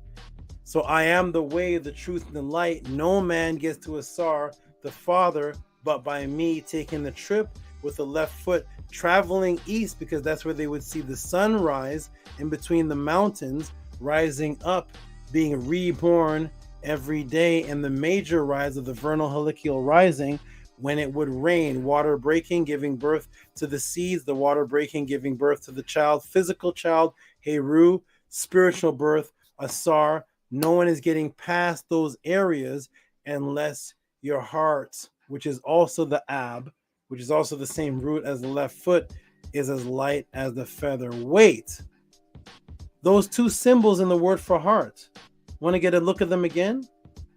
Is Tehuti making all this up? The symbols of the word for heart. I'm telling you that the word for heart is the same root as the foot, as the Eb or the Aab or the Abtit, which is just feminizing the word. Ab and Abtit is the feminization of it, because it's birth. Now there's two symbols for the word for heart. Want to get a look at the two symbols? There's two symbols for the word for heart. Actually three, but two surrounding one. Let's get a look. Uh-oh. The word for heart is two heart vases with a foot in the middle. What are those? What are these here? What are these? Let's go over here and see what those are, everybody. Let's see how deep the people and the followers of Ma'at were. Let's see. Welcome to the Tehuti Pod class, where you only get this broken down here. And once again, I will come back to the room. If you're getting this broken down anywhere else, please put the link in the room so I can go and see this whole breakdown of the left foot and the Ab and the East and the Os broken down, and I will join their class. Look at this, everybody. Here's the word for heart. Look at this. Symbols of what? What are these things? The left foot is surrounded by the same heart vases on the scales of Ma'at. Look at the foot of the A'ab'it. There's the foot moving to the left. And look at the vase that's on the scale of Ma'at. That's that same thing right here. Heart is a foot surrounded by two heart vases. You see how deep and intricate the Kemetians were? Which is also the same word for east. All of this, the followers of Ma'at put into the theme connection of traveling east like the sun for the rebirth of the Nile, and the Het Heru, the mother Ost, east, walking towards Ma'at as the light, the left foot as your heart got weighed. Could there possibly be more? How detailed and serious were the followers of Ma'at? Oh, the heart. I didn't discuss with you where the heart is located in the body, did I?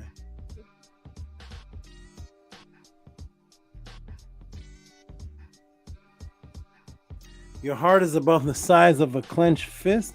It lies in front of the middle of your chest, behind and slightly to the left.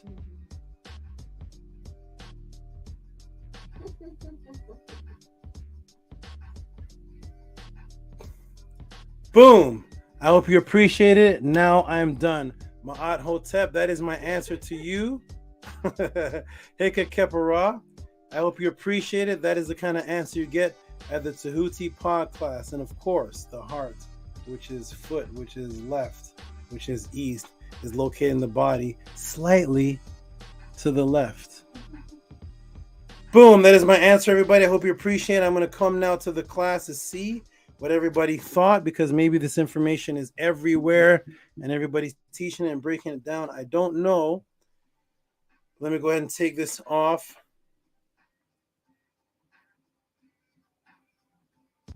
That is my answer. Let me go ahead and check the room and see who heard it, who appreciated it, who liked it, who didn't like it.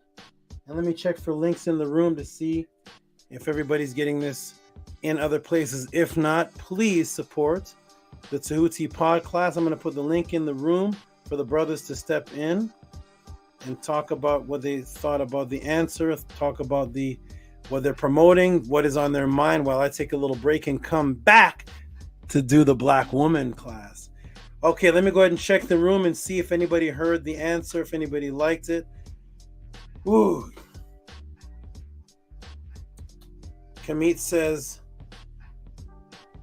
I'm actually starting to think calling Tehuti a master teacher may be an insult to Tehuti. T.O.T, the only teacher. Hey. The only teacher may be more suitable for the title for Tehuti. Thank you, my good brother. Thank you so much. Thank you so much. Thank you so much. Thank you so much. Let me go ahead and see what people thought of the answer. Interstate Neek is on it. He's like left foot forward. Ooh, ooh, ooh, ooh, ooh, ooh. Okay. Let's see who heard the answer, who appreciated it. Okay, you got Big Blunt saying, wow. Wow, wow, wow, wow, wow. Okay.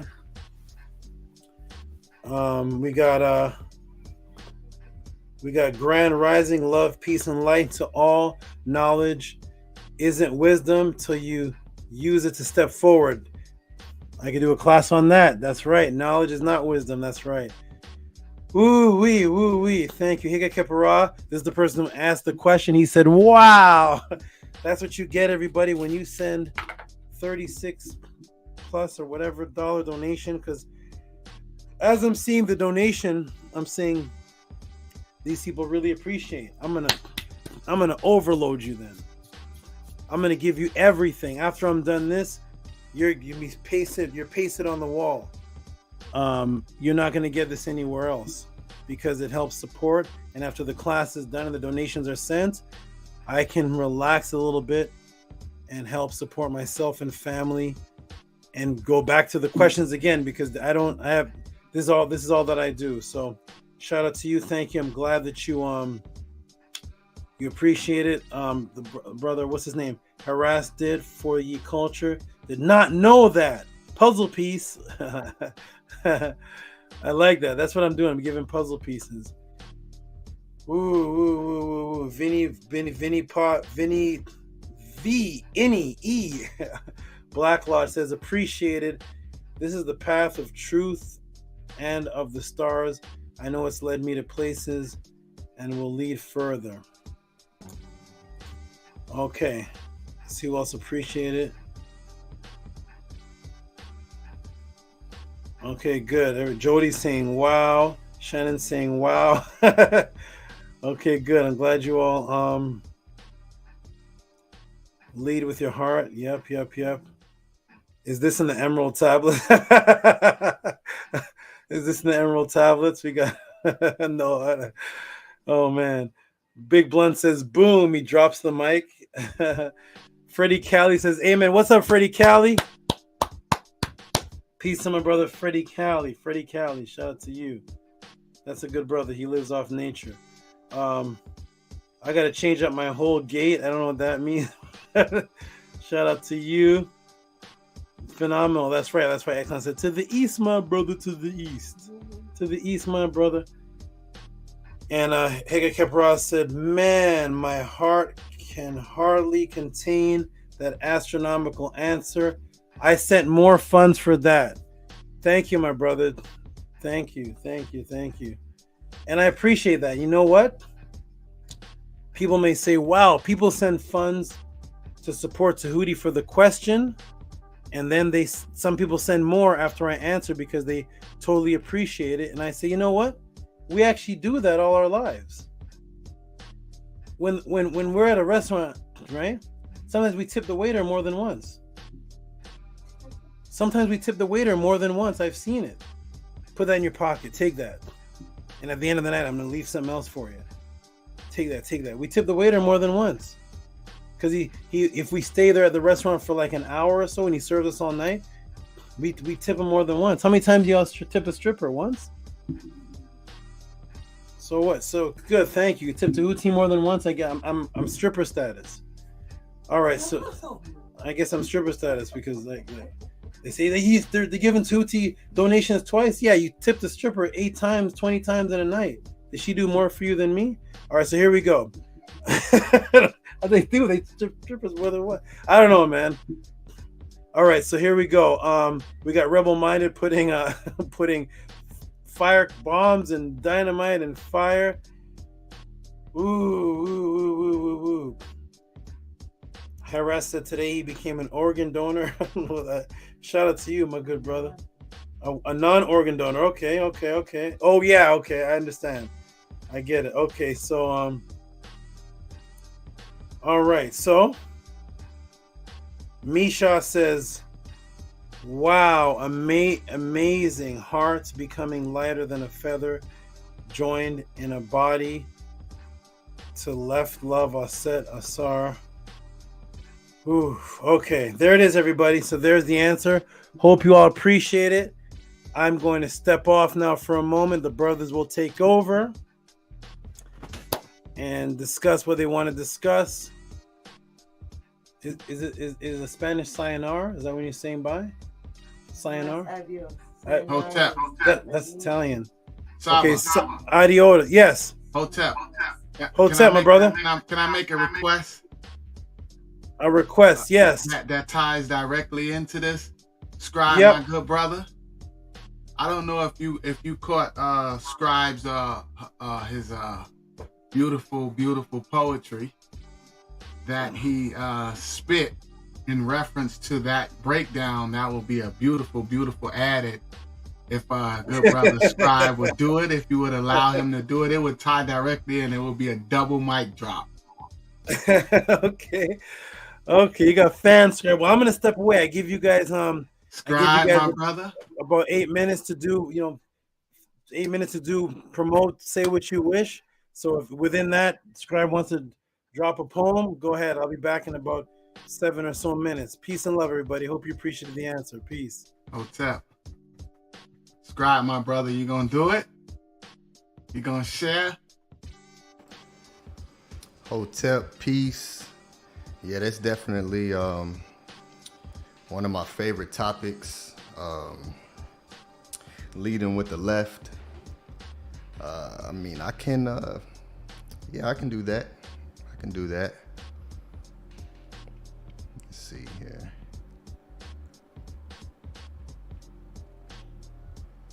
Let's see if I have it loaded up here.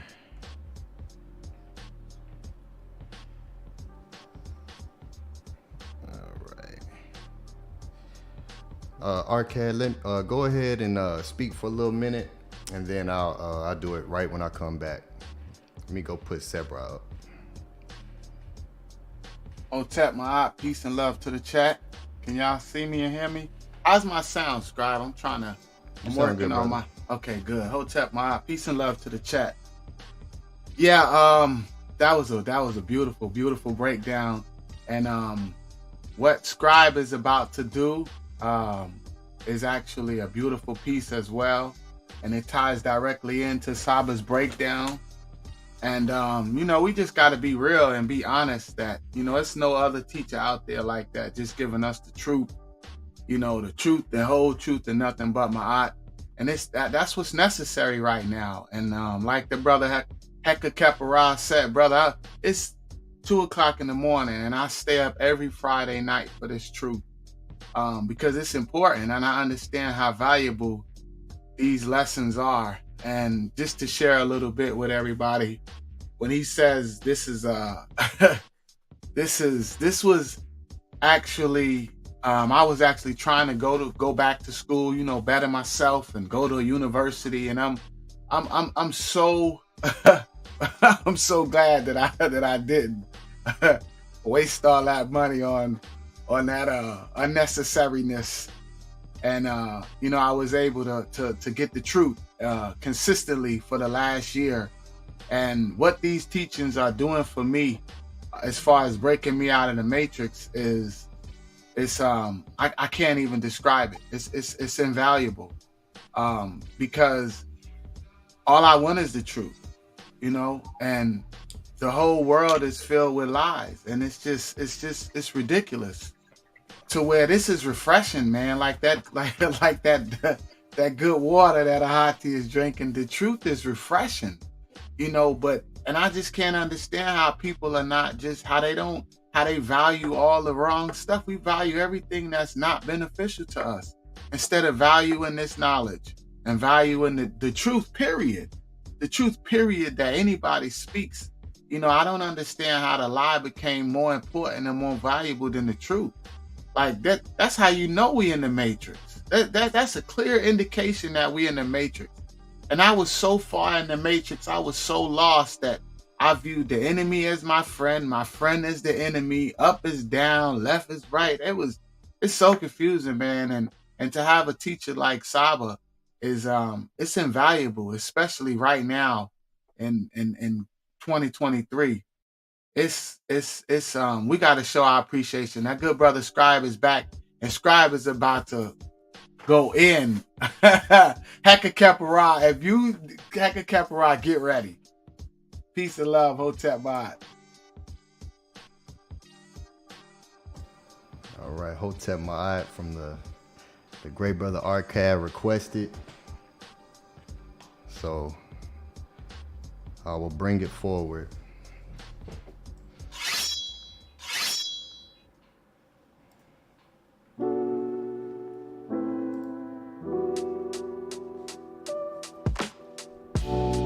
I do my best to do my best. Lead with the left, heart out my chest. By a step out of the flesh. On my crown is the Nemez, corona shining. I do my best to do my best. Lead with the left, heart out my chest. By a step out of the flesh. And on my crown is the Nemez, corona shining. Serpent mind, winding in alignment. Straight from Orion, the origins. Digging to the root, Kim originals, the oracle speaking. Your aura is gleaming. The sons of God, Amen Ra. Who can't afford a reason to fall below your own means, meaning reaching beyond the firmament ceiling. I see linguistics tricking us deep into sleeping. The way we live inception, I must be dreaming. Doubles, double L, square root, mirrors, reverse the image. My grip was slipping.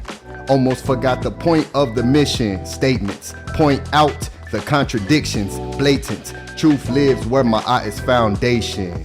Co-founded a nation, dictionaries, studies, spells can be scary.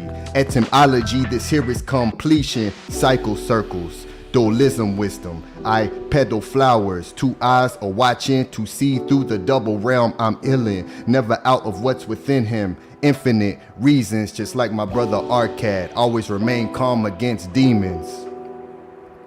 Death culture, to be alive here is alive here. They crossed us into thinking that death isn't living. The holes are falling through my palms, arm wide, holes in my hand. The Pope's in command, I demand the throne back. Ancient teachings, I'm a throwback. Picture that, see this moment here is Kodak. So black, I see through lies. Why they hold that, ocean motions. I'm flowing through noon in the boats of consciousness. My tongue is rolling, planting seeds, sowing, Neve speaking, untangled quantum DNA, spitting frequencies. Then I hear Christians scream hallelujah and say the name of their God is God. I must bring the aura back, the scales are tipping. In the court of Allah, moonshine, Tehuti is Yah. This here is Ptah, bulldozing, the one chosen, focused. When the light hits you, just open like lotus. Melt your mind when in mind time is frozen. Blow minds, my mind is golden. Coat me in gold, I've got a gold coat round me like I'm T.O.M. Like his, when you spell my name, put 3 lines in. Scribe, presenting the law's findings. Who's he? I'm me, an echo of Tehuti. Yes, I do my best to do my best. Lead with the left, heart out my chest. Yes, by step out of the flesh. Yes, and on my crown is the Nemes. We do our best to do our best. Yes, lead with the left, heart out the chest. Come on, man. Y'all know that.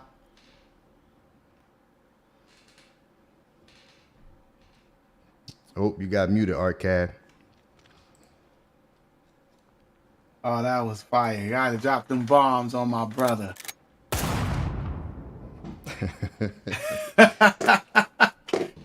Oh, man. Yo, listen. This is what I'm talking about. The truth. You want the truth or the lie? You see how that just is in perfect alignment? I can only show you the door. That's in perfect You're the one who has alignment. to walk through it. Yeah, that's fire, Scribe. I love the background too, my brother. Y'all Who, brothers want to talk? Ahati or Menkaru That's Ara? fire, brother. Fire. No, that's good, Arcad. Keep put talking. me right on the stage, yeah. Appreciate No, that. I love it, brother. I love it. See, that's what I'm talking about, though, right? See, I'm honored to stand next to the truth, and I'm honored to represent the truth, and that's the difference. That's the difference in everything else that's going on out there, man. It's all confusion, and it's no support, it's no celebration. It's all isfet. It's sad, man. And we get to come to the Tehuti's podcast. Yo, I'm honored. I'm honored to be here and to be standing next to you brothers and to be learning from Saba. I'm honored. Like I'm so appreciative of Saba. Like Heka Khepera expressed. This is my echo. Am I echoing? Slightly. Oh, okay. I think that was from my phone, but man, listen, right now the time we in to be, just engulfed with all this foolishness and all these lies, man, I'm honored to be a part of this class, much less be up on this panel, because you can't be up here unless you representing the truth. It's no arguing, it's no isfet going on, and it's like on a Friday night at 2:00 in the morning, I can remember a time that I was out there destroying myself and destroying my people. And now to be here learning and to be building with you brothers is an honor. And I appreciate that. And that's why I stay up. I work 12 hours and I stay up for 24 hours, right? For this knowledge and this information, because it's valuable. And I remember one time one of the classes got taken down and it still hasn't been put up, but I was like, never again. I'm never gonna miss a class again. I was there for the class, but I was like, I doze off. I download it in the morning. Nah, this information is valuable, man. The time that we in right now, and the way Saba's breaking this down, it's no other teachers out there. If there are, put the link in the chat so we could all join. Because I'm with Saba. I want to be a part of that too. Because anybody talking the truth, I want to be a part of. Yo, I love that breakdown that Saba did, and shout out to Scribe. Scribe's got unlimited talent, And what's really dope is, Bluetooth I like disconnected. study dance and study culture and learn lots of dances from all around the world. And Saba taught this in a metal class, and every style of dance, especially like couple dance, partner dancing, merengue, bachata, salsa, kizomba is originally it's an African style of dance, and every dance starts with the left foot first. And so, of course, from Ma'at and from Kemet is probably definitely where they got that from, that foundation of Ma'at and how culture carries over. Plus, it's Africa, so that's really dope. So the teaching, Saba's so on point. So it's so good to see the truth that he brings that has been covered up and that's been hidden from us. He's revealing it. He's cracked the code. He's a master teacher. So we're definitely in an amazing position to inherit the culture and the wisdom and the knowledge that he shares with us. Interstate Neat, the YouTube scholar, he just spent the teaching breaking it down for 45 minutes. All you have to do is play back the video when his class is done. Yes, he broke it down very thoroughly. Yeah, and the great thing about YouTube is if they don't delete it, you can watch it again. Or even better, you can join the Metanetter class, like these brothers did, and you can get all this info ahead of time, exclusively. Yes, absolutely. When we first, because this is the first line in the Per Imheru.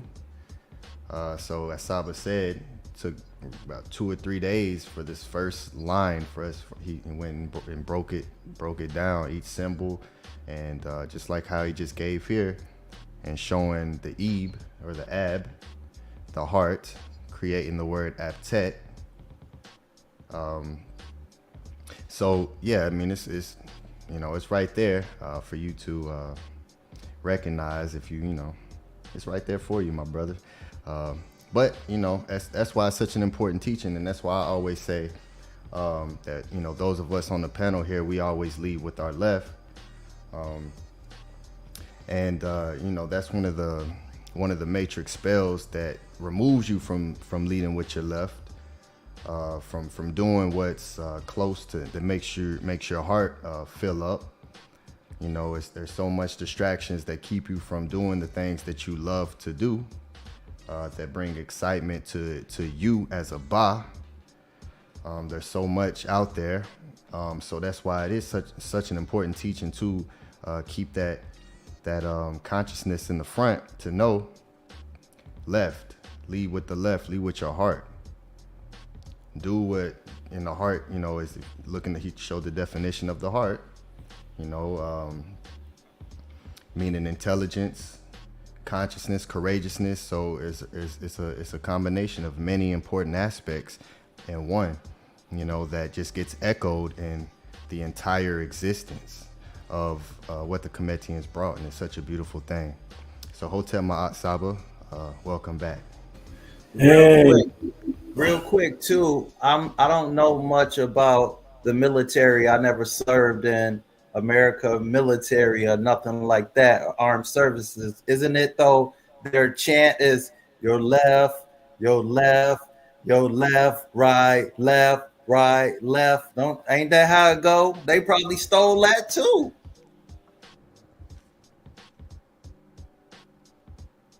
It's crazy. Wow. Okay. Scribe. Yeah. Hey, good input. With the dancing and the dancing stepping forward. Dancers stepping forward with their left. That was great. That was awesome. I really appreciate that. I really appreciate the excitement that you all have. Arcad, Minkura, and I really appreciate your all's excitement. And thank you for truly appreciating what it is that I do, and thank you, Hati, for your appreciation. And scribe. You have that. You're using a style. You're using a great lyrical style that was out before you were born, and I'm so interested in what I'm going to talk to you about some MCs you listen to, because that's a hard style to do. Killer Priest does it a lot. R.A. the Rugged Man does it. It's a certain style. It's a style where the word barely just right falls on the beat, and it's like you're almost like drunken. It's like we're gonna talk about hip hop one day, Scribe, because I don't know who influenced you, but the people today are not rapping like that. That's an older, very intricate, lazy, drunken man style. That's an awesome style that I use sometimes. Killer Priest use it. There's certain people that use it, and it's a beautiful style. Yeah, it's a beautiful. The word just barely falls right on the beat, and that's great. I'm very, very impressed, Scribe, with that. And the content was real. The content alone, it didn't even have to rhyme. If you just taught that would have been a class. That was a great thing. But the rhyme scheme was. I listened very carefully to intricate rhyme schemes, and you schemed very, very well. The cadence was very reminded me of something that I really like. So we're gonna talk about that one day. Good job, Scribe. Thank you. Good job. I didn't even expect to hear a beat. I didn't expect to hear the beat behind it. So that was awesome, Scribe. I definitely want to hear more. Thank you, Arcad, for inviting Scribe to do that. I was not expecting a music. I wasn't expecting beats. I was expecting some kind of short acapella. That was a song. So thank you. That was awesome. Maybe we'll do a track one day, Scribe. I don't know. That was yes, we will. that was that. It's interesting. Ahati knows what I'm talking about when I say R.A. the Rugged Man. I don't even heard of R.A. the Rugged Man, but R.A. the Rugged Man uses that default style a lot. I can't remember who else uses it. I know Killer Priest does it a lot, and R.A. the Rugged Man. Israeli the Rugged Man. Yeah, he's man. That's an old classic style. I love it. Okay, let's get into it, everybody. Next. What did you say, Ahati? I said the Jew Rugged Man. Yeah, Ari the Rugged Man. Yeah, did you ever see him when he gets confronted? I don't. No, I just listen to his music. I'm not. He has a short temper. Yeah, he said he's from the Sons of Cain, and he's has an evil side. So, okay. He did White Boy Cain, I'll do explaining some craziness. But anyways, okay, let's get to it, everybody. What we're gonna do, I'm gonna give some shout outs before I get into this black woman answer. We're gonna give some shout outs with some sound. Let me refresh. The last donation I got was almost an hour ago. I don't know if this. Oh no, Sincere. Thank you, Sincere. Okay, here we go, everybody. So I'm gonna give a couple shout outs of the donations that were given, and you guys can drop the bombs and everything. And then we're gonna get into the black woman breakdown that was asked by Scribe. Okay, so we're gonna shout out Nito Campbell, who has actually, you guys give him big bombs and everything for this, but he has requested that the donation amount doesn't have to be said anymore. That's a very humble thing of him to do, because it's massive. It's massive, and a lot of people would like credit for this type of donation, but he's truly donating from the heart, where it's big and I could call it out, but he's saying don't even say what it is. So I'm gonna go ahead and put it up on the screen, and you guys just give him the bombs as if you're seeing a huge donation, because it's big. Let me see. Window. Okay. Okay, so there it is. Everybody give him a bomb for that. Give him shout outs, give him everything. Boom.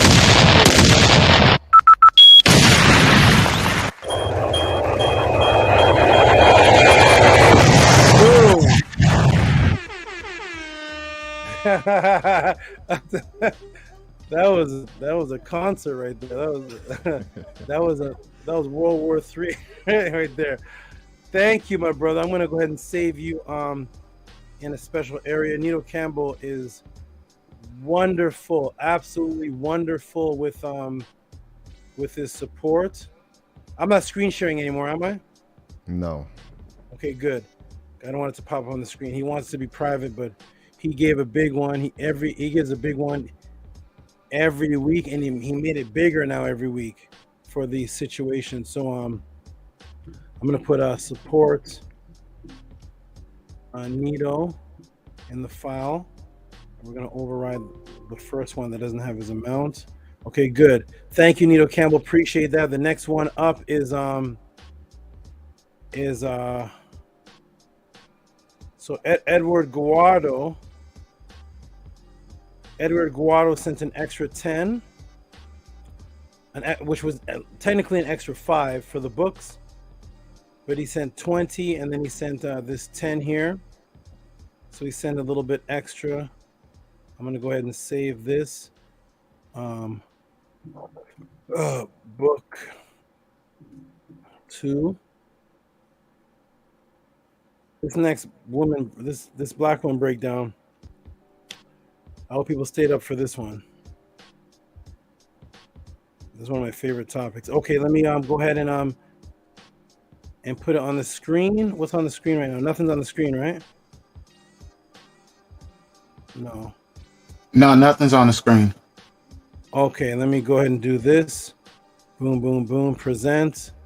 Screen share. Window. There he is. So shout out to him. So this was a total of $30. He gave 20, and then he gave another 10.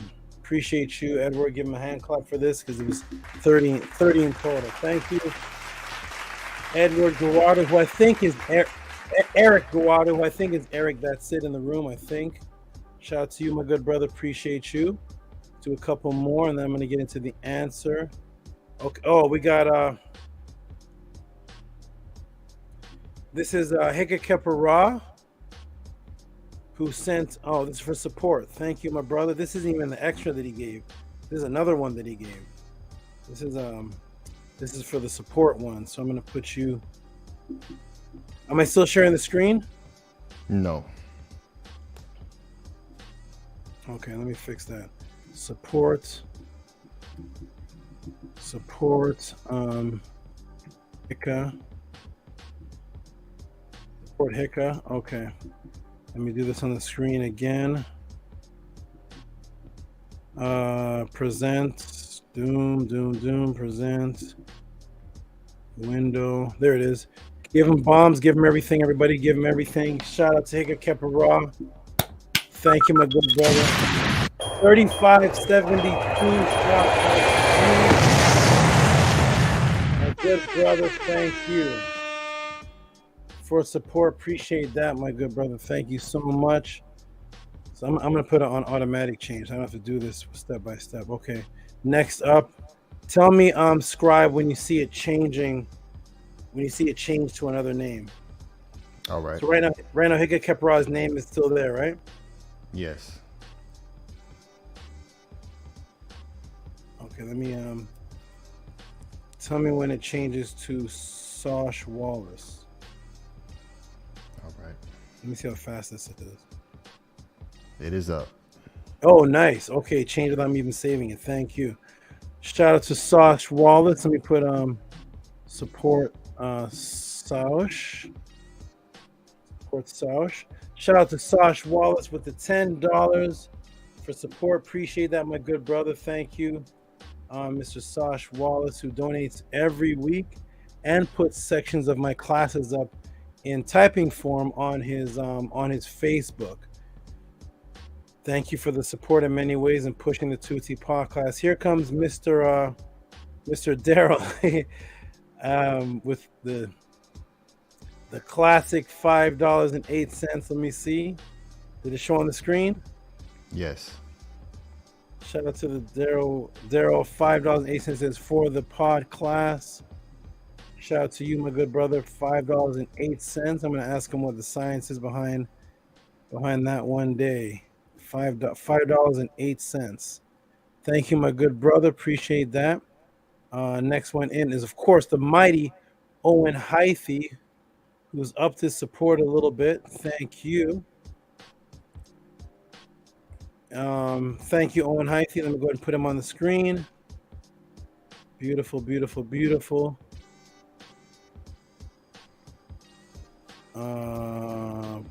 Is it showing Owen Hythe now? Yes, it is up.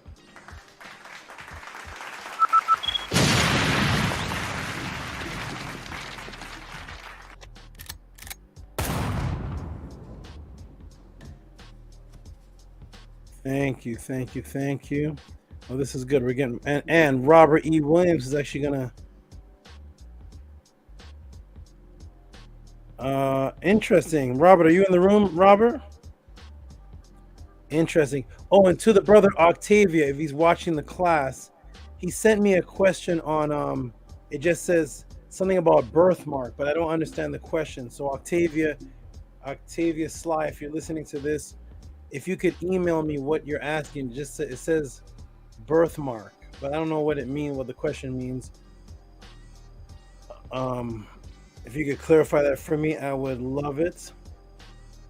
Okay, so this is a support. Is it shown on the screen for Robert? Yes. Yes. A good support.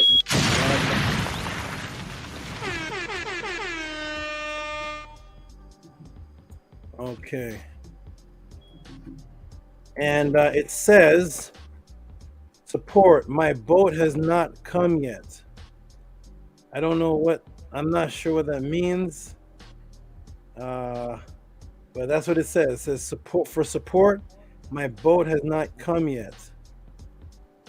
I don't know if this is afterlife boat or if it's a boat of money coming, if he's getting a yacht. I'm not sure what is going on there. But next up, shout out to you. Oh, Lamonte. Here's Lamonte.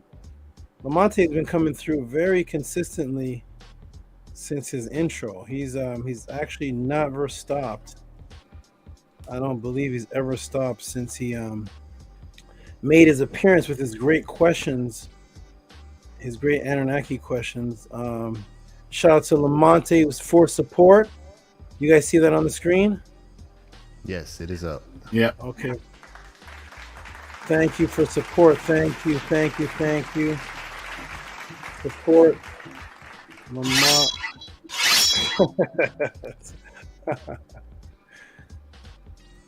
How's his name spelled? Lemon tea. Lemon tea. I'll just remember that. Lemon tea. Lemon tea. Okay.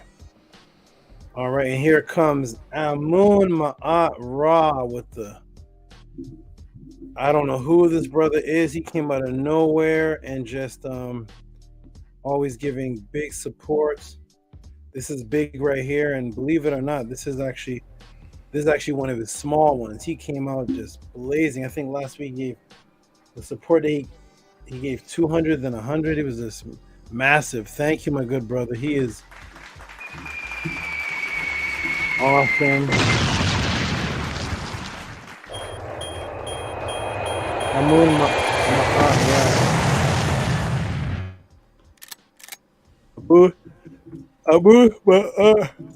Okay, I'm starting to yawn. That means I got to get into this answer. Okay.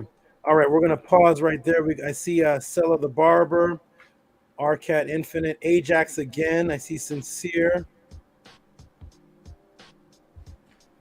Shannon sent me pre-money for the medical. Thank you, Shannon. Okay. All right, everybody. Welcome to the Tutti Podcast. We have let me take this off the screen. Welcome to the Tutti Podcast for those who came in late. We have the very last question that is in, and I'm going to go ahead and announce it, and I want everybody to know that I thank you all for your support. I appreciate you all for the support. This next question is going to be a blowout. It's going to affect people in a very strong manner. We're going to talk about race, sexes, the black woman and her status, and it's going to be very good. I actually have never had a Tehuti pod class. Really, maybe the Solomon one, much discussing racial issues, but we're going to talk about it this class.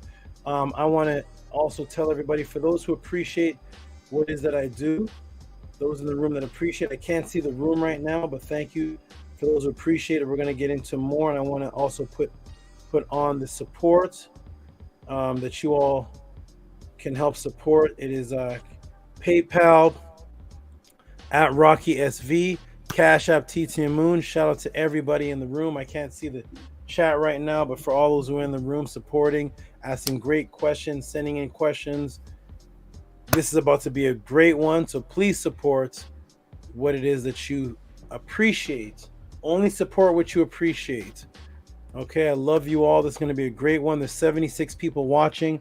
Of the 76 people watching, if there's even 20 of you that appreciate, then send in your support. If there's not 20 of you that appreciate, then I don't know if they're setting up a debate. I'm not sure what's going on, but maybe they're just collecting information for a debate. But shout out to you all if you're collecting information for a debate. But if you're watching because you appreciate what it is that I do and the time that I take, please send your support to Cash App, T.O.M Moon, PayPal, Rocky SV. Okay, here we go, everybody. Welcome to the Tehuti Pod class. We are going to get in. I see the numbers going up because here it is. Asked by the Scribe.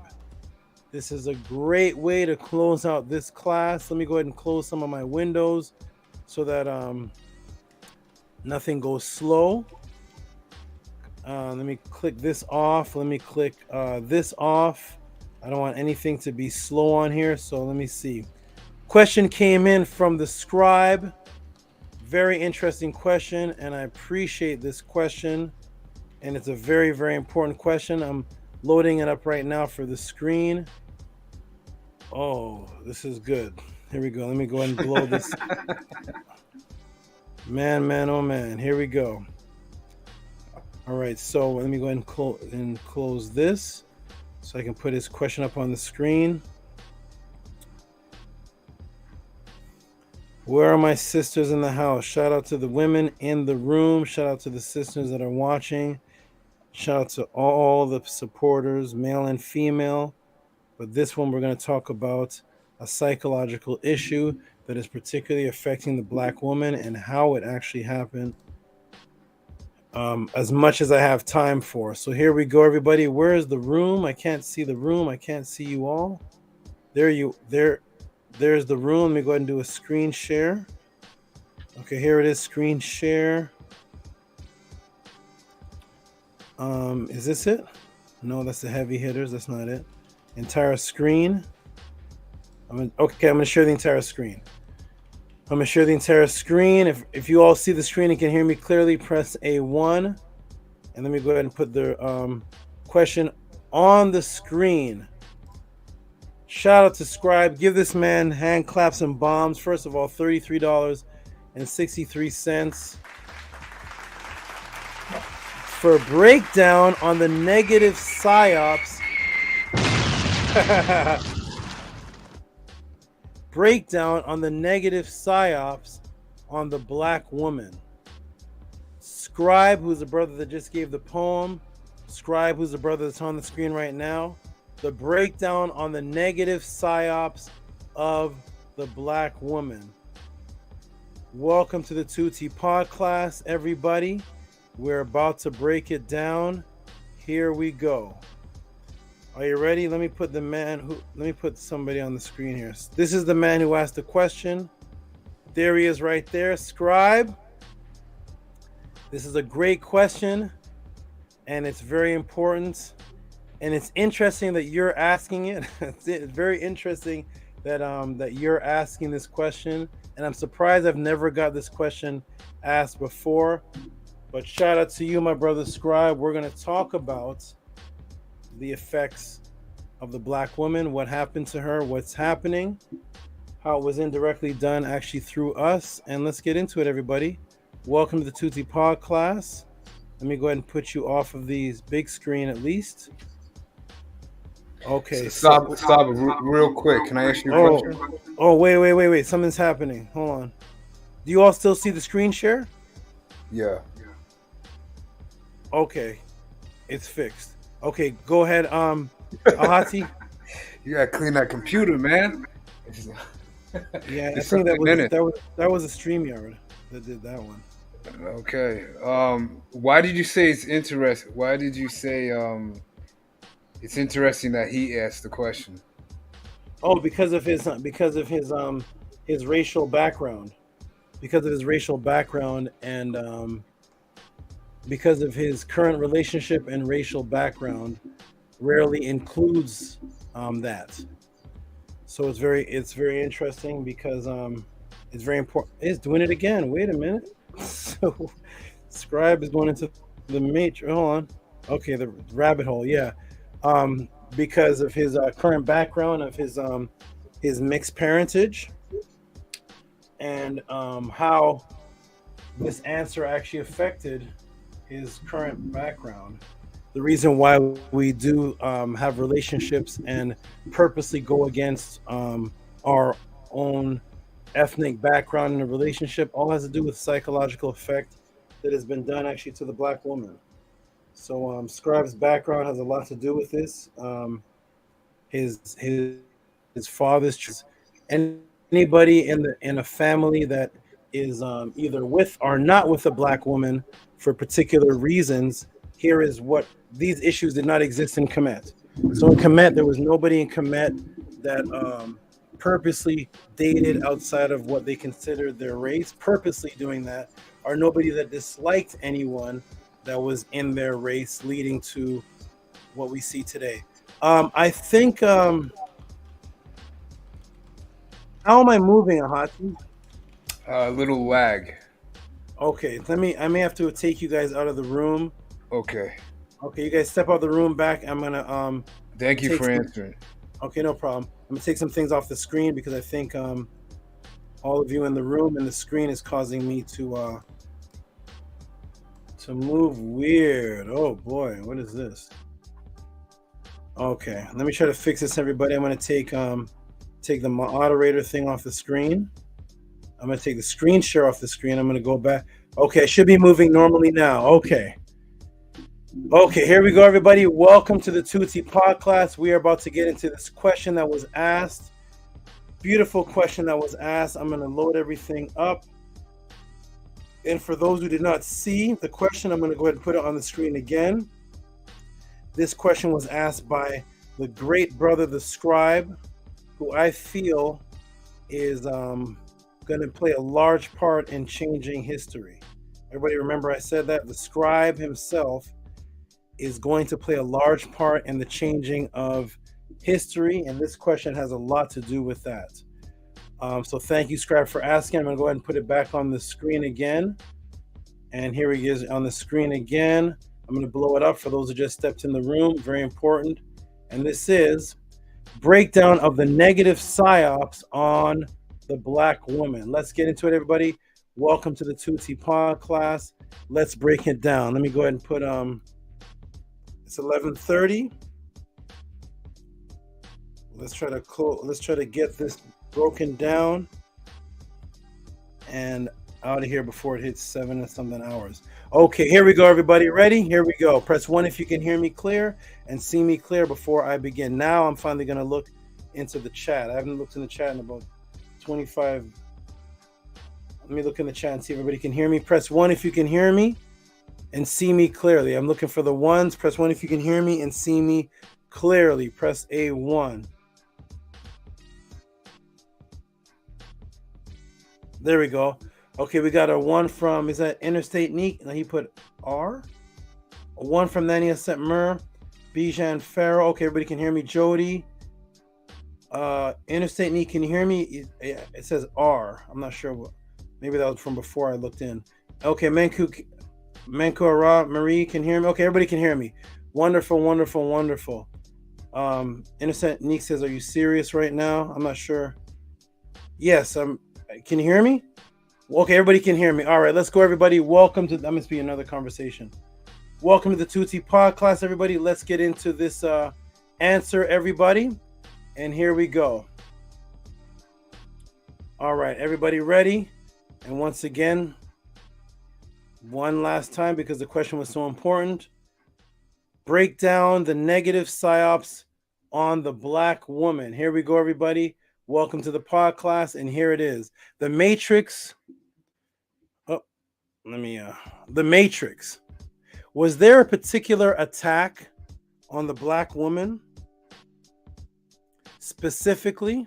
So was there a particular attack on the Black woman specifically, which rendered the results we see today? Yes, and I will show you clearly how the psyops works. But first, I will ask a few questions. Here's some questions, everybody. Are Black men and women factually equally motivated to break the mental chains of slavery, to fight oppressive forces, and to re-educate culture? Do Black men and women both see the urgency equally? After we get to the answer, and it hits you, I will show you the process of how this came to be. So let me go ahead in the room, look in the room, because now I'm going to do crowd participation. The Black men and women, and for those who don't see the question again, I'll put it there again. So, are Black men and women factually equally motivated to break the mental chains of slavery? Are they both equally factually motivated? Are they equally factually motivated to fight the oppressive forces equally and re-educate culture? The Black men and women both see the urgency equally. Okay, let me check in the room and see what everybody says. So, are Black men and women equally motivated to fight this battle? Okay, let's see. We got Mankua says no. Heka Khepera says no. Okay. Good. We're getting some answers here. Are Black men and women equally? Let's hear from the sisters in the room. Or from what you've seen, from what you see, are Black men and women equally as urgent about fighting the mental oppressive chains of the oppressor? Are we equally doing the same? Do we have the same urgency? Well, we see a lot of brothers, and we don't see a woman in the room. Maybe that's the answer. I'm not sure every individual has a mind to think and make their own decision. Okay, unfortunately, no. I'm afraid not.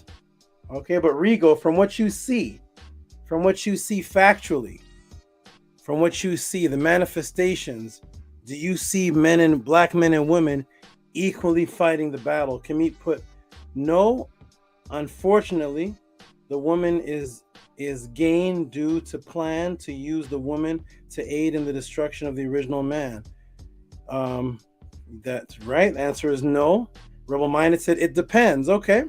Good. I like participation. We have 2 women answered. I'm afraid not. Okay, good. Everybody pretty much answered. Let's get into it, everybody. Welcome to the Tehuti Pod class. We're about to get into it. Where's Rebel Minded? Rebel Minded was in here. Rebel Minded said it depends. And Mankua Ra says every tactic possible are used against Black men. We are assassinated, oppressed, imprisoned, and more. I think the women have a little bit further to go. Okay, good. We pretty much got our answer. Let's go, everybody.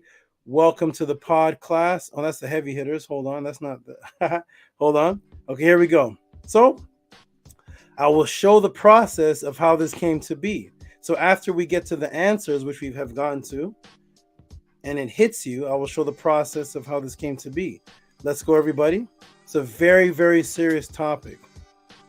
Okay, wonderful. Now, whether we agree with these movements or not, or these people or not, these are the people that risked their lives to spearhead movements that led to our freedom.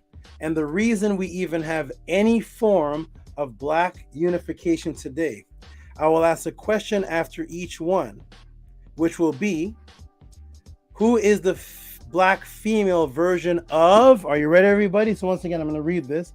Okay, wonderful. Now, whether we agree or not, these movements or people or not, these are the people that risked their lives to spearhead movements that led to our freedom and the reason why we even have any form of black consciousness unification today. I will ask a question after each image, and the question will be, who is the black female version of, let's start it off, Elijah Muhammad. Go ahead, everybody, type in the room. Black female version of Elijah Muhammad. Which black woman on the planet Earth is equal to Elijah Muhammad and what he did? Go ahead and type in the room. Just start typing black women's names. Which black woman is equivalent to Elijah Muhammad and his accomplishments and what he did for the black power struggle and the unification and the opening of schools and buses and laundromats and everything that Elijah Muhammad did? Go ahead and type in the room the name of the black Elijah Muhammad. What's the black woman version of Elijah Muhammad? Let me go and check the room and see if anybody can just type a name. If not, no problem. Why is the heavy hitters here? Okay, here we go. Boom, type her name. Okay, here we go. We got unknown to me, nobody. Okay, wonderful. Let's keep going, everybody. Let's keep going. Okay, Elijah Muhammad. So we got no black woman equal. Here we go. Malcolm X. I know we got one. Gotta have a black female equal to Malcolm X, because we know it's not just the men interested in this change, right? So the black woman, Malcolm X. What's her name? Malcolmita. The black woman, Malcolm X. Anybody? Nope. Okay, let's move on. Oh, Khalid Muhammad. There gotta be. Definitely got to be a female black woman version of Khalid Muhammad. By the way, all these men are dead for us to be alive, for us to have a Tehuti pod class, for us to have any form of consciousness we have today. You may hear me break down the flaws of the Nation of Islam, no problem. You never hear me say anything bad about Elijah Muhammad as a person and what he's accomplished. I have never in my life said anything negative about Malcolm X, and you will never hear me say anything negative about the honorable Khalid Muhammad, who was actually moving towards Kemet, which is why you see him with an Ankh ring and the kente cloth, and you don't see him with a bow tie anymore. All these men were killed for us. For there to be a Shannon Southern... Oh, what is this? Come on, man.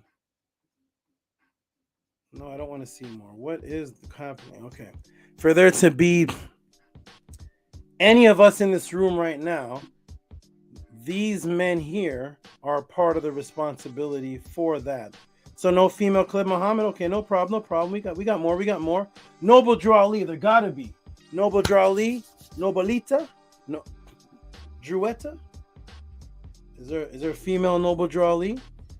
Noble Drew Ali, who founded the Moorish Science Temple. There gotta be a female version who stepped out and spoke about the ancient Moors and did what Noble Drew Ali said. Whether we agree fully with the doctrine or not, these are the men that stood out, that are responsible. These are the people.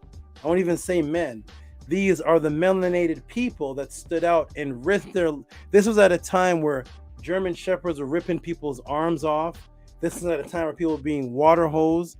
This is at a time where the CIA was planting, destroying, shooting people, killing. All these men are dead. They didn't die a peaceful death either. Okay? Any female Noble Drew Ali? No? Okay, there got to be a female Marcus Garvey. Anybody have respect for Marcus Garvey? What would the conscious community be without Marcus Garvey? Does anybody, and for those who don't know, please go take your time and research the impact, the Pan-African, the whole reason why there's even the word Pan-African, the Pan-African impact of Marcus Garvey on the conscious community, and how many people he influenced, and who would not be here now if there was not a Marcus Garvey. Is there a female Marcus Garvey that did what Marcus Garvey did for the black community? Do we have a female Marcus Garvey? Nope. Oh man, the numbers aren't looking good. So let me get this right. So there's no female Elijah Muhammad, no female Malcolm X, no female Khalid Muhammad, no female Noble Drew Ali, no female Marcus Garvey. Okay, don't worry. I have more. There's still a chance. That's four down. There's still a chance. Let's go. We're gonna keep going, everybody. Because remember, the black woman is God, right? So we're gonna keep on going. Here we go. How about the Hebrew Israelite movement?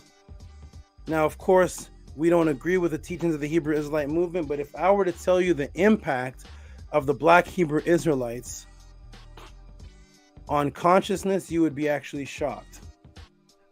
For anybody who was a Nubian, there would not be any Nubian Islamic Hebrew Ansar Allah community without the Hebrew Israelites. That's another topic, but here it is. Yahweh ben Yahweh. This is a black man that stepped up and publicly started calling himself God in the flesh. He called himself God, the Son of God, when it wasn't cool to call yourself God. There was not black people walking around calling themselves Yahweh, the Son of Yahweh. Poverty to riches. This is Yahweh ben Yahweh, father of the Hebrew Israelites. Ben-Ami Carter. This is who's responsible for the Hebrew Israelites. If this man didn't exist and Ben-Ami didn't exist, I want you all to know right now, you would not have an Ahati. Please know that right now. There'd be no Ahati, and thus there may not be a Tehuti pod class because I may have stayed in isolation. The reason there wasn't a Ahati that I could teach was because he went through the phase of Hebrew Israelite, and I used that as a foundation to teach him on. If he didn't go through that phase and he stayed straight atheist, he may have never been interested in even talking to me. So because of this man right here, Yahweh ben Yahweh and Ben-Ami Carter, you have an Ahati in the Tehuti pod class. I want you to understand that. All the people that I converted that started off as Hebrew Israelites that are now Kemetic, it's because of this man right here. They wouldn't have been even interested in Kemet or anything if they weren't Hebrew Israelites first, okay? Well, what about this man right here? Okay? Huey P. Newton. Any female Huey P. Newton? Any female Huey P. Newton, the female version. Much respect to Angela Davis. Shout out to Angela Davis, but please do not say Angela Davis was Huey P. Newton. Respect everybody in their lane for what they did. Research history. Find out what everybody did. Is there a female Huey P. Newton? Is there female founders of the Black Panther Party? Without a Black Panther Party, there wouldn't be a Khalid Muhammad transition. I have no time to even get into the accomplishments of the Black Panther Party. But anyways, any female Huey P. Newton, Huet? How about the Nubians? Malachi Z. York. Do you know if it wasn't for Malachi Z. York, there would be no Brother Polite, there'd be no Unc West, there would be no Chuck Morris, all the guys that are popular, there would be no Red Pill, Blue. If you go back to who this group here alone influenced, that video that you first saw in my intro, that video is me right here. If you widen this screen and move over to the left a little bit, over there is where I'm teaching. So this is responsible for me as well. All of these are stepping stones responsible for why you have a Tehuti pod class. Take these men away and there's no Tehuti. Is there a female Malachi? No? Okay, we shall move on. Oh, Dr. Ben. There got to be a female Dr. Ben. He wasn't even the leader of like a big nation. He was just the founder of... Let this police go by. He's the reason why almost every single person in America was interested in Kemet in the first place. From this man right here, Dr. Ben Yochanan. And guess what, everybody? There wouldn't be a Dr. Ben Yochanan if there wasn't Hebrew Israelites. If his parents were not interested in being Hebrew Israelites, you wouldn't have a doctor. His name is Hebrew. Do you know that? His name is Yosef Ben. There's the Ben, the Uben. Ben Yochanan. He comes out of the Hebrew Israelite and converted over to Kemet. Take away the Hebrew Israelites, and we no longer have a Dr. Ben. Take away Dr. Ben, and there's no Kemet in America. Nobody talking about Kemet in America. Most of your teachers, this is their master teacher. This is who inspired them. Is there a female Dr. Ben? Nope. Okay, let's keep going. I know there's got to be a female Dr. Clark. Even Dr. Clark said, quote unquote, in America, the woman's place was not only with her family, she often ruled nations. So she stepped forward and ruled nations with unquestionable authority. Many African women were great militarists, military strategists, and on occasion led their armies in battle. This is true. Look up Nzinga. There's too many to name. The Africans had produced a civilization where men were secure enough to let their women advance as far as their talent, royal lineage, and prerogatives would take them. African warrior queen and black women in antiquity, Ivan Van Sertima. And here is Dr. Clark. The other reason why people are into Kemet. Is there a female Dr. Clark, female black woman that stepped up at this time to bring Kemet to the world? If so, put her name in the room. A female Dr. Clark, a female Dr. Ben. No, let's keep going. There are many more, but you see the point. Let me take you to music, where black men and women have had a free voice to speak and lead and uplift the truth, liberation, and cultural awareness. I will ask the same question. So, if we go to the soft music of R&B, where people just sing, baby, baby, I love you, baby, baby, I cry, you cry. If we just go to R&B, we have some of the best women, where there's no male counterpart. Who's the male Diana Ross? Who's the male Anita Baker? Who's the male Aretha Franklin?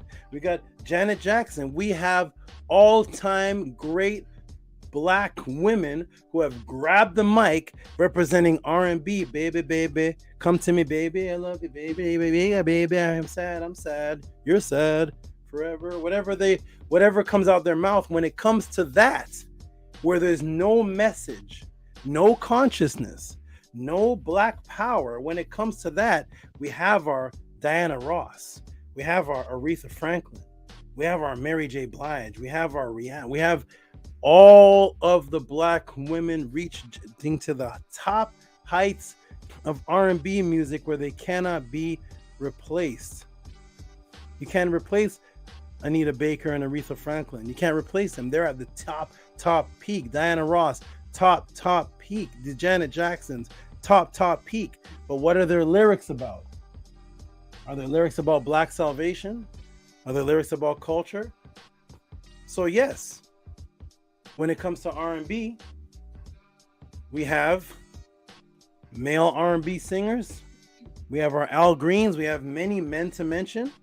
And we have many women to mention. They're all at the top peak of singing. But when it comes to the upliftment of truth, when you have the chance to grab the mic and now speak words that are going to educate and break the matrix, is it equal? In the R&B, it's equal. In the R&B, we have the greatest of the women, the greatest of the men. Diana Ross, Al Green. Are any of them better than each other? We'll never know. But when it comes to speaking liberation and the upliftment to question the society and break the truth and teach consciousness, Public Enemy. There got to be a female Public Enemy group, right? All it is grabbing the mic and rapping knowledge like SCRIIIBE did. Like Diana Ross grabbed the mic. Like Mary J. Blige grabs the mic. Like Rihanna grabs the mic. Nicki Minaj grabs the mic. All you have to do is grab the mic and speak knowledge, or speak, baby, baby, baby, baby, I'm toxic, baby. You could do that, or you could speak knowledge. Well, here is Public Enemy. Do we have a female Public Enemy? No, we do not. Let's keep moving on. There's a reason for this. And until I put it all right in front of you, it doesn't impact you. How about X-Clan? Is there a female X-Clan? No. There are a couple females that entered and then left the group. They entered and left the group. You don't hear of them. You don't hear of them at the end of the X-Clan career. They entered, and then what's her name became Lin Q. She became like a gangster rapper. But here's the X-Clan. Professor X, Sugar Shaft, the Architect, and Brother J. Look how they're representing Kemet. Is there a female black woman group that came out representing Kemet like this? Is there a female X-Clan? No. Female Public Enemy. X-Clan and Public Enemy are the reason you have Tehuti in front of you today. Again. Okay, not Diana Ross. X-Clan and Public Enemy. What about Bob Marley? One of the greatest singers. He's not even rapping. He's singing reggae. Is there a female Bob Marley? All you have to do is grab the mic and speak truth and knowledge and change people's hearts like Bob Marley. You don't have to have a penis to do that. So who's the female Bob Marley? Anybody? Type in the room. Female Bob Marley is nobody. Let's keep going. Female KRS-One. KRS-One is one of the real reasons why you have a Tehuti. We don't even have to speak. We don't have to speak about KRS-One. If you don't know what KRS-One has done and accomplished, don't worry about it. No need to speak. Do you see the colors that him and Bob Marley are wearing? Do you hear KRS-One's lyrics? Is there a female KRS-One? Public Enemy, X-Clan? No. How about Lakem Shabazz? Lakem Shabazz, the first rapper I ever seen make a pilgrimage to Kemet. The first time I saw Kemet on a video was Lakem Shabazz. First time I saw a black man in Kemet rapping was Lakem Shabazz. Do you see him right there? Beside the Amun Rams? This is the first time I saw a black man rapping and there was Egypt in the background. And I'm like, what is this? Okay, let's move on. Tupac. Is there a female Tupac? Any black woman Tupac? How about Ice Cube? Do you see Ice Cube right there with Khalid Muhammad? Get the Ice Cube Death Certificate album and give me the female black woman who has produced such an album. Anybody? No. No. These are just the facts. There's no emotions involved in this. It's just the facts. Anybody arguing this without giving the names of the people they're just talking. So there's a female. There's no female of any of these people. Black woman of any of these people that we just mentioned. So here we have Dr. Clark saying this, which is 100% correct. What does Dr. Clark say that is? What is going on? What does Dr. Clark say that is 100% correct? He said, in Africa, the woman's place was not only with her family, she often ruled nations unquestionably. Unquestionable authority. Many African women were great militarists and on occasion led their armies in battles. Okay? And it goes on, it continues. Basically women were stepping up and fighting the war right there with the men. Akhenaten was in a war. Queen Tai took it over, fighting the oppressor. Okay, so what happened? What changed? A deep psychological psyops. Now we're getting into reason for this. The deep psychological psyops based on sex magic, which can be demonstrated through these images.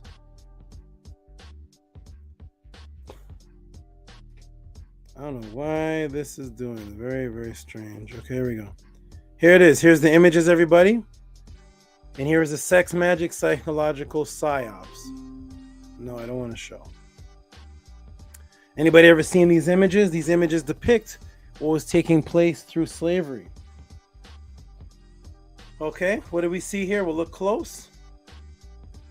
I don't know why it does. Okay, here we go. We look close and what do we see? We see the black man standing with his head down. This is a nice picture too. This is nowhere as gruesome as the slave letters. The black man with his head down, and what's the white man doing? Caressing his wife in front of him. In the true gruesome stories, the man's wife would get raped in front of him. You didn't have a wife. You came in slavery as a wife. Your wife was the slave master's wife. See the man with his head down? This echoes into what's happening today. See her with her head to the side. He's being massaged. She's being massaged. You see this depiction right here? This is a part of the psyops. The European man has the whip to the black man while he's over here kissing the black woman. This is what took place all throughout captivity. This created psychological damage that didn't happen to the man because there was no intimate, close relationship recorded between the white slave master. That means we don't have a story of a white slave master in a gay relationship with a slave. Anybody heard of one? We have thousands of stories of the white slave master raping and in relationships with the black woman during slavery, where she became a willing participant. But we have no record of the white man caressing the black man, where the black man is submitting to it and becoming a relationship, a gay relationship. We don't have that. So the psychological bond becomes completely different. And there it is. The difference between this and this. What is happening here in 1941? The horrific story of Willie McNeely. Has anybody ever heard of Willie McNeely? A black man castrated in Texas town in 1941. But why? Why was he castrated in 1941? What actually took place? It all goes back to sexuality. Here it is right here. Let me blow this up a little bit. I don't know why. Okay, here it is. Okay. Willie McNeely was driving his car north from Pittsburgh on a Sunday evening, August 3rd, 1941, when he saw a woman on the side of the road thinking she was black. McNeely stopped his car. This is 1941, by the way. Some of your grandparents, this is not slavery times. Willie McNeely stopped his car when he realized the woman was white.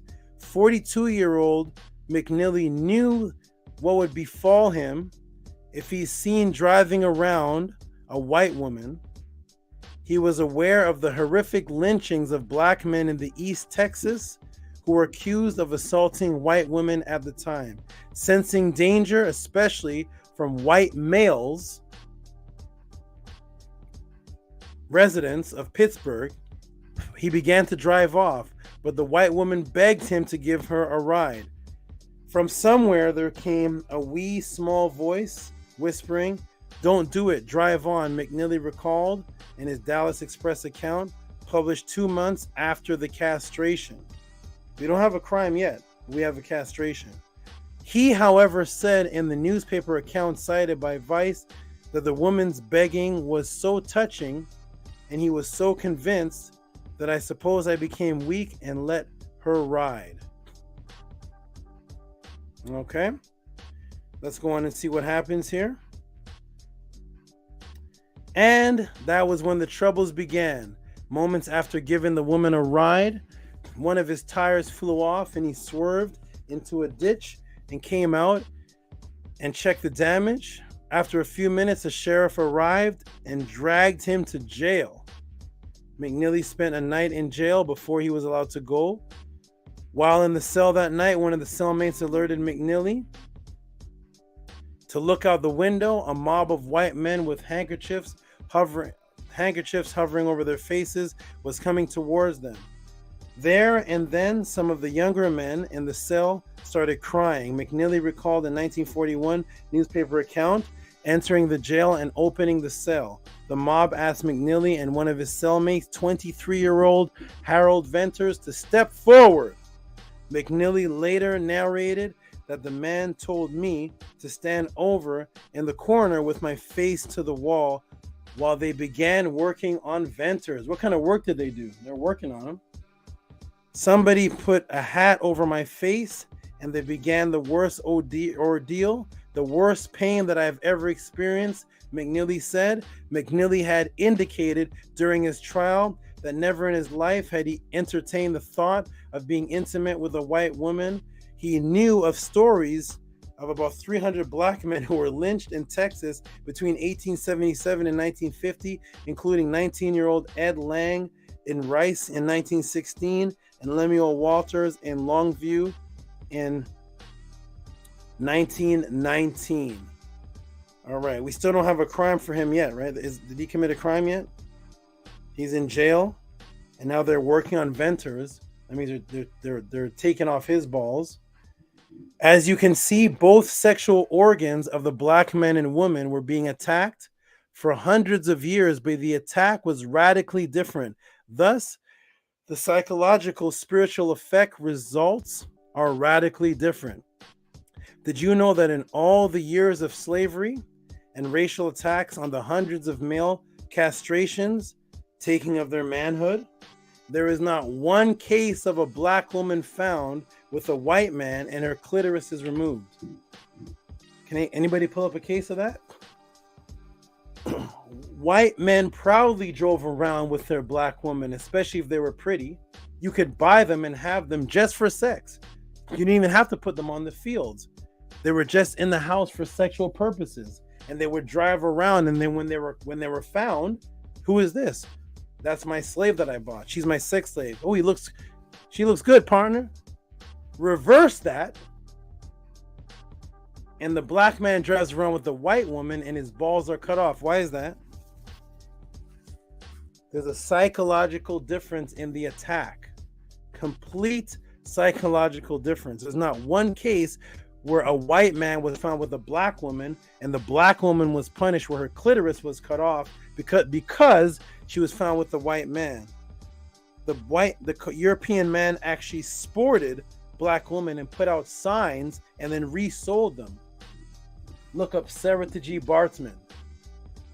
Look up Sarah Bartman from the Khoisan tribe, the black slave with one of the largest butts ever, and she was resold to 100 of them, and none of them were punished. She wasn't punished either, and the European man wasn't punished. So, thus, the sexual fear is different, compounded with the fact that the black woman was allowed to develop a relationship in-house with the European man and carry his child, which creates an unconscious emotional bond through oxytocin. Yes, this gets very deep, everybody.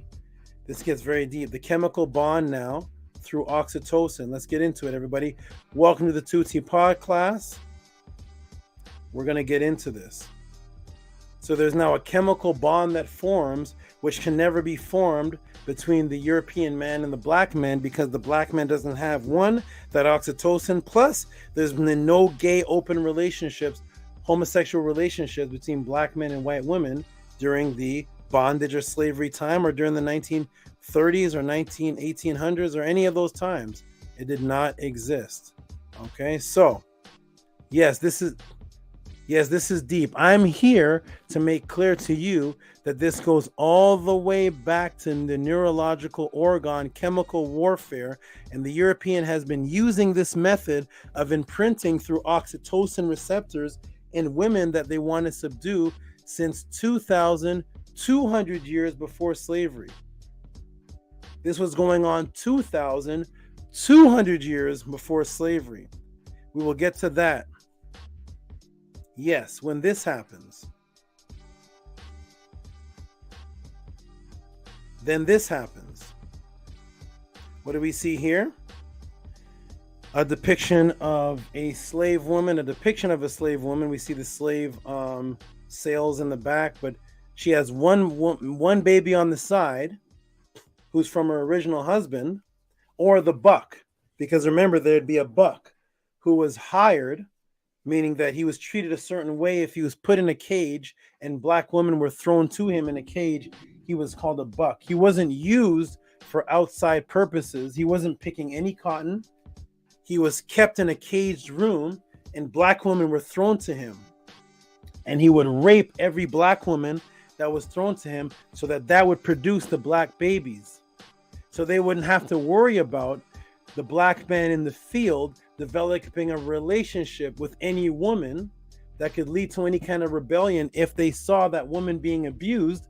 Nope, They had the buck that had no physical or emotional bond to the women that he was raping. He was just there. He was a breeding bull, just there to produce babies. So thus, after the woman was raped, he didn't care because another pretty woman was thrown to him, and then she was raped, and they were spitting out babies. So one baby would be black, and then you'd have the slave master who would also rape the same woman, and she would have now a light-skinned, pale baby from the rape. This wasn't happening to the black man. So thus you have a depiction of a black baby on one side and the pale baby on the other side. Both could be from rape, or one can be from the husband, past relationship, and one could be from rape. So thus oxytocin steps in. So when this happens, then this happens. Let me shrink this down a little bit. What is this?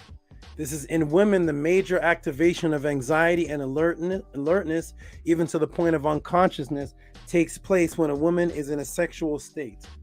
Okay, so because we evolved from animals, and when you look at animals, sex life is a rape life. That's what their life is. So when you see a lion or a cougar having sex, there's no romancing, there's no dating, there's no taking her out. He jumps on her, bites her neck, subdues her, and starts pumping into her. Sometimes the cat is trying to get away. Listen to two cats having sex one day and tell me how nice that sounds. So, because of that, the woman has a chemical inside of her that deactivates. And there's the activation of anxiety and alertness, even to the point of unconsciousness. So you'll notice when you're having sex with a woman is more in an unconscious state. And there's a reason for that, because of the pain-pleasure chemical. So in women, there's the pag-periaqueductal that is activated as a pain suppressant. Why? Because a woman's first sexual encounter is not a pleasurable one in 90% of the cases. Her hymen breaks, her vagina is open, there's usually blood involved when she loses her virginity. Okay? So thus, there is pag-periaqueductal, which is released in the woman to associate and combine pain with pleasure, which is why when you have sex with your woman, well, I don't know what people do in bed, but for the brothers in the room or anybody in the room who's a man, tell me how many times you've asked your woman to spank you on the bum. How many times have you asked your woman, slap me? No, but your woman may ask that of you. Why is that? Slap me, grab my neck. What is the reason for that? And you're not asking, spank me on the butt, daddy. How come you don't ask her to do that to you? This goes back to evolution, to pag-periaqueductal, which is a pain suppressant and dims the line between pain and pleasure. It contains oxytocin receptors connected to the orbital frontal cortex. It's activated by pleasant visual, tactile, olfactory stimuli, maternal connective qualities, why women latch on and are more emotionally connected to their man and their children. Oxytocin is what's injected to induce contractions during labor. So if you wonder why, what is the reason why a woman is more attached to her man than a man is attached to the woman? It's because of this oxytocin, and it's because she has receptors connected to the orbital frontal cortex, which is activated by pleasant visual tactiles, which why women love to touch and caress more than men. Do you notice that? The touching and caressing of the baby.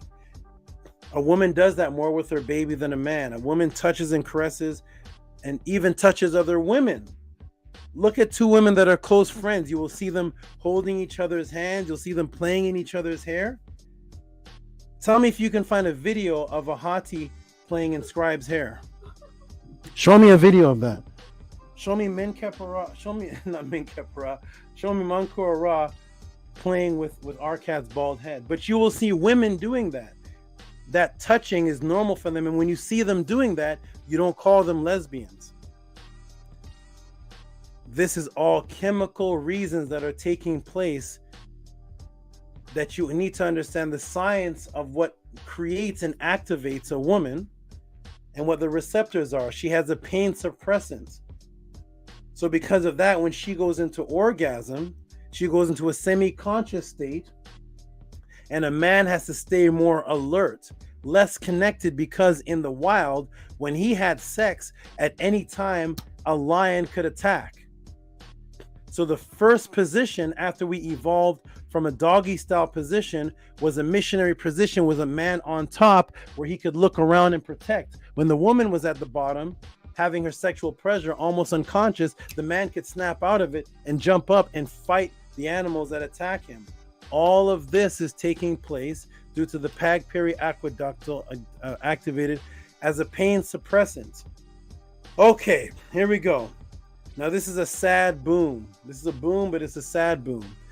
This time, the bond is now formed between the black man, the black woman, and the Tamahu man. All while she is watching the black man get lynched, which is his manhood taken away, which is why he is castrated, but the black woman's clitoris is not cut off during the hangings, but a black man's balls is. Therefore, that's a taking away of his manhood. The sex magic continues as she is given the Bible and told the only black woman in there is Sheba, and she falls in love and is loyal to a Jewish man. All this is taking place at the exact same time. Chemical infractions are taking place, abuse is taking place, Bibles are being introduced. All of this is attacking the black woman's mind, especially the dark-skinned black woman. We're going to get into that because remember, during slavery, before the mixing, you don't really see depictions of Lisa Bonet-looking women until after the raping. So, of course, as a child, the black woman is reading, and I broke this down in many classes. She's reading about that she's the Queen of Sheba, and she's with Solomon, and she's breathtaken by Solomon, the European man. He's called a Jew, and no black man or woman during slavery or directly after believed that black people were original Jews. No, no, no. That didn't happen until Cherry and the Hebrew Israelites way after. They did not believe the people in the Bible were black. They were told that they were not. But Sheba was black and Solomon was a Tamahu. Thus, here we are today. Here we are today with the monster's balls. And here we are today with the new Eden. It's the new Eden because Adam and Eve were the first couple. So now the new Eden is the black woman and the white man. That's the new Eden, right? Because he protects her now while he's on top of her. So now he's the bodyguard. He's the family man. He's the machine gun man. He's the monster's ball. He is all of that. He's Kamala Harris's husband. This is all taking place. There's Serena Williams. This is all taking place after the attack. You do not find this happen. Somebody find this for me. Somebody find a Kemetic woman with a Tamahu man during the reign of Kemet. There was a time period of Kemet. Well, remember Aristotle, Socrates. These are European men being taught by Kemetic priests, 500 BC going all the way back to 600, 900 BC going all the way back to Thales.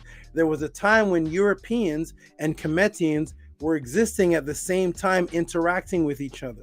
Is there one case of a Kemetic African woman going with Socrates or any of the European men? This takes place after all of this. So here we are.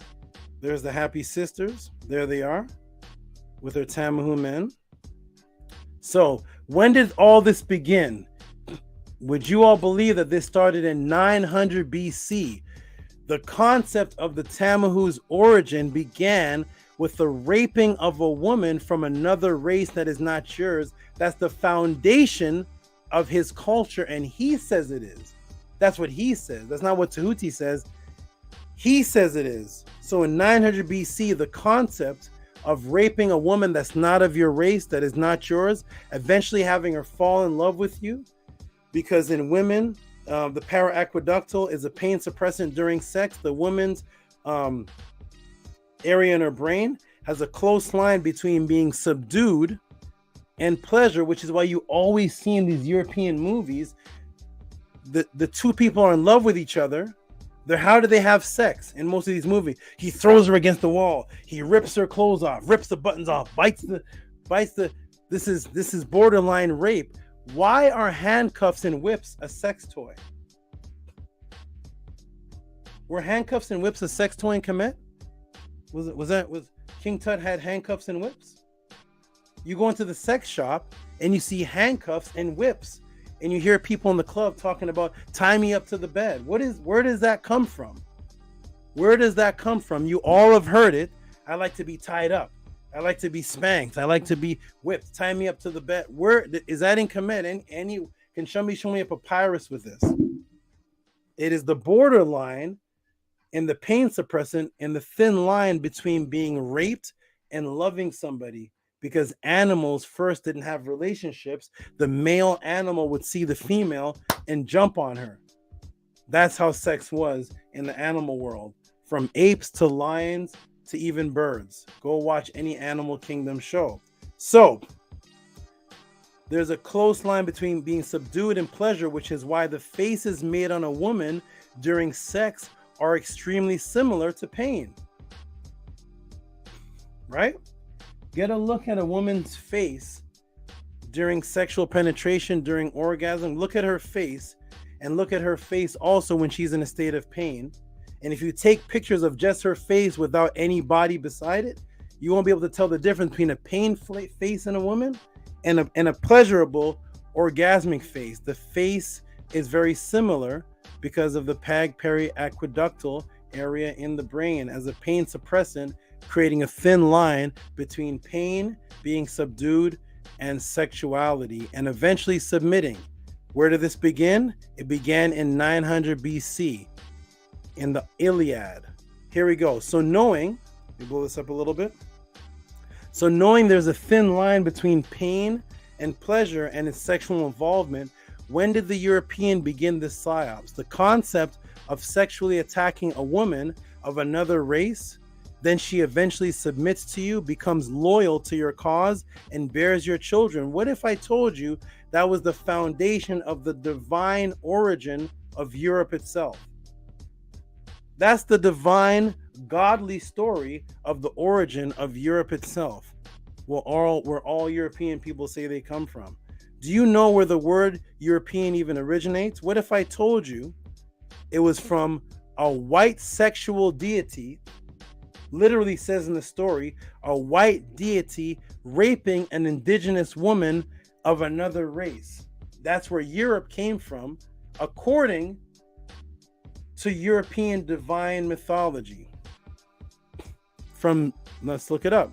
Let's look up the etymology of Europe and see how far this psyops actually goes back.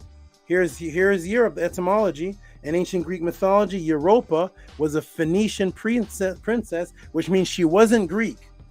She was of another race, another culture. She was a Phoenician princess whom Zeus abducted her after assuming a dazzling form of a white bull. He took her to the island of Crete, where she gave birth. Boom, a white bull, of course. That is the energetic foundation of Europe itself, according to them, in 900 BC in the Iliad, the abduction of another race woman. Let me take you to the Stuart Gardner Museum, where they proudly announce and produce, this is the Stuart Gardner Museum, Titan in Venice, the rape of Europa. This is called the rape of Europa, where Europa gets raped and then eventually falls in love and has children with Zeus, who transformed himself into a white bull because Zeus came from Amun and came from the Kemetic deities who were the black bull. I went over that already. The black cow and the black bull, the Chem bull. So now the story is he's the white bull and he goes to another culture and rapes a woman who eventually submits and subdues to him and has his children. And that is how Europe was founded. The foundation, energetic principle, vibration of Europe is based on a European deity attacking a woman of another race, eventually subduing her. She submits to him and has his children, and thus the Europeans are born. That is their story that they are very proud of. This is the whole story. I'm not going to read it, but this is the whole story, and they're proud of this. It's called the Rape of Europa, Foundation of Europe. That is the Rape of Europa, which gives you this. All right. Whew, this is a long one, everybody. This is a long one. Okay, so thus removes the natural biological imperative from the way black woman sees her natural man because he's been castrated for hundreds of years in front of her. So I want you to know that when they killed the black man and hung him and cut his balls out, they would do it with his mate there. His mate would have to watch. Same with when they cut the woman and they cut the baby there, the man would have to watch. All these were psychological effects to show the black woman that she had no male protector. I can cut I can castrate you, and you, the wife, have to watch that. I can cut your baby out the womb, and you, the husband, have to watch that. So thus, eventually, after hundreds of years of seeing this, the black woman loses subconscious faith and respect for her natural counterpart. For hundreds of years in front of her, and her unconscious knows no testicles, no erection. She sees him as a child or a baby. Oh, yes. What do we call each other in relationships? What have we been taught to call each other that further compounds the psyops? Baby. I don't see anybody in ancient Sumeria calling their husband baby. Hey, baby, come over here, babe. Hey, baby. Baby, what happens when you take a relationship from a friend with a man to a sexual? What is he now? So when he's a friend, he's just a friend. But when he's qualified now to enter your vagina and have sex with you and have a relationship with you, which means now we should be qualified to be a man, what happens in European society? He turns into a boy. So he was always a friend. A boy was a racial term used as an insult during slavery. Hey, boy, come here, boy. Come pick this cotton, boy. And now what happens? You get into a relationship with him. He's a friend, and now he's a boyfriend. When did he become a boy? I always ask people that question. He's your boyfriend? Yeah. Do you have a boyfriend? Yes. Oh, great. When did he become a boy? He's a 32-year-old man, and as soon as he has sex with you and you decide to have a relationship, now he's a boy. That's reverse. He was your friend. He's been my friend since you were 17. He was just a friend. There's no sex. This is a platonic relationship from Pluto. This is platonic. Now he has sex with me. I'm going to take the word boy, which means he's not a man, and put that in front of friend. And now he's my boyfriend. He's not a man. This this did not happen in ancient cultures. Go find this in ancient Hawaiian culture for me. Go find the Aztecs talking about this. Go find the Aztec men being called boyfriends. So he becomes a boy. What is the term the white slave master called black men? A boy. So for hundreds of years, the black woman heard the white man call, hey, boy, come here, boy, come here, boy. And then it's taught in this society that when you finally have sex with him, when he should be a man now, you can have a baby with him. Now he's a boy friend. He's not your man friend. Why isn't he a man friend? Why is he a boy? All this is subconscious matrix. Well, what do most black men call their houses? What do most black men, especially if they have a nice house, what do they call their houses, everybody? What do most black men call their houses? So they're a boy, they're a boyfriend, right? And what do they call their houses? Yo, man, come over. Yo, you come to my crib tonight. You got to come to the crib, man. Yo, you should see his crib. It's decked out. A crib? Show me any ancient culture where the pharaoh called his temple mansion a crib. A crib is where you put a baby in. Well, that makes sense because he is your baby. He's a boy. He's your, hey, baby, let's go back to the crib. Of course that makes sense, right? Of course, all this is taking place over hundreds of years. Okay, well, if you're a boy,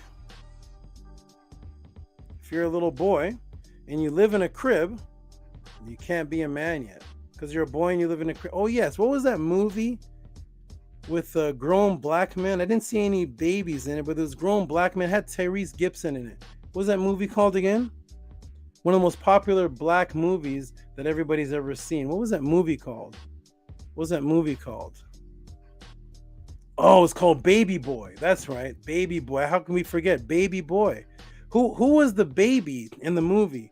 Because I saw clips of the movie and I don't think anybody even got pregnant. I don't remember anybody pregnant. These are two grown men. Snoop Dogg is like 56. Which one of these was the baby? But of course, it's normal for us to call grown men, black men, hey, baby boy, what's up, baby boy? This is all subconscious manhood removal. They even have unknown versions of the movie came out. What is this one? Have you all even heard of this one? Baby boy. Who's this? I don't know what the heck is this. But still, just to promote the concept, baby boy. So yes, if a black man is a baby boy and the European is the man, right? Remember everybody, when we used to go to work, even I opened up this podcast and said, yo, I'm going to go work for the man. Yo, the man has me suppressed. Even in old James Brown type songs, yo, the man has me suppressed. You can hear it in the Black Power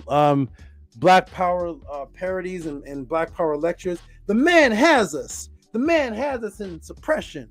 This is the man. We're going to go work for the man. So if the black man is the baby boy and the European man is the man who has your woman loyal and bonded to him, then what would that make her? That would make her older because you're the baby, he's the man. So they're supposed to have the relationship. And if she's coupled with him, the man, right? Oh, yes. What does the Matrix program you to call your wife? What do most brothers call their wife? Or a woman they've been with? My old lady. I gotta ask my old lady, man. Yo, the old lady's home. We can't we're gonna have a party tonight or whatnot, but yo, the old lady's home. Yo, the old lady took the car. Who's the old lady? Who is the old lady? Baby boy? Who is the old lady? She's the old lady. And he's the man and you're the baby, and you and her live in a crib, but she's the old lady. None of these terms existed prior to slavery. None of them. Go find them for me, please. All right, so I don't know what. Hold on, everybody. Hold on. Oh, it went to the next screen. No. Okay, here we go. All right, so the old lady. Thus, all of this is the psyops term, independent black woman. You've all heard of this, right? I'm an independent black woman. You do not hear this phrase attached to any other race, do you? Do you hear this term attached to any other race?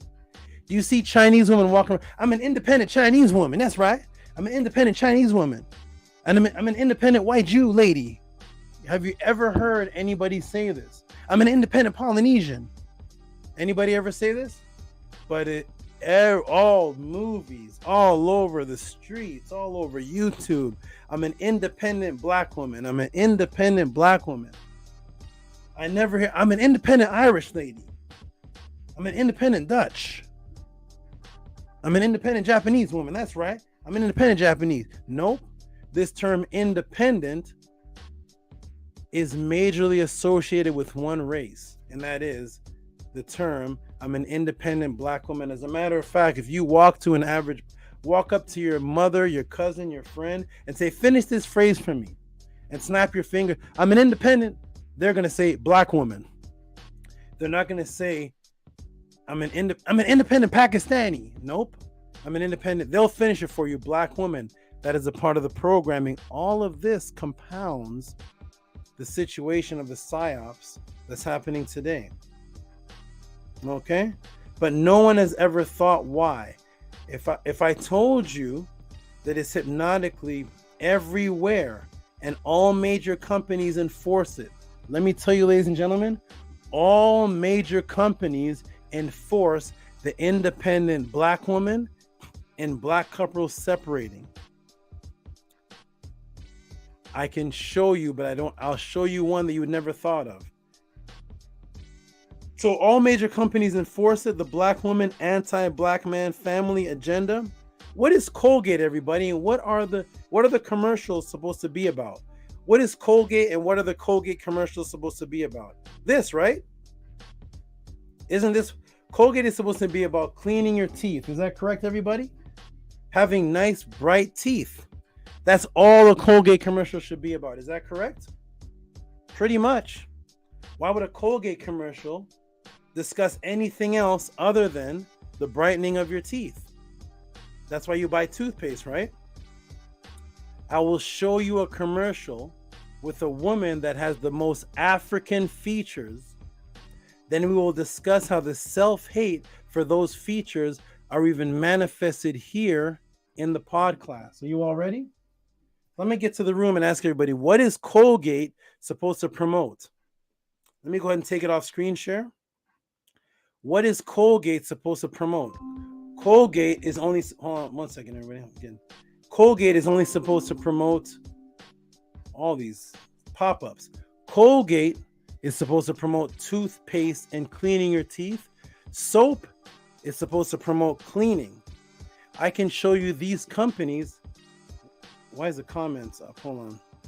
Oh, nobody's still up. Oh, let me put that off. Colgate is supposed to promote that, right? But I'm going to show you something, everybody, and this is actually a little scary because we would never think. Let me just show you. I'm going to show you the most African looking woman in an innocent Colgate commercial, and listen close to what they're promoting and tell me if it has anything to do with teeth. Let me go ahead and put this on for you, everybody. Here we go. Welcome to the Tutti Pod class. These are some deep, harsh facts, and we're going to get into all of them. Let me go ahead and put the screen share up. And let's go to the Colgate commercial. Let's see if this even plays. Here we go. 1 second. Interesting. Hold on.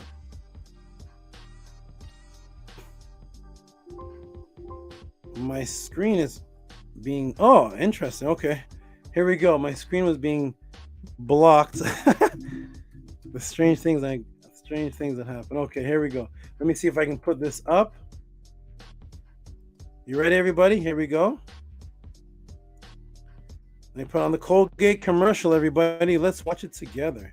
Here we are. My heart, and I wouldn't trade being a single mother for anything, because the truth of the matter is, although it's got its challenges, being a single mother doesn't scare me one bit.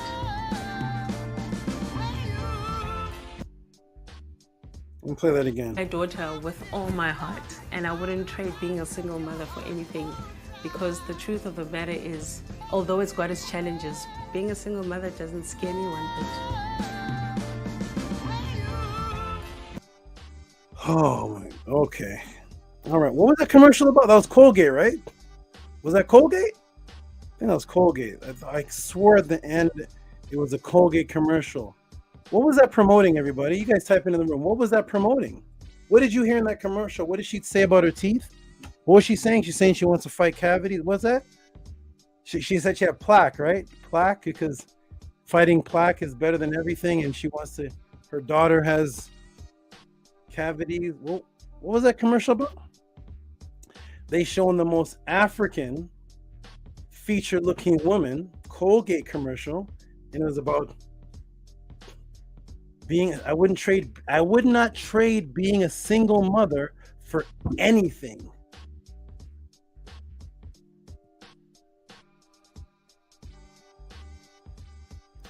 So when you had sex with the man that you had your daughter with, your intentions were to be single?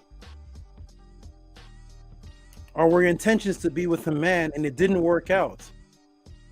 Wouldn't you trade being a single mother for maybe, I don't know, something weird like having a family? I know that's weird, right? You wouldn't trade being a single mother for anything. You know why? Because you use Colgate.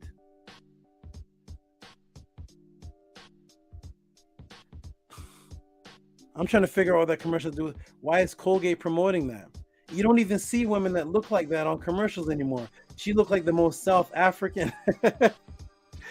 And she's talking about being a single mother and having a daughter. And she wouldn't trade it for anything because she loves that Colgate. These are these are commercials circling around that happen so quick you don't even notice them when you watch them. I can show you commercials of Olive Olay using soap to peel off black people's skin and they turn into white people. There is so much subconscious to make you hate yourself, which is anti-biological imperative, which makes you hate the family, because you wouldn't trade being a single mother for anything, not even having a family. What about having a great family where the situation works out perfectly? You wouldn't trade being single for that because you use Colgate? Let me tell you, the psyops is deep, everybody. It's extremely deep.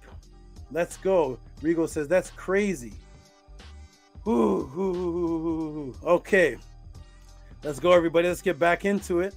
We're going to end it off, and I'm going to use a real live demonstration to show you. That's right, Heka Khepera. In the commercial, she didn't even show her. Did she even smile? Did she show her teeth? That commercial had nothing. You leave that commercial, it ends with her walking away with her daughter saying she wants to be a single mother. Nothing about cavities. But nobody says anything because it just goes in one ear and it doesn't come out the other. It goes in one ear and stays in your subconscious.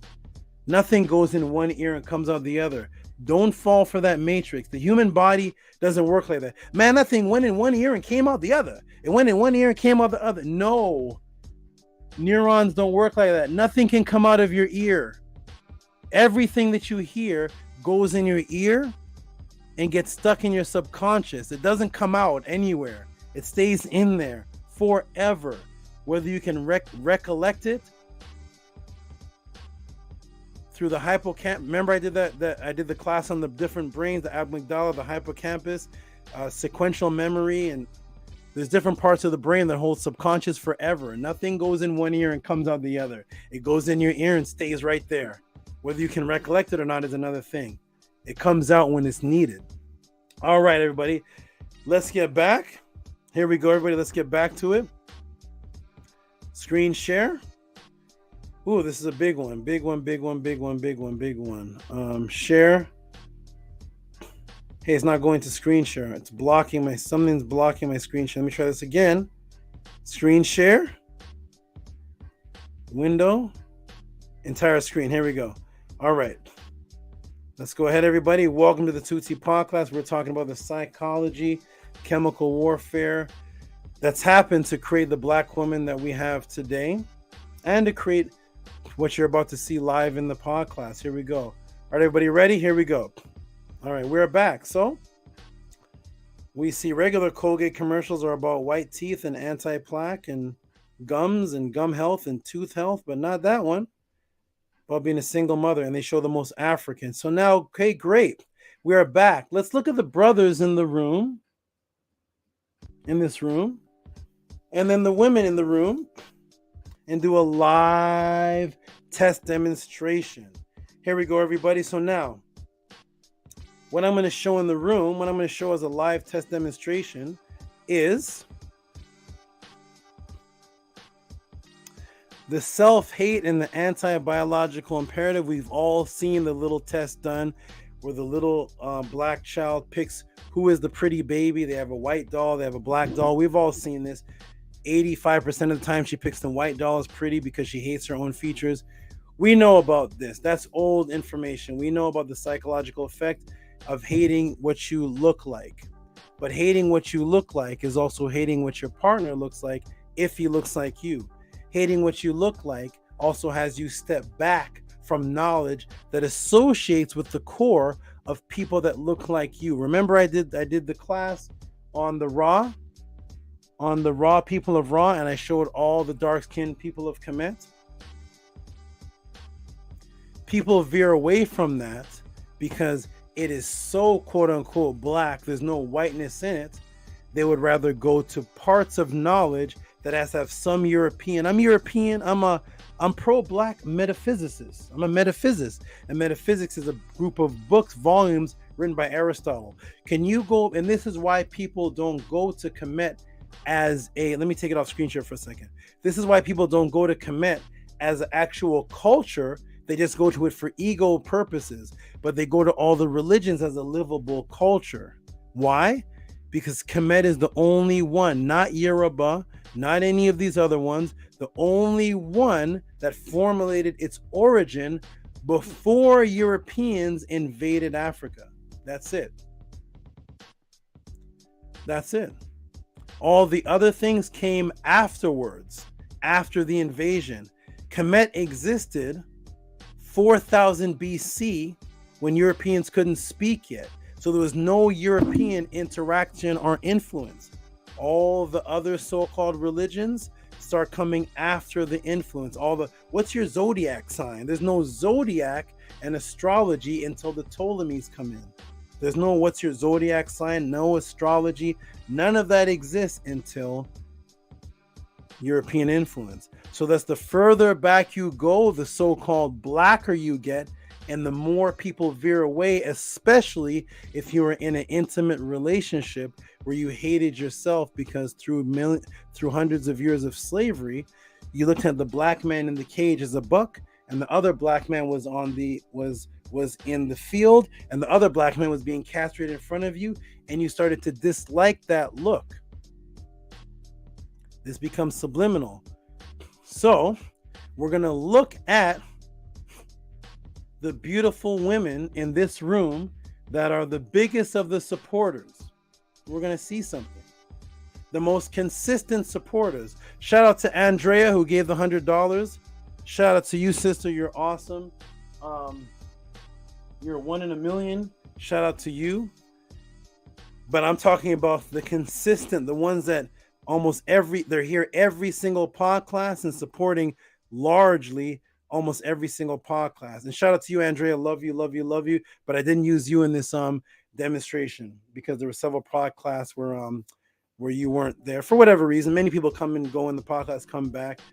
My beautiful sister Waswaret, love you very much too. She'll be gone for a couple months, come back. But I'm talking about the Jodies, the ones that are every pod class. Shannon is here. Every pod class, every Metanetter class donation. So let's go through it, everybody. We're going to go through it and we're going to watch the matrix manifest right in front of you. Here it is. Watch it live right here in the Tehuti pod class. Let me give a shout out to the people, the sisters in the class that are the major supporters and the continuous that are always supporting. Let me give them a shout out. Here we go. We go back over here. Can everybody see the screen? If you can, press A1. If you can hear me and see the screen good, press A1. I want to give a shout out to the consistent women in the class.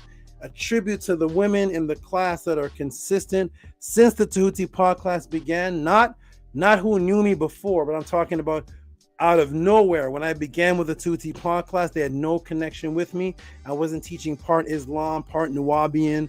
I'm talking about straight, pure Kemetic teachings that I came out in the public with, started with the Tehuti pod class. I'm going to give a shout out to all those women. Let's get a good look, everybody. Here we go. All right, let's give a shout out to them. Here we are. Let me shrink this down a little bit.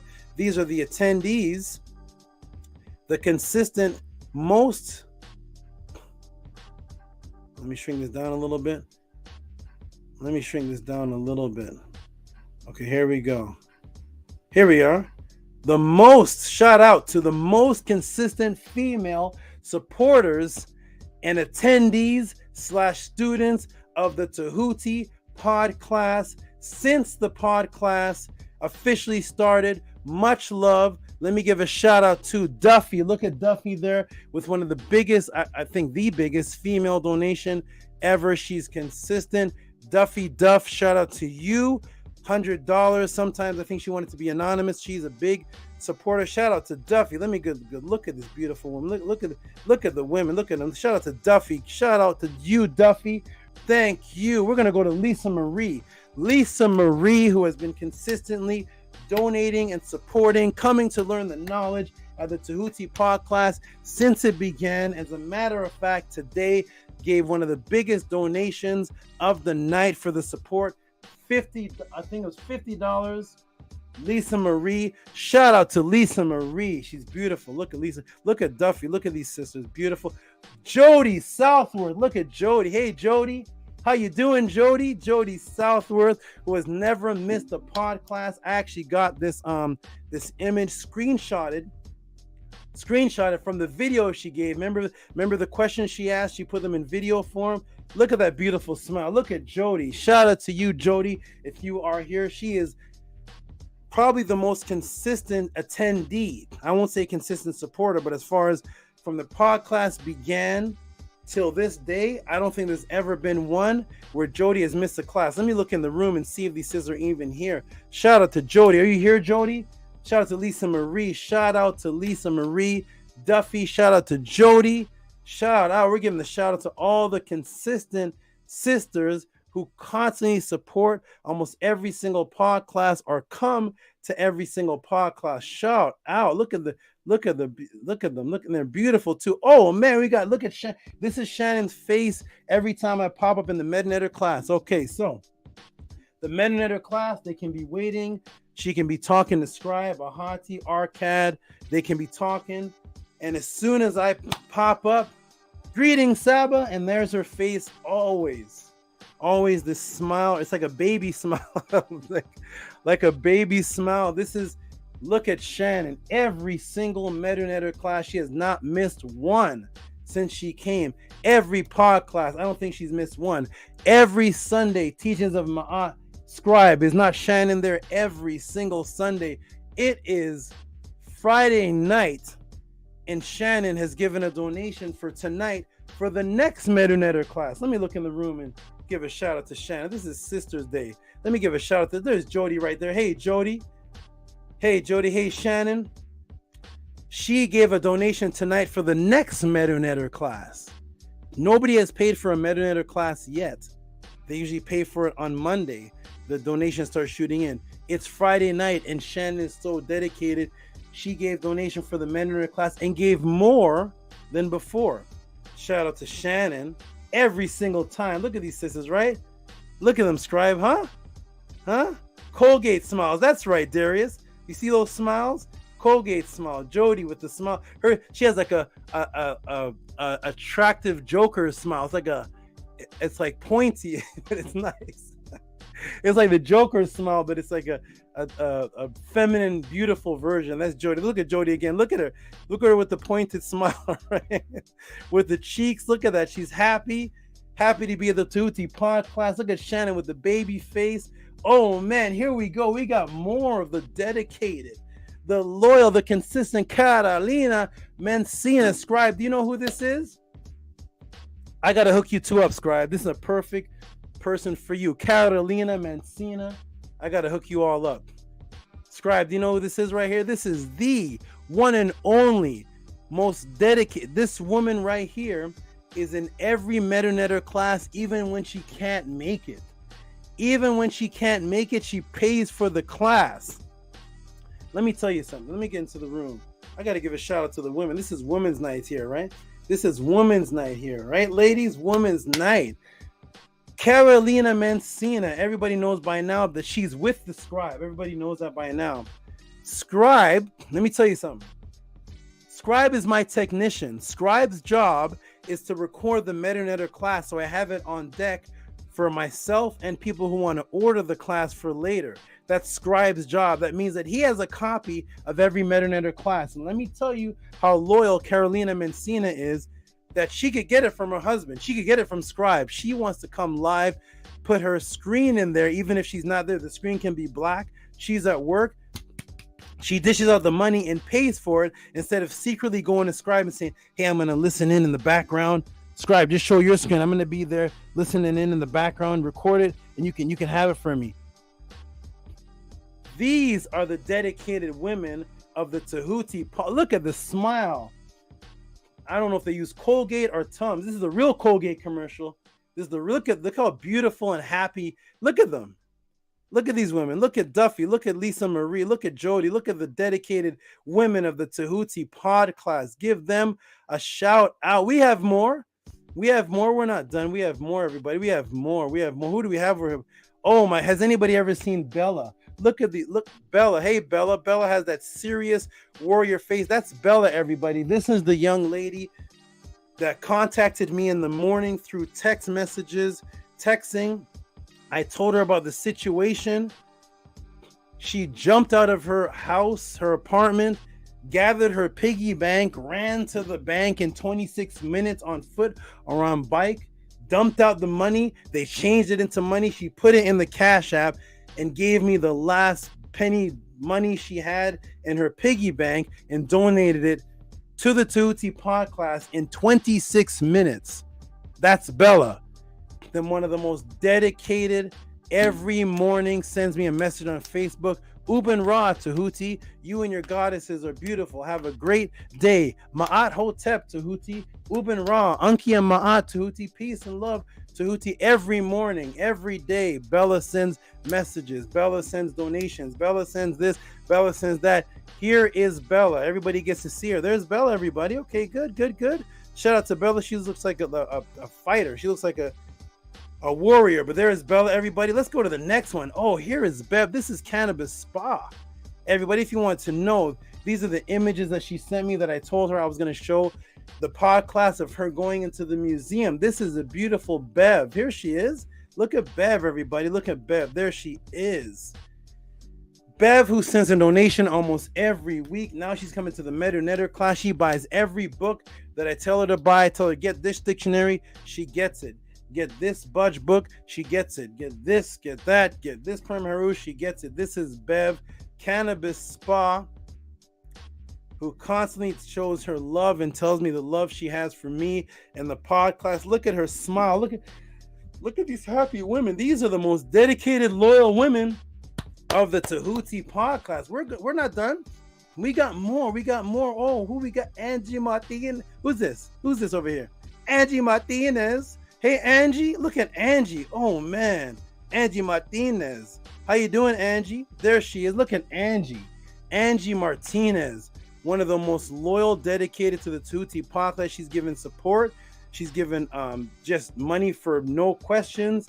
This is Angie Martinez. She's put my classes up on her Facebook. Angie Martinez, how you doing? We got Angie Martinez. We got Carolina Mencina. Here they are, everybody. These are the women that want to break the matrix. These are the women that are dedicated every week to the Tehuti pod class. We got them. What do you notice, though, about these beautiful, consistent females who take the Tehuti pod class seriously and breaking the matrix since the pod class began? Let me shrink it down, though. What do you notice? Anybody notice anything interesting? Let me shrink it down so you can see all of them at the same time. These are the most loyal, dedicated here. Anybody notice anything? Hey, Kamit 101, do you notice anything? Anything interesting? Scribe? Anything interesting? Scribe, Kamit 101, or anybody, Ascari? Anything interesting about these women? Anything? They're beautiful. Yeah. Let me go in the room and see. What do you notice about oh, here we go. Cannabis Spa put lighties. Light bright, almost white. Right. Lighter complexion. Let me go back to the pictures again. Look at the most dedicated, loyal donators. Shout out to you, Andrea. You gave a huge donation, and I appreciate you. You're in there too. I've actually never I don't think I've seen you, but shout out to you, sister. I didn't put you in there because before today it wasn't consistent enough. These are the consistent ones, but shout out, peace and love. You are the mate of one of my oldest students, the golden one. Mwah, shout out to you. But look at everybody. We got Duffy, Lisa Marie, I think it's also Lisa Gomez. Lisa Gomez. We got Jody. We got Shannon, Carolina Mencina. We got Bella. We got Bev, Angie Martinez. Very interesting, though, right? What's happening here, everybody? What is happening here? Let's go to the men, though. We're going to go to the men. Let's go to some of the men that are the most dedicated, loyal donators.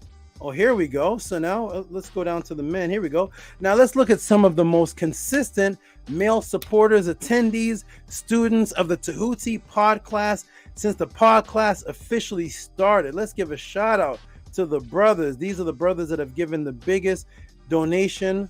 I haven't seen Rigo yet, but These are the people that I've seen. Melvin Brown. What up, Melvin? How you doing, man? You look like Flex Wheeler, the bodybuilder. How you doing, Melvin? Shout out to you, good brother. Shout out to you, good brother. Oh, who is this brother here? I can hardly see him. I just see teeth. It's Menku Ara Mary Amat. How you doing, good brother? This brother flew out to get his name. This man donated $200 as an appreciation for his name. And he said, Saba, that's not even it. My boss is holding money for me. That's not even what I was going to give. My boss is going to release money and I'm going to actually give more. I was like, what? He said 200 was not even it. That's Menku Ara Mary Ma'at. Look at the brother. You just see teeth. Oh, man. What's up, Daryl? What's up, good brother? Daryl, how you doing, my brother? This brother was on the dedication. This brother dedicates every week, every single week, and dedicates for the support and was on the tribute. What's up, brother Daryl? What's up, my brother? You look like one of my Jamaican brothers. How you doing? How you doing? We got Scribe. What's up, Scribe? Oh, Scribe. He's the architect. What's up, Scribe? He's the one that asked the question. What's up, Scribe? How you doing, man? The most dedicated. This man flew out here as well. Got snakes. This man does so much behind the scenes. I can't even name what he does.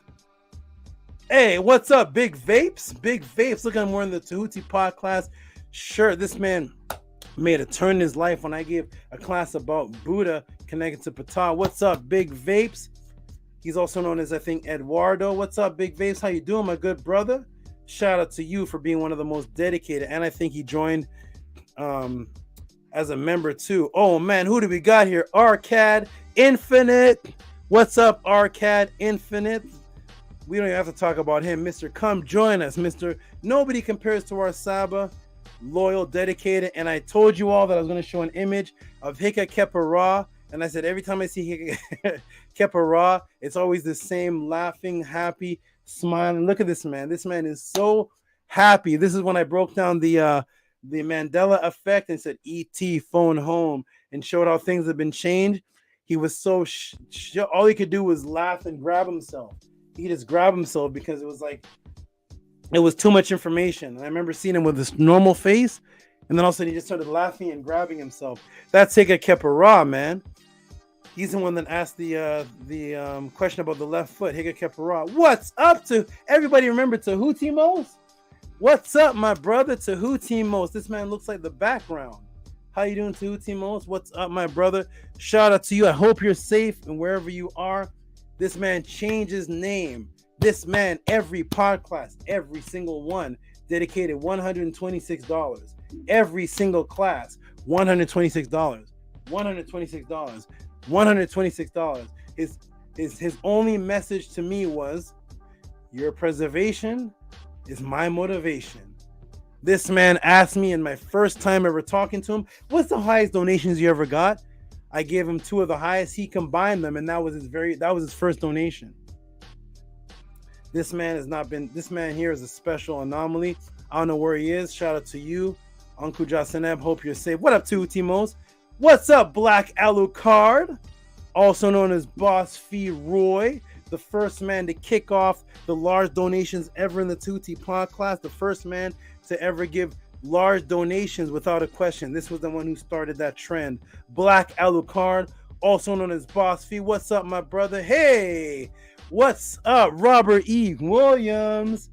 What's up, Robert E. Williams? How you doing, my good brother? Major supporter. Constant. Every single class. Robert E. Williams even donated tonight, and he's probably here right now. What's up, my good brother? What's up, my good brother? You look like you should be in a Miami Vice show. What's up? How you doing? All right, man. We're going through the brothers, man. We can't get them all, but we got to go to Cash Peden. Look at this, man. This man looks like a warrior straight out of West Africa. Cash Peden, the one who started the trend of 111, 222, 333, 444, 555. What's up, Cash Peden? What's up, my brother? You look like you're straight out of West Africa, ready to fight a war. That is the brother Cash Peden, known as Ant Peden. What's up, my good brother? Do you notice anything different? Let me shrink this down. Do y'all notice anything different from the major women who are major big-time supporters and the men? Any difference here? Let's go to the sisters. Here we go. Here's the women. that are the constant, big time, constant supporters, every single class, every Metanetter class. Here they are. And now we're going to go to the men. What's happened here? Did something change? Did anybody notice anything different? I'm not going to even put what the difference, but does anything notice anything different? Even with myself, I'm included too, right? So even me, I'm included, right? So anybody notice anything? I'm gonna go in the room and tell you guys, tell me, because I want interaction. Is there any difference between what you see in the men that are the constant big time supporters and the beautiful women? Any difference? Any difference? Here's the women right here. Carolina Mancina, Lisa Marie, known as Lisa Gomez, Duffy Duff, Jody Southworth, Shannon, Bella, Bev, Angie Martinez. And here are the brothers, including me. Any similarities? Any differences? What do you see? Let me go in the room and see if you all can see anything interesting going on here. Anything different? Anything different, everybody? Billy D. Williams, you're funny. That's exactly what he looks like. Thank you. Woo, woo, woo, woo, woo. Commit 101. Ding, ding, ding, ding, ding, ding, ding, ding, ding, ding, ding. You know what the difference is, everybody? So, the difference is, when it comes to the Tehuti pod class, my information is for everybody. It's for everybody. It's not geared more towards men or geared more towards women. It's geared towards people who want the truth, and that's it. People who want the truth. There's nothing in this pod class that lures men or lures women. It lures the minds of people that want to know about their ancient origins and truth about questions. When we look at the men, we see a mixture. The mixture is out ratio dramatically, but we do see a mixture of different type of complexions and looks. So we actually have two light-skinned brothers, which is SCRIIIBE and Heka Khepera, as far as the men that I've seen. I haven't seen Rigo yet.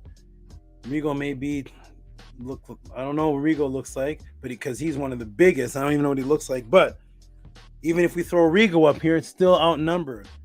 We see when it comes to the brothers, we see majority of dark skin with woolly hair, seeking the truth, seeking their connection to Ma'at and Kemet. When we go to the women, remember how I began this class? Because this is how I'm going to end it. Here is the psychological damage to the quote-unquote black woman. Because you know me, I don't differentiate. I don't care if you look Spanish. I don't care if you're from Mexico. Bella looks like she's from Lebanon. Jody looks like she could be anything Mexican. Lisa Marie could be from Puerto Rico. Carolina Mencina can be from Guatemala. Angelina Martinez could be from anywhere. Duffy could be from Jamaica. I don't know. But when we look, we see something has happened with women who look like the women on the Colgate commercial. The blacker you look, quote unquote, the blacker you look, meaning the features of dark skin, wide nose, thick-lipped, and woolly hair, the psyops is working on them where we don't see black women who look like that attracted to the Tehuti pod class, do we? Do we see them? Who are those donators? Name them. Where are they? Who are they? We don't see the female versions of this. Where's the female version who looks like Tehuti most as a major donator? Where's the female version of Melvin Brown? Where's the female version of Menku Ara flying out from Wisconsin to come get her name, looking dark as I don't know what? Where's the female Daryl? Look like he's straight out of Jamaica. Then we have SCRIIIBE, light skin. So when it comes to men, it doesn't matter because Rigo could probably look like he's from South America. I've never seen him. Who's the other brother that I said lives naturally? I forgot his name because I have so many names on my mind. But when it comes to the men, they can be the blackest of black men attracted to the knowledge that I teach, or the lightest. Scribe has like hazel green eyes and wavy straight type of hair. They can be all the way from Menkura, dedicated flying out, or looking like Scribe, dedicated flying out. All the way living partly in China, partly America, looking like he's straight out of West Africa, Tehuti most, all the way to Cash Peden, all the way to Arcad Infinite, all the way to Melvin Brown, all the way to Heka Khepera. When it comes to the men, there's a mixture of the dedicated and big donators. It's a mixture, but there's a lot that look like me. I'm in there too. I never did ask that question too. The female Tehuti. I put Elijah Muhammad and everybody up there, but I didn't put me. Where's the female who looks like me that is in the pod class looking for the truth, trying to break the matrix as a big supporter and donator? Not somebody popping up now in the chat saying, I've been watching as one of the 82 watching. I never gave nothing, but I was watching. Now I just want to talk. No, I'm talking about the proven. These are the proven. Up here with the women, these are the proven. These are not the people in the background watching silently, secretly. These are the ones that come up front. They're the ones that put the big donations. They come to the Medinator class. They come into the screen. They're in the Sunday class. They contact me in the morning. They wish me a good morning. These are the ones that post my pod classes. These are the ones that go to museums in other parts of the world and send pictures to me back. These are the dedicated women, and they all look, they're beautiful. Light skin from Bev with freckles, to Lebanese looking like Bella, to Lisa Marie, to Angie Martinez, to Shannon, who has a white mother, to Carolina Mencina, who identifies with Mexico. But there's something in these women here that are more attracted to the Tehuti pod class as active people than the female versions of these men right here. That, ladies and gentlemen, is the psyops program. I broke it down for you. This has been over an hour. I broke down from oxytocin to the Bible, to everything you could possibly imagine, to the lynching, to the castration, all the way down to you seeing live the dedicated attendees and active people in the Tehuti pod class. You don't see one that looks like Tehuti most, not one that looks like Cash Peden, not one that looks like Arcad Infinite, not one that looks like Big Vapes. Where is the one? And even if there is one, that one is just one. How could there be some of my videos have 5,000 views? Of 5,000, some of my videos have 10,000 views. Ladies and gentlemen, of the 5,000 and 10,000 people watching, there's not one woman that is as dark as me and Tehuti Mo, not one black woman with woolly hair watching saying, this is the truth. I'm with this. I'm all for it. Let me get in there. How do I donate? How do I get class with you, Tehuti? How do I come to the Medinator class? How do I do this? How do I join the teachings of Ma'at? How do I do out of 5,000 to 10,000 views? It just so coincidentally happens that there's not one sister that looks like Big Vapes or Daryl or Menkara or Melvin or Cash Peden or me or Robert Williams or Black Alucard. Not one sister that looks like that is interested in the Tehuti pod class as an active person that's seen it since the pod classes began. Boom, everybody. It's a sad world. It's a sad world. It's a cold world out there, but this is what's happening. So shout out to the beautiful sisters. And the reason is because the psychological effect has not been focused on women that look like this. The psychological effect that I broke down happened before and outside of women that look like this. And that's why, because they don't have that self-hatred inside of them, they all are here and come up front. But there's no woman that looks like Oprah. There's no woman that looks like the woman that dates David Bowie. There's no woman that looks like Khalid Muhammad that is playing any role in the Tehuti pod class. That is my answer, everybody. I hope you all appreciate it. That is my breakdown of the psychological effect. There's much, much more, but I don't have time to break down much, much more. That is the root of the psychological damage that's been going on for thousands of years, and that is why there's no black woman that looks like me stepping forward to be Elijah Muhammad. Notice that when it comes to the black leader men that I showed, it didn't matter if they were dark or light, did it? Elijah Muhammad is light-skinned. Yahweh ben Yahweh is light-skinned. Farrakhan is light-skinned. Malcolm X is light-skinned. Khalid Muhammad is dark. Marcus Garvey is dark. Noble Drew Ali is dark. When it comes to the men stepping forward, the skin complexion doesn't matter. When it comes to the women stepping forward, I can't even name one that is equivalent to the men that I mentioned. So hopefully we can teach and reverse this for the young babies that are coming up, the Arcad Infinite babies that are coming up, the children of Ahati, my children, my children's children, Kamit's children, and we can reverse this where the self-hate of looking like this doesn't push you away from knowledge. You can look like me and still be an active member of the Tuti pod class. Yes, you can, ladies.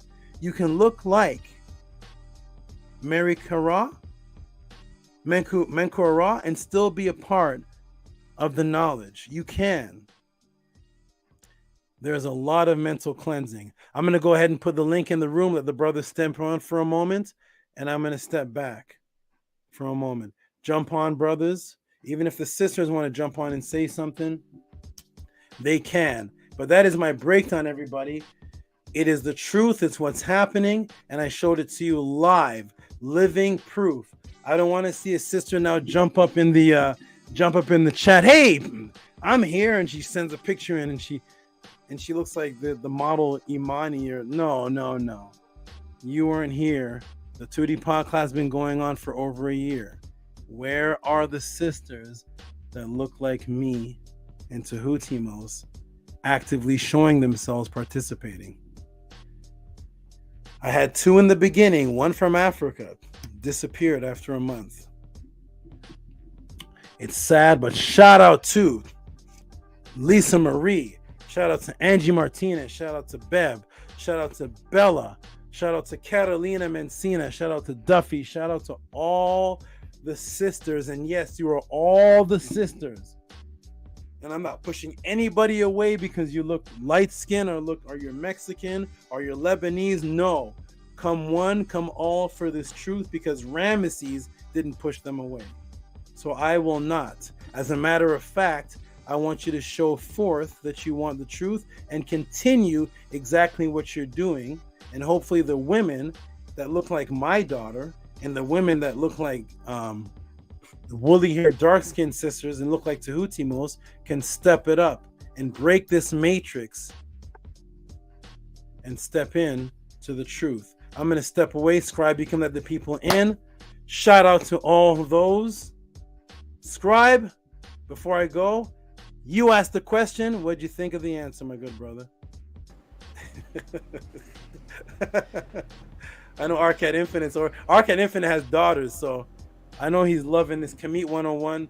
Arcad Infinite is going to play this 1,000 times for his daughters, but go Scribe. Yeah, what do you got to say, my good brother?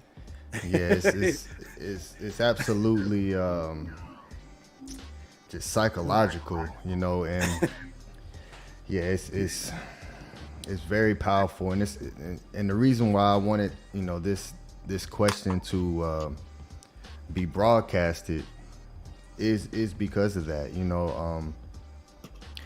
so my grandmothers, my cousins, my aunts, it runs deep, very deep, and we don't really very sad. But as you stated, you know, to be able to bring this information and give it to the children, because you know that I'm seems listening, like the Scribe. only way.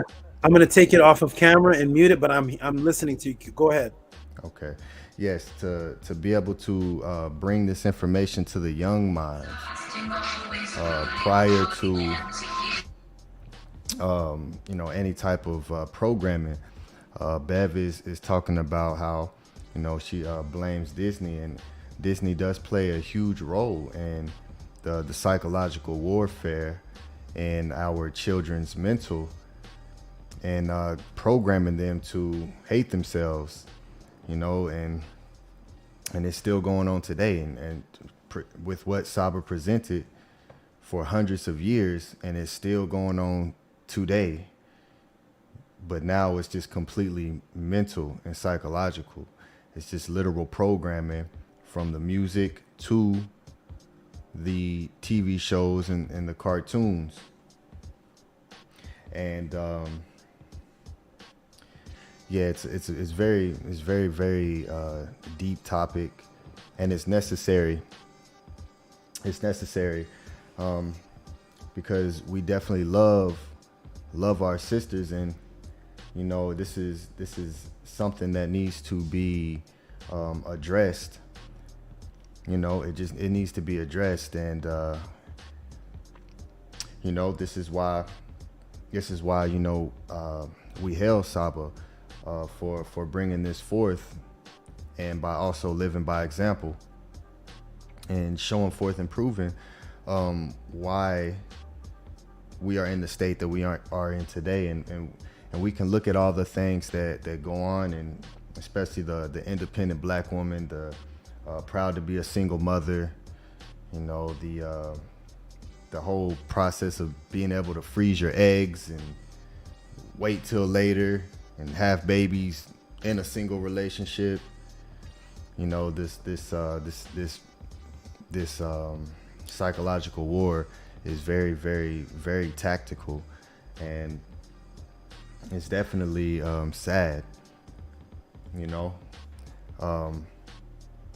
But I do feel confident in our ability to be able to stand on what you, Saba, are presenting, and pass this to our children, and teach our daughters and our sons to think like we did when we built the greatest nation on the planet.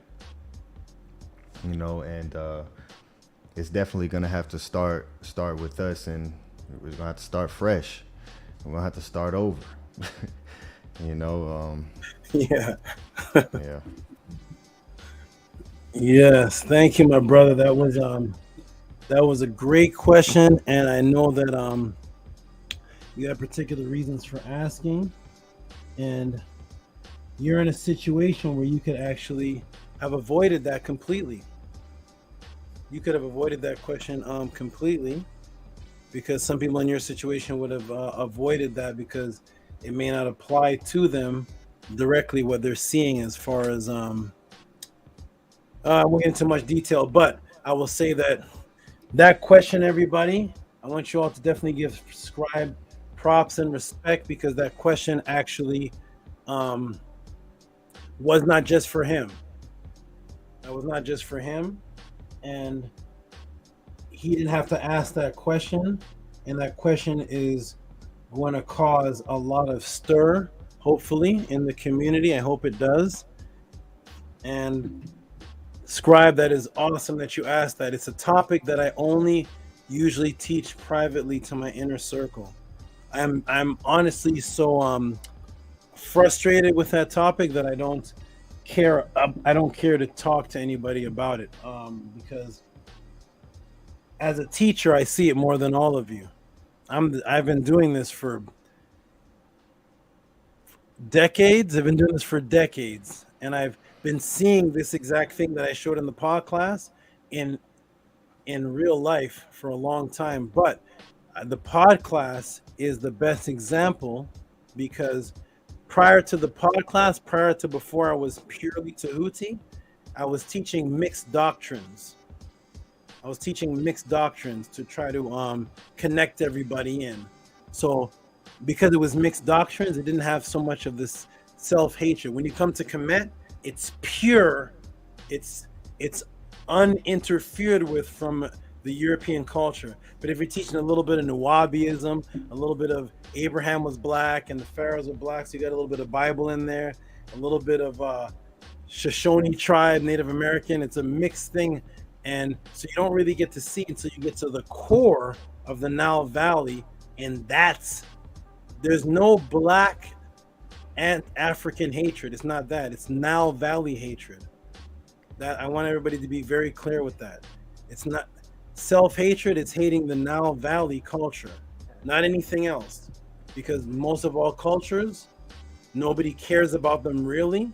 So you don't really find black people walking around today picking some culture from the Congo that they actually want to be.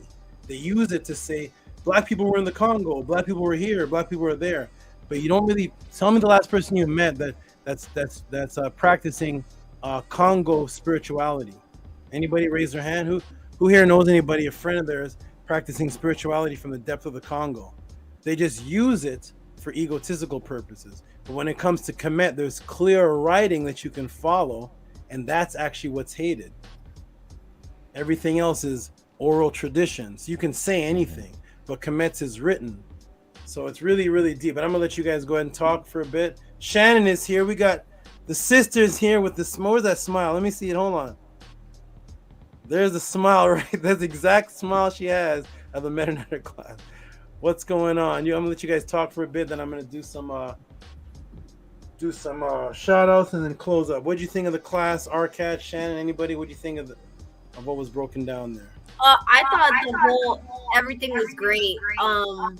Do I have an echo or anything, or can you hear me? It's great. It sounds good. It's great. Okay, yeah, it was great, and it just goes back to when I first started following the teachings. One of the first classes that I caught that you taught was the castration, and just being a woman, and just the trauma that our ancestors had to go through by watching our men being castrated in front of us, and then being put in this psychological game where, you know, it's our lives that's on the line,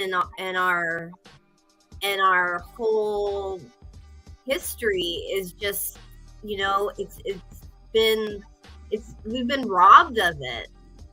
And I just want to really thank you for just bringing that all out. I really hope that this resonates with some sisters and they can see through all of the psychological damage that is actually, you know, a part of our ancestry. You know, I've had to fight really hard for my peace, and to come to terms with who I am, and everything just really makes sense, the way you break it down, and then to have us a part of that breakdown, it solidifies like the family bond that you're creating here. So thank you. I thought you're very, very welcome, Shannon. Very, very welcome. And I had to put that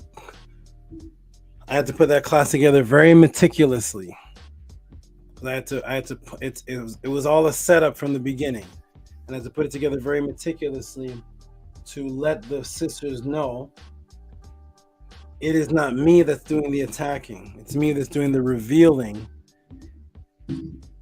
And I had to put very, very meticulously, and I'm glad those who understood it understood. Those who don't, no problem. They need more help. But the fact remains, there's no female that looks like there's no dark-skinned, woolly-haired Afro woman That's just mind blowing. I just can't believe that out of all the views that you get, there's only a handful of us that come forward, and we're all light skinned.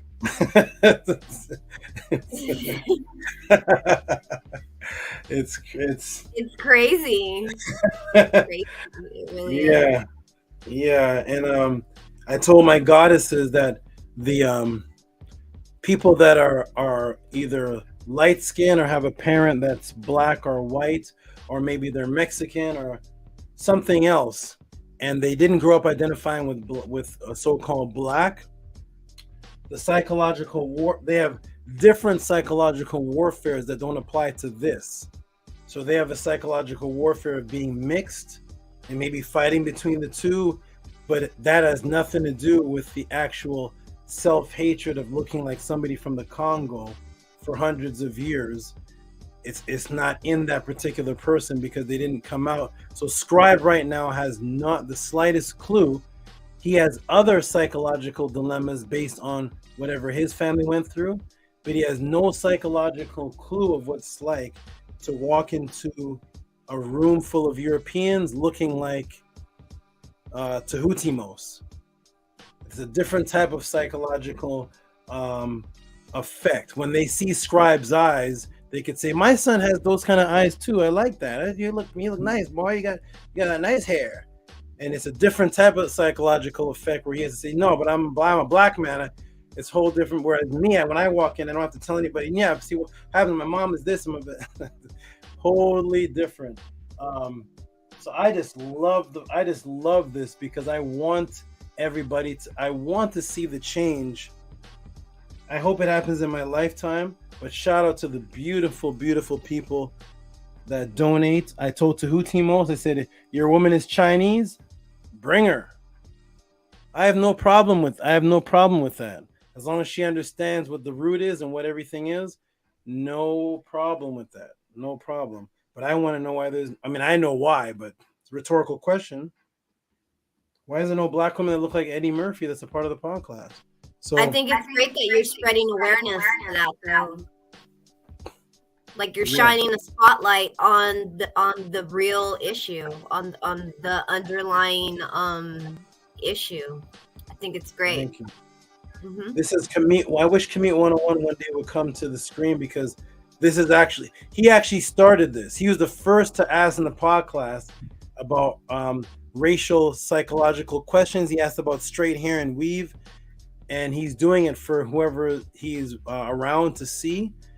And so I know Commute 101 really, really liked this one because this is right up his.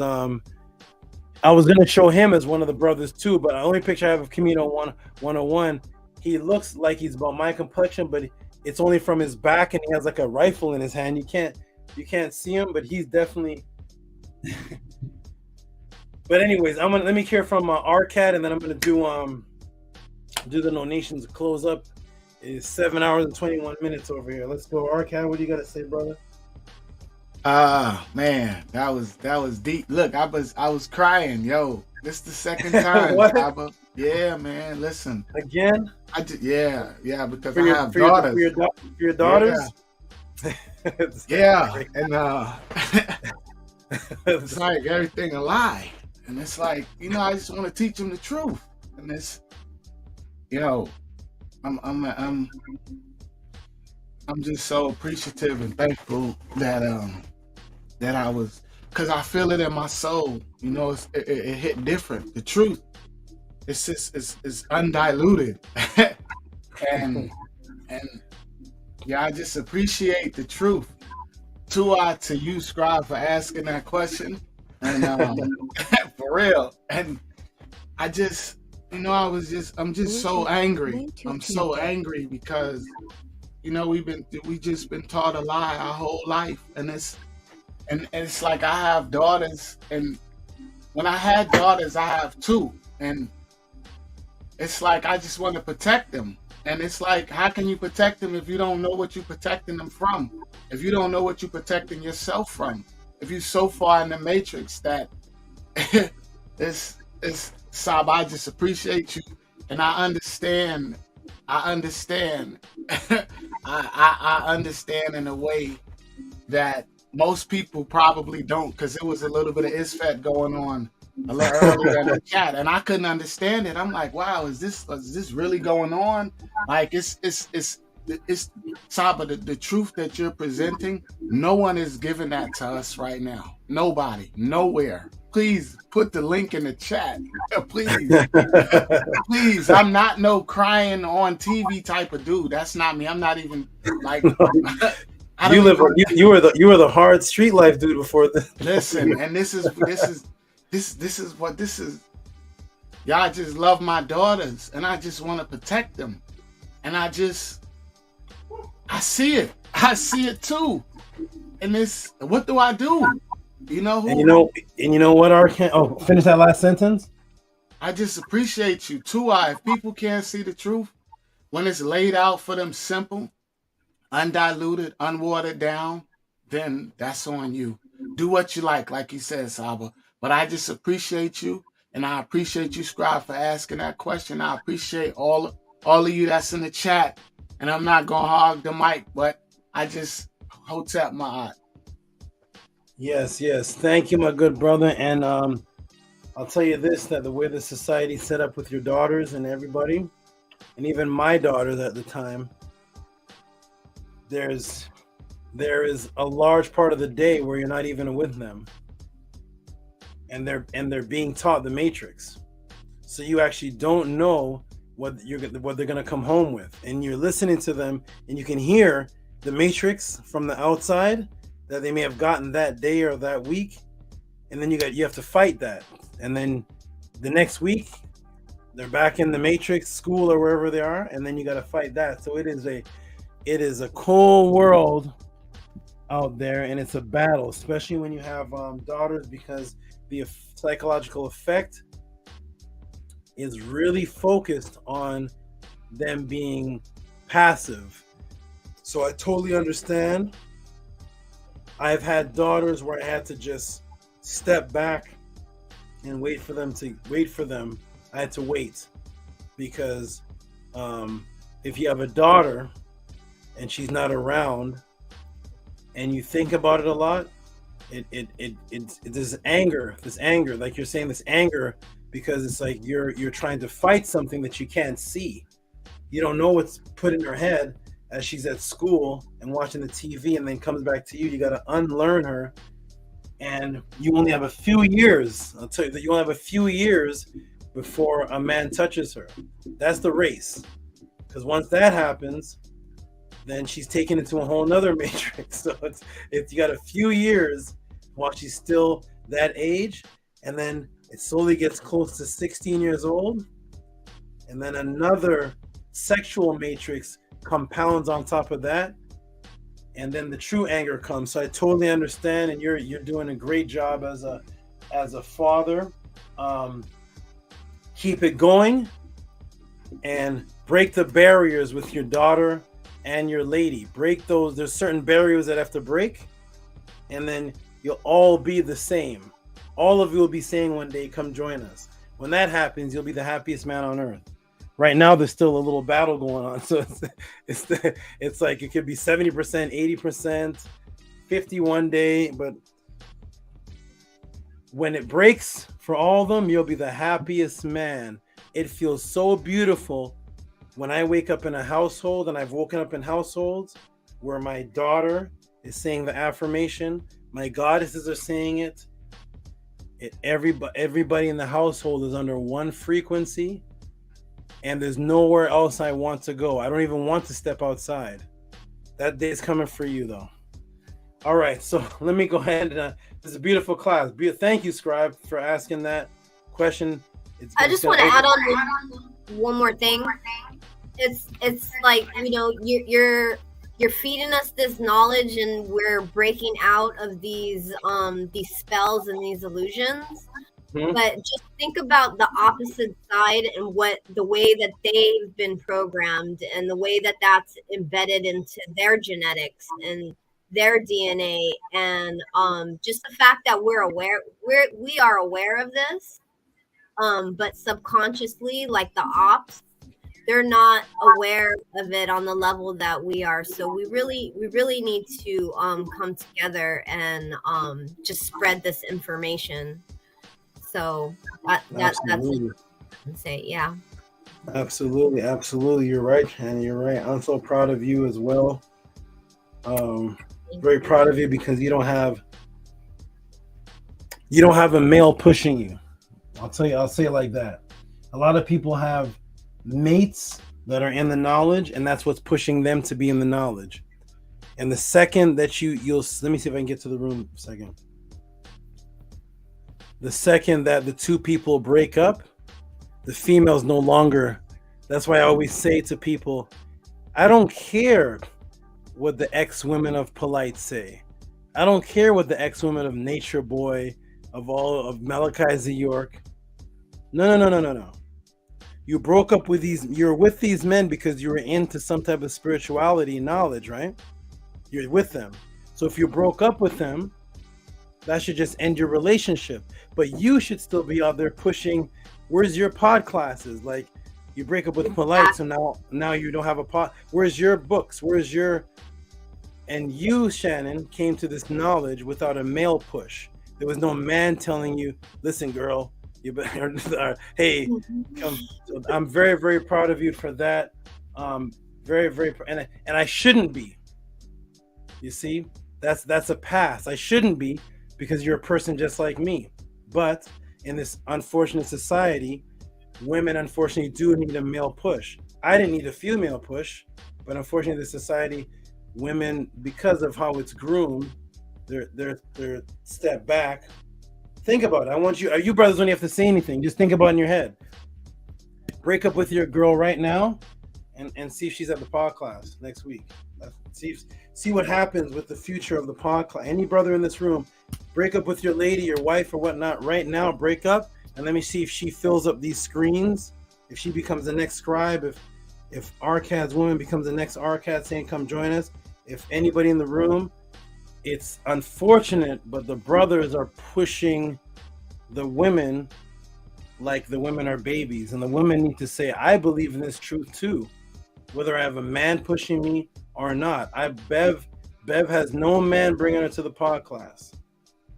All women should be like that because we're supposed to be all mentally equal. Because I have a penis doesn't mean I'm more intelligent than you. It doesn't mean I should like knowledge more than you. Because you have a vagina doesn't mean you should like knowledge more than me. We should all like the knowledge equally and not need an opposite sex to push. But unfortunately, I don't challenge because I don't want to see anybody break up, but everybody's visualizing you all know the truth. Break up with your woman in your mind tonight and see how much participation she has with the pod class.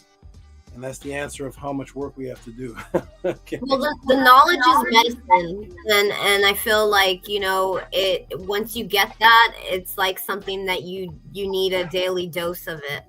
But thank you for your kind words. This whole class has motivated me to step my game up, and just to put a little bit more into it, because it's not right that we have all of these great leaders that are brothers, but there's no sisters. Right. So that motivates me. Thank you so much. Appreciate that. Okay, we're gonna get into. Oh, what did you say, Shannon? I said I'm gonna get out of here now. Okay. All right. Much love, Shannon. All right. Peace and love to everybody. Okay. All right. We're gonna go through the donations, brothers. You stay on. We're gonna utilize your abilities for sound effects. We have this. What is this? You brothers, tell me if you can make this out. This is from for Aline All Things. It's I'm gonna put it on the screen. You guys tell me if this means anything to you. And Aleem, if you're in the room, please clarify this to me. A lot of people, some people send me questions and they say, Tehuti, you haven't gotten to my question yet. And sometimes I announce in the room, honestly, that I do not understand what was asked. Here's an example of one. So first of all, shout out to this support here. This is awesome support. You can see it in the room. It says Sella the Barber, Sella Morgan. It says For Aleem all things 666 the revelation. Do any of you brothers know what this means at all? I don't understand. And if Aleem, if you're in the room, email me or give me a brothers, put my email in the room so maybe you can email me and give clarity on this, because I do not understand what this means. It says, for Aleem all things, like a question, then 666 the revelation. Any of you understand what this means?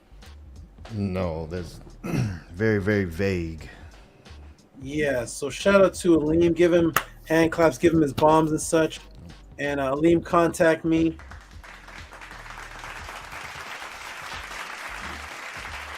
Send your questions for clarity here.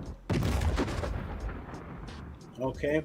There's another brother who had the same type of thing. I think his name is Ilias. I'm going to get to him too. He sent me an email, and the email had a lot of questions. And I know sometimes when you all ask questions and type, I know it can get exciting, but try to just be calm and just type as if you're actually talking, and reread the question and kind of proofread it, see if it makes sense. So by the time I get it, it can make sense to me. Shout out to Aleem. I think his name is Aleem all things. Salah the barber. Shout out to you, Salah the barber. Please contact me for clarity on that. Okay. We're going to go to Arcad Infinite, who's jumped it up. Wait a minute. This doesn't look like 777. Hold on. Is this Arcad Infinite? This is jumped up. Arcad Infinite. Here we go. We're what is that? Who's doing that sound? Is that you, Arcad? Or is that Scribe? Who's that? Nah, that's Scribe. That's Scribe with the guns. the lone scary trigger. It's like there's no shot afterwards. Just you know you're in danger, but you don't know what's happening. Crazy. Okay, I'm gonna do. Scribe, I live in Florida. It's a stand your ground state. Oh yeah. No warning shot. Okay, so the next one is Arcad Infinite. Let me go ahead and put that right now on the screen. Scribe, what does it show?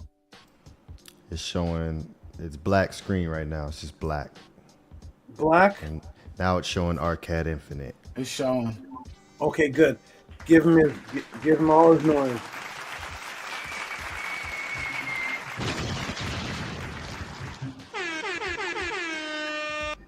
Thank you, my good brother Arcad. Saba, I appreciate you. New year, new number. Oh, say that again. I'd say the whole thing again. Arcad, I said new year, new number. I appreciate you. Oh, thank you. Oh, yes. Oh, I see. Okay, I see the code. 2023, because that's the year, right? Yeah, that's clever. Supposedly. Exactly. That's clever. 2023. Okay, got you. Here comes Heka Khepera again with more support. Oh, this one is for the answer. Wow, this one's for the answer. Thank you, Heka Khepera. Let me go ahead and put it. Is Arcad still on the screen? No, it's going away. Okay. How about now? Anything? Yeah, Heka Khepera. Okay, good. We'll put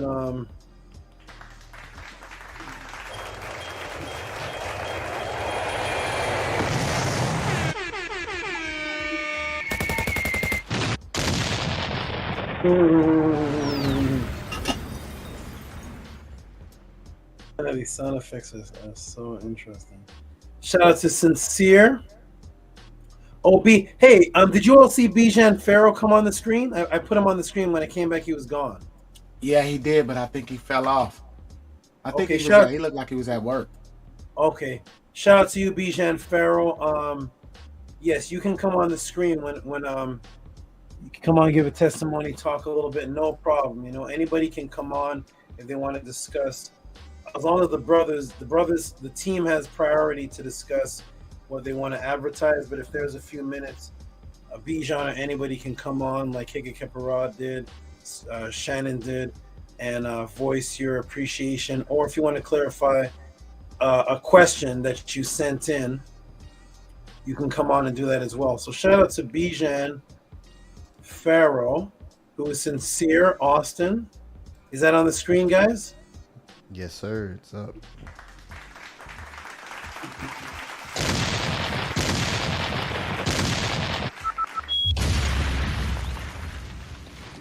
I don't know if that. What was that? What kind of? That's right. I don't know where you guys get these sound effects from. That's awesome. Okay, Bijan Farrow, shout out to you. I don't know if that's for a question. Wait a minute. Is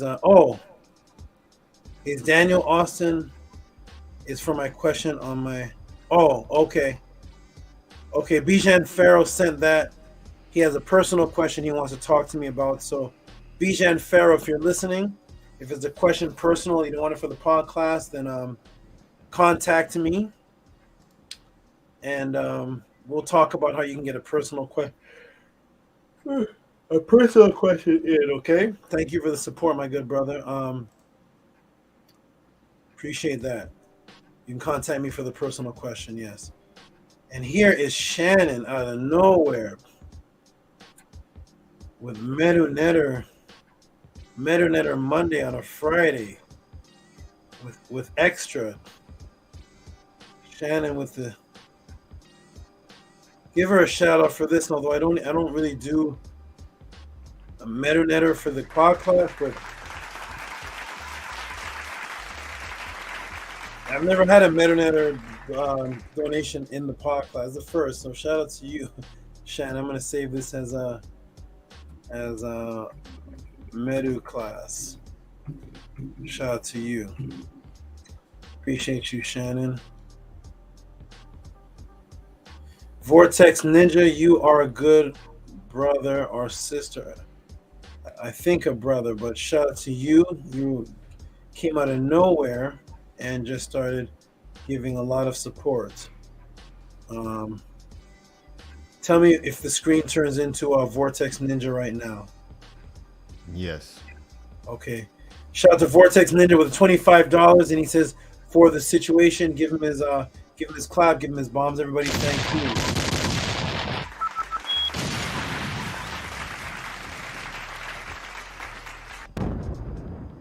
Oh man, T-Dog went crazy. Terry Patty? Whoa, T-Dog, are you in the room? What? T-Dog is, oh man, are all three of these him? T-Dog, man. T-Dog, Terry Patty, shout out to you, my brother. He comes out, man. Terry Patty, shout out to you, my good brother. Is that on the screen, guys? Yeah. Terry Patty says, peace, Saba. Another masterful class. Wow.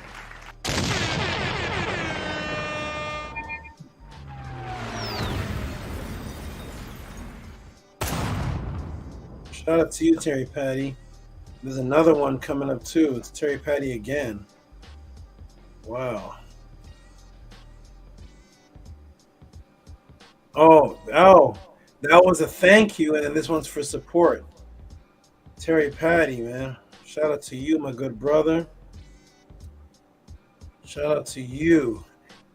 If I knew what you look like, I would have put you as an example in the most dedicated big supporters.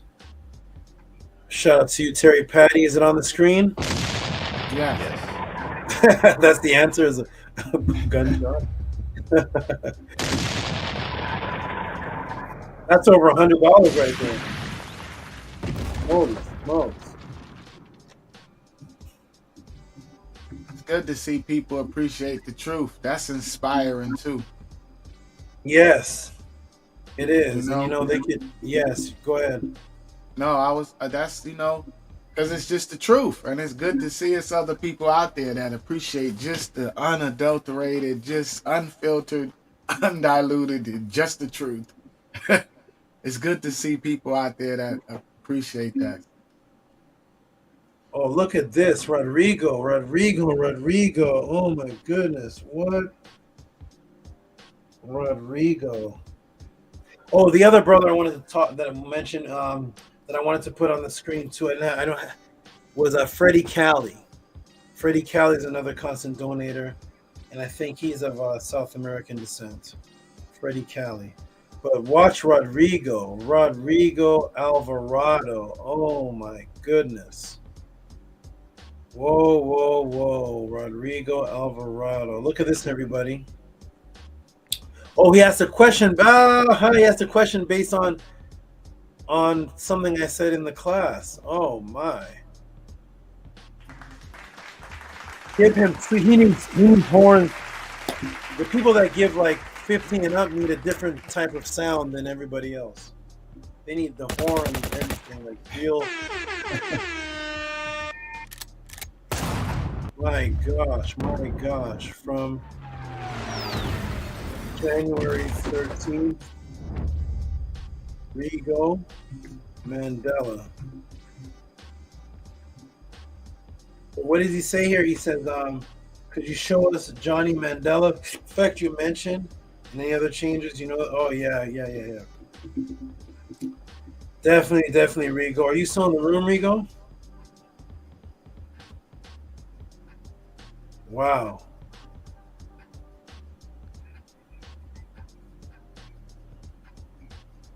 Okay, shout out to Rigo. And then I got a Cash App just came in. And it's from this is weird. It's sad we can't ask questions. What does that mean? I thought the Tutti podcast was based on questions. I'm confused, but this is from Interstate Neek, Dominique. Do you all see that in the room? Yes. So from Interstate Neek, he says, it's sad we can't ask questions. So I don't know who the we is, but from my memory, the Tutti podcast, isn't it based on questions, guys? I don't know. Yes, he's referring to when you was breaking down the Heka Khepera's question with the left. Yeah. He said he was asking in the chat what the answer was, and we told him, you gave the answer, just review it. Oh, after you answered, he was saying that he didn't know the answer. Stop! I thought he was trolling. I was confused. He wanted you all to give the breakdown that I gave after I gave it by typing it. Yes. While I'm teaching. He didn't understand. He didn't understand your answer. Oh, okay. I didn't. Okay. So people in the chat was trying to explain to him what the answer was, and that you had broke it down, and for whatever reason he wasn't understanding. Okay. Oh, he says here. What did he say? It's not you, Tehuti. I was blocked for asking a simple question. I'm totally confused, guys. You know what? Let me tell everybody this. While I'm teaching, everybody should be focused on the class that I'm teaching. Luckily, because it's on YouTube, it can always be gone back to. SCRIIIBE actually does something very special for everybody. He timestamps each question, I think beginning and end, but he at least puts when it starts. So he can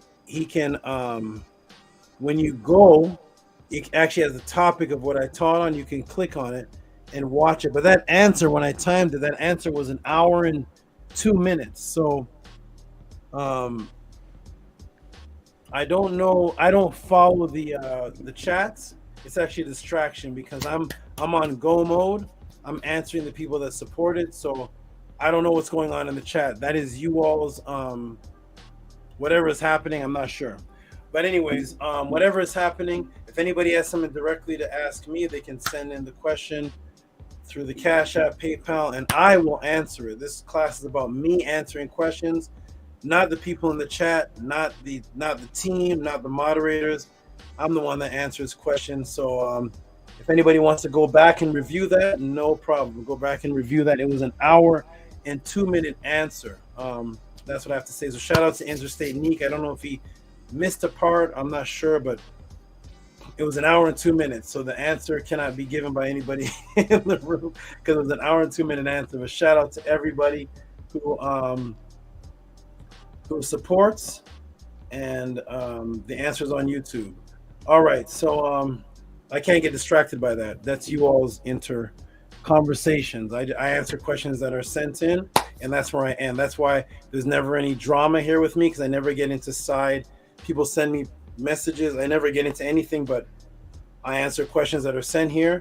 Boom, that's what I do. My job is over, and that is it. I don't get into anything outside of that. So shout out to Interstate Neek and anybody who supports. Appreciate everybody. I believe that is the last of the donations that are sent in. Let me refresh the page and see. And that is it. Thank you, everybody, for coming to the Tehuti pod class, for the support. I'm going to give a shout out again to those who assisted and helped in the helping in this situation. I have till January 22nd for the first phase to find out a solution, and they're going to extend the situation, but January is when they can actually make a decision. But they said there's a mercy time, so we'll see. But anyways, let me give a shout out to them and everybody who supported, but a special shout out to the major supporters that are helping not only with the pod class, but are helping with the situation at hand. Let me screen share. Where's the screen share? The computer. Oh, I think I have the fonts too big. There it is. Okay, good. All right, so let me give a shout out to all those who definitely assisted and are assisting, because this is going on for a period of time. It may be months. I get my first answer of where we are at on January the 22nd. So here it is for all the heavy hitters that definitely are supporting with big consistent funds to the situation. Let me go ahead and hide this. Large and consistent donators to the Tehuti Emergency Fund. Those people are, and I'm going to add Lisa Marie now to this because she's been donating consistently, but she just made a big donation for the situation. She put it, so her name is going to be added to this as well. Heka Khepera, Nito Campbell, Kamit 101, Askari 21, Menku Ara Mary Ma'at, Terry Patty, aka T-Dog, Ahati Ma'at, Scribe, Arcad Infinite, Trenton Donaldson, aka Atum, Netter Ankhotep L, shout out, Jonathan Hacker, who is also called Star Feather, Miss Bella, Boss Fee, who's also a Black Alucard. Shout out to you, good brother. You give astonishing support. Amun Ma'at Ra, major support. Thank you, Amun Ma'at Ra. I don't know where you came out of, where you came from, but you came just boom with huge supports. Shout out to you. Definitely assisted in aiding the situation. Stephen E, always consistent. Shout out to you. Anthony Drain, who's cash peeding. I don't think he was here tonight, but he is. He's given so much, it's unimaginable. I appreciate it. He gives it in codes and everything, and supports the Sunday class too. Netter Ankhotep L, I think I said his name already, but he's also called, I believe, Netter the Greatest. I should have put his other name too. Netter Ankhotep L and Netter the Greatest, I believe, are the same person. Anthony Peden, E-Manifesto, Stranger, wonderful. Rigo, as you can just see, this man sends $100 for questions. I believe every question he's asked, it's $100. Rigo is amazing. I don't know. Shout out to you, Rigo. Robert E. Williams, aka who does he look like again? The Colt 45. I forgot, but Robert E. Williams. Shout out to you, Robert E. Williams Jr. Vortex Ninja, who you all saw just donated, and Anu and Antu, who donate together. Shout out to you. They donate and they contact me personally. Shout out to all you. Mushman, shout out to Mushman. Lemon Tea or Lamont T. Wilson, you just saw him give support. Raw Minerals, who gave the triple support, quadruple, because one was a question, one was a donation, and one was support. I think it was triple or quadruple. Shout out to you. He's the one that asked about the Law of One book, Raw Materials, that Arcad has. Raphael Gary, I didn't see tonight. I don't think I saw last week either, but Raphael Gary, every week he was on it. He'll come back wherever he may be. But shout out to Raphael Gary. He donated for like 8 weeks in a row or something. It was amazing. He did it. Raphael Gary's amazing. Shenbo Shane. I haven't seen Shenbo Shane, but Shenbo Shane came out the gate with his introduction of $175 donation with the questions about auto body and the Hebrew. Shout out to Shenbo Shane. He is the partner of Tehuti Mos. Bev, of course, we don't have to say much about Bev. Bev is the one and only, unique from the UK, the Bev the Awesome. Bev the Awesome. Michael Godfrey, I didn't see him tonight, but shout out to Michael Godfrey, who told me he would donate every single pod class, and he has been. I just didn't see him tonight, though. But shout out to you, Michael Godfrey. I hope you're safe out there. Appreciate you. Thank you so much. Appreciate you, all of you. There may be some people missing, but I want to give that special shout out to all those consistent supporters that are keeping this thing happening. Okay, everyone. I'm going to refresh the page. I think that was the last one, was Interstate Neek. I believe he's the last one. Yes, he's the last one. On that note, hey, who is that? That's our future, everybody. Do you see the future? Do you see the future? Do you see? Hey, do you see who Arcad is living for? We want to see somebody that looks like you in the podcast in 10 years. Shout out to you, man. Shout out to you. Appreciate you. Shout out to you, Arcad, for bringing your family on the screen. I believe I've seen your wife. You have 2 children came to the screen, right? Yes. Yeah, 2 daughters. 2 daughters, that's right. 2 daughters. Shout out to the 2 daughters. Shout out to the family men of the world. Hey, little one, what's your name, little one? What's your name? Jada. Jada? Like Jada Pickett? Okay. Jada, yeah. Jada. Hey, Jada, your father loves you with everything. He lives and will die for you. He will do anything for your safety and anything for your brain. Listen to that man. Ask him if he needs help with anything. Ask him questions. Ask him, hey, Dad, teach me something new every day.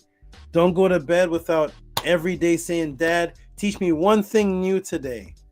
And he will be so happy for those questions. That man right there loves you and will do anything for you. He is the humble student, but best believe he will turn into a straight gangster if anybody if anybody tries to do anything at all. He loves you, Jada. Thank you for showing up at the pod class. Your father is one of the best parents in the world, okay? Okay. Okay. All right. Okay. Okay. All right, everybody. So I'm going to give what a fun class. What an awesome class this is. So everybody, again, for those who want to support, who are watching this class, and this class affected them in his PayPal, Rocky SV, Cash App, TT Amun. Please support with questions or just support or whatever you wish to do, but help keep this thing moving and motivate me to continue teaching. That is the Cash App. Scribe, you can put the book link in the room, put the Teachings of Ma'at link in there. Okay, and Scribe, and I don't know if you all do this because I step away, but each time you all are on, could you all show the screen share the website? I know Hati does it sometimes where he shows but screen share that. That's a beautiful thing. And the newsletter, definitely screen share that. Shout out to everybody. For those who want to support, who may not have a question but doesn't have this literature, the literature you can support is for right now SCRIIIBE is definitely trying to push me to put out a book that I have 30% done, maybe 40% done. The creation book. Arcad's already smiling. He wants that new book. It's called Creation. But for those who want to get whatever the book, the literature that's out on PDF, this is Melanin Dark Consciousness. You can email me directly for this at mysticaltelevision@gmail.com, or if you look in the room link, in the room you'll see a link that will take you directly to the book. The book order section of the Teachings of Ma'at website, and you can order directly through there. That is one of the books. The next one is Stepping Out of the Matrix, which the brothers actually have done Sunday study classes.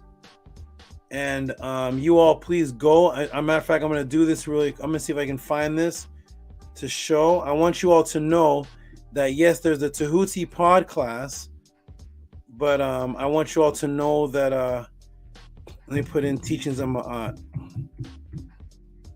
Oh, SCRIIBE! I noticed you did a video outside of a Sunday. I saw a clip of it. That was good. It wasn't a Sunday class. No, it was just some extra content we wanted to put out for the people. Yes. It was for the little clips I saw. It was beautiful. I like the sound too. It sounded like you were in a large stadium or something. It sounded different than how you sound now. It sounded like you were in a stadium giving a lecture at a college or something. That's great. I'm gonna everybody go to here on Sunday. Okay, on Sunday, I want you to go here. If you can see, this is is the screen moving? Arcad, is it moving up and down? Yeah, but the book is covering it. Oh, okay. Let me fix that. Sorry. Which book is it? Step into the main. Okay, there we go. All right, everybody. So on Sundays, it's not the Tehuti pod class, so you're not going to see me there teaching, but what you're going to see is a group of dedicated students and brothers doing individual focused classes on topics. Melanin Dark Consciousness. They did one on Stepping Out of the Matrix. I believe Arcad did one on the teachings of Ptah Hotep, or was it Amenemopi? They have different topics, and you can go there and you can participate live. It's more open than the Tehuti pod class in the sense that you can go on the panel and have live conversations with them, where that's not like that here. But you can go on and interact. They will show you how to become a member. They will walk you through. They will answer questions. They also take support. This is the YouTube channel. All you go here, subscribe. If you're subscribed to the Tehuti podcast, just go here and subscribe and support this. Okay, so that is my. I wanted to put some time into that. These are new brothers coming up that are taking the step forward to teach publicly. This is the first time, and these can be the brothers that will be the most famous brothers in the future. All of your people that were once unknown started off with one view on a YouTube, and eventually became your Polites and all the popular guys getting 200,000 views. They started off one day with 5 views. Okay, and that's these brothers right here, and they're the next teachers of the future. Go join them. Go find out what's going on. Okay. All right, everybody. Peace and love. We're going to do the affirmation. It's 8 hours. Oh, my goodness. 8 hours, people. 8 hours. 8 hours. What a class. What a class. We're going to go ahead and close out with the affirmation. The brother Arcad, he likes saying it, so he likes saying it, so we're going to have him do the affirmation. Something about the affirmation he loves to say, so I love it. I want everybody to participate. So welcome everybody to the Tehuti podcast. Thank you for participating. My name is Tehuti. I'm in Hotep Ra. This is Neith on the hat, the tarantula from Zimbabwe, and this is Surket all the way from Mali. Shout out to everybody. We're going to do the affirmation and end off. Shout out to SCRIIIBE. Shout out to Arcad. Ahati may be asleep. Manku Ara may be asleep. Shout out to everybody who participates. Those who agree, those who disagree. everybody that keeps this thing moving. Keep up the motion. Get the knowledge. That's what this is about. And that's the only thing I'm here for. I'm here for nothing else. I'm here to make you what you're supposed to be by giving you what you've never heard, breaking the matrix, and then you fly as a goose. Okay? And we do things together and we do things individually. That is what I am here for. Thank you, everybody. We're going to go ahead and say the affirmation and close out the beautiful Tehuti Pod class. There it is on the screen. Arcad, you can go ahead and close out. Sorry. One thing. I just want to, golden class, one of the best in my opinion. I overstood it all, but we'll review the fine-tuned details. Thank you. I just like putting up, Kami 101 has very good input. So, okay, let's go ahead, everybody, and close out. Peace and love on the count of 3. 1, 2, 3. Unki Ma'at, Un-N-S, Nintet Aset Ma'at, Min Hepapet Ma'at, Her-En-Kukui, Her-E-Ku. I live for Ma'at. I exist within her. I do not speak in the place of Ma'at. Every day I advance towards Ma'at. My being is surrounded in darkness. I come forth as conscious light. Thank you, everybody, for joining us. Ascari said, bless and protect all in the pod class. Thank you. Hey, Master K. Shout out to you. Nice seeing you. Shout out to you. Shout out to you, Bev. Much love to you, Bev. Shannon. Love both of you. You both are awesome sisters. Shout out to Rigo. Shout out to everybody in the pod class. Shout out to everybody. Shout out to those who even had confusion. Interstate Neek. Shout out to you. Shout out to Heka Khepera, Jody, Eric G, everybody. Cannabis Spa, everybody. Shout out to everybody in the pod class. Darius McNear, everybody. Peace and love, everybody. That is the pod class for this week. I will see you next week. For those who want to know about Medunetter Mondays, Scribe, go ahead and put my my email and contact in there.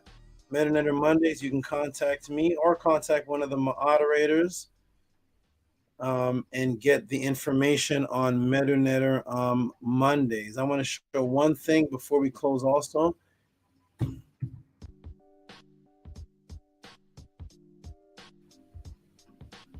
Oh, it's not showing it.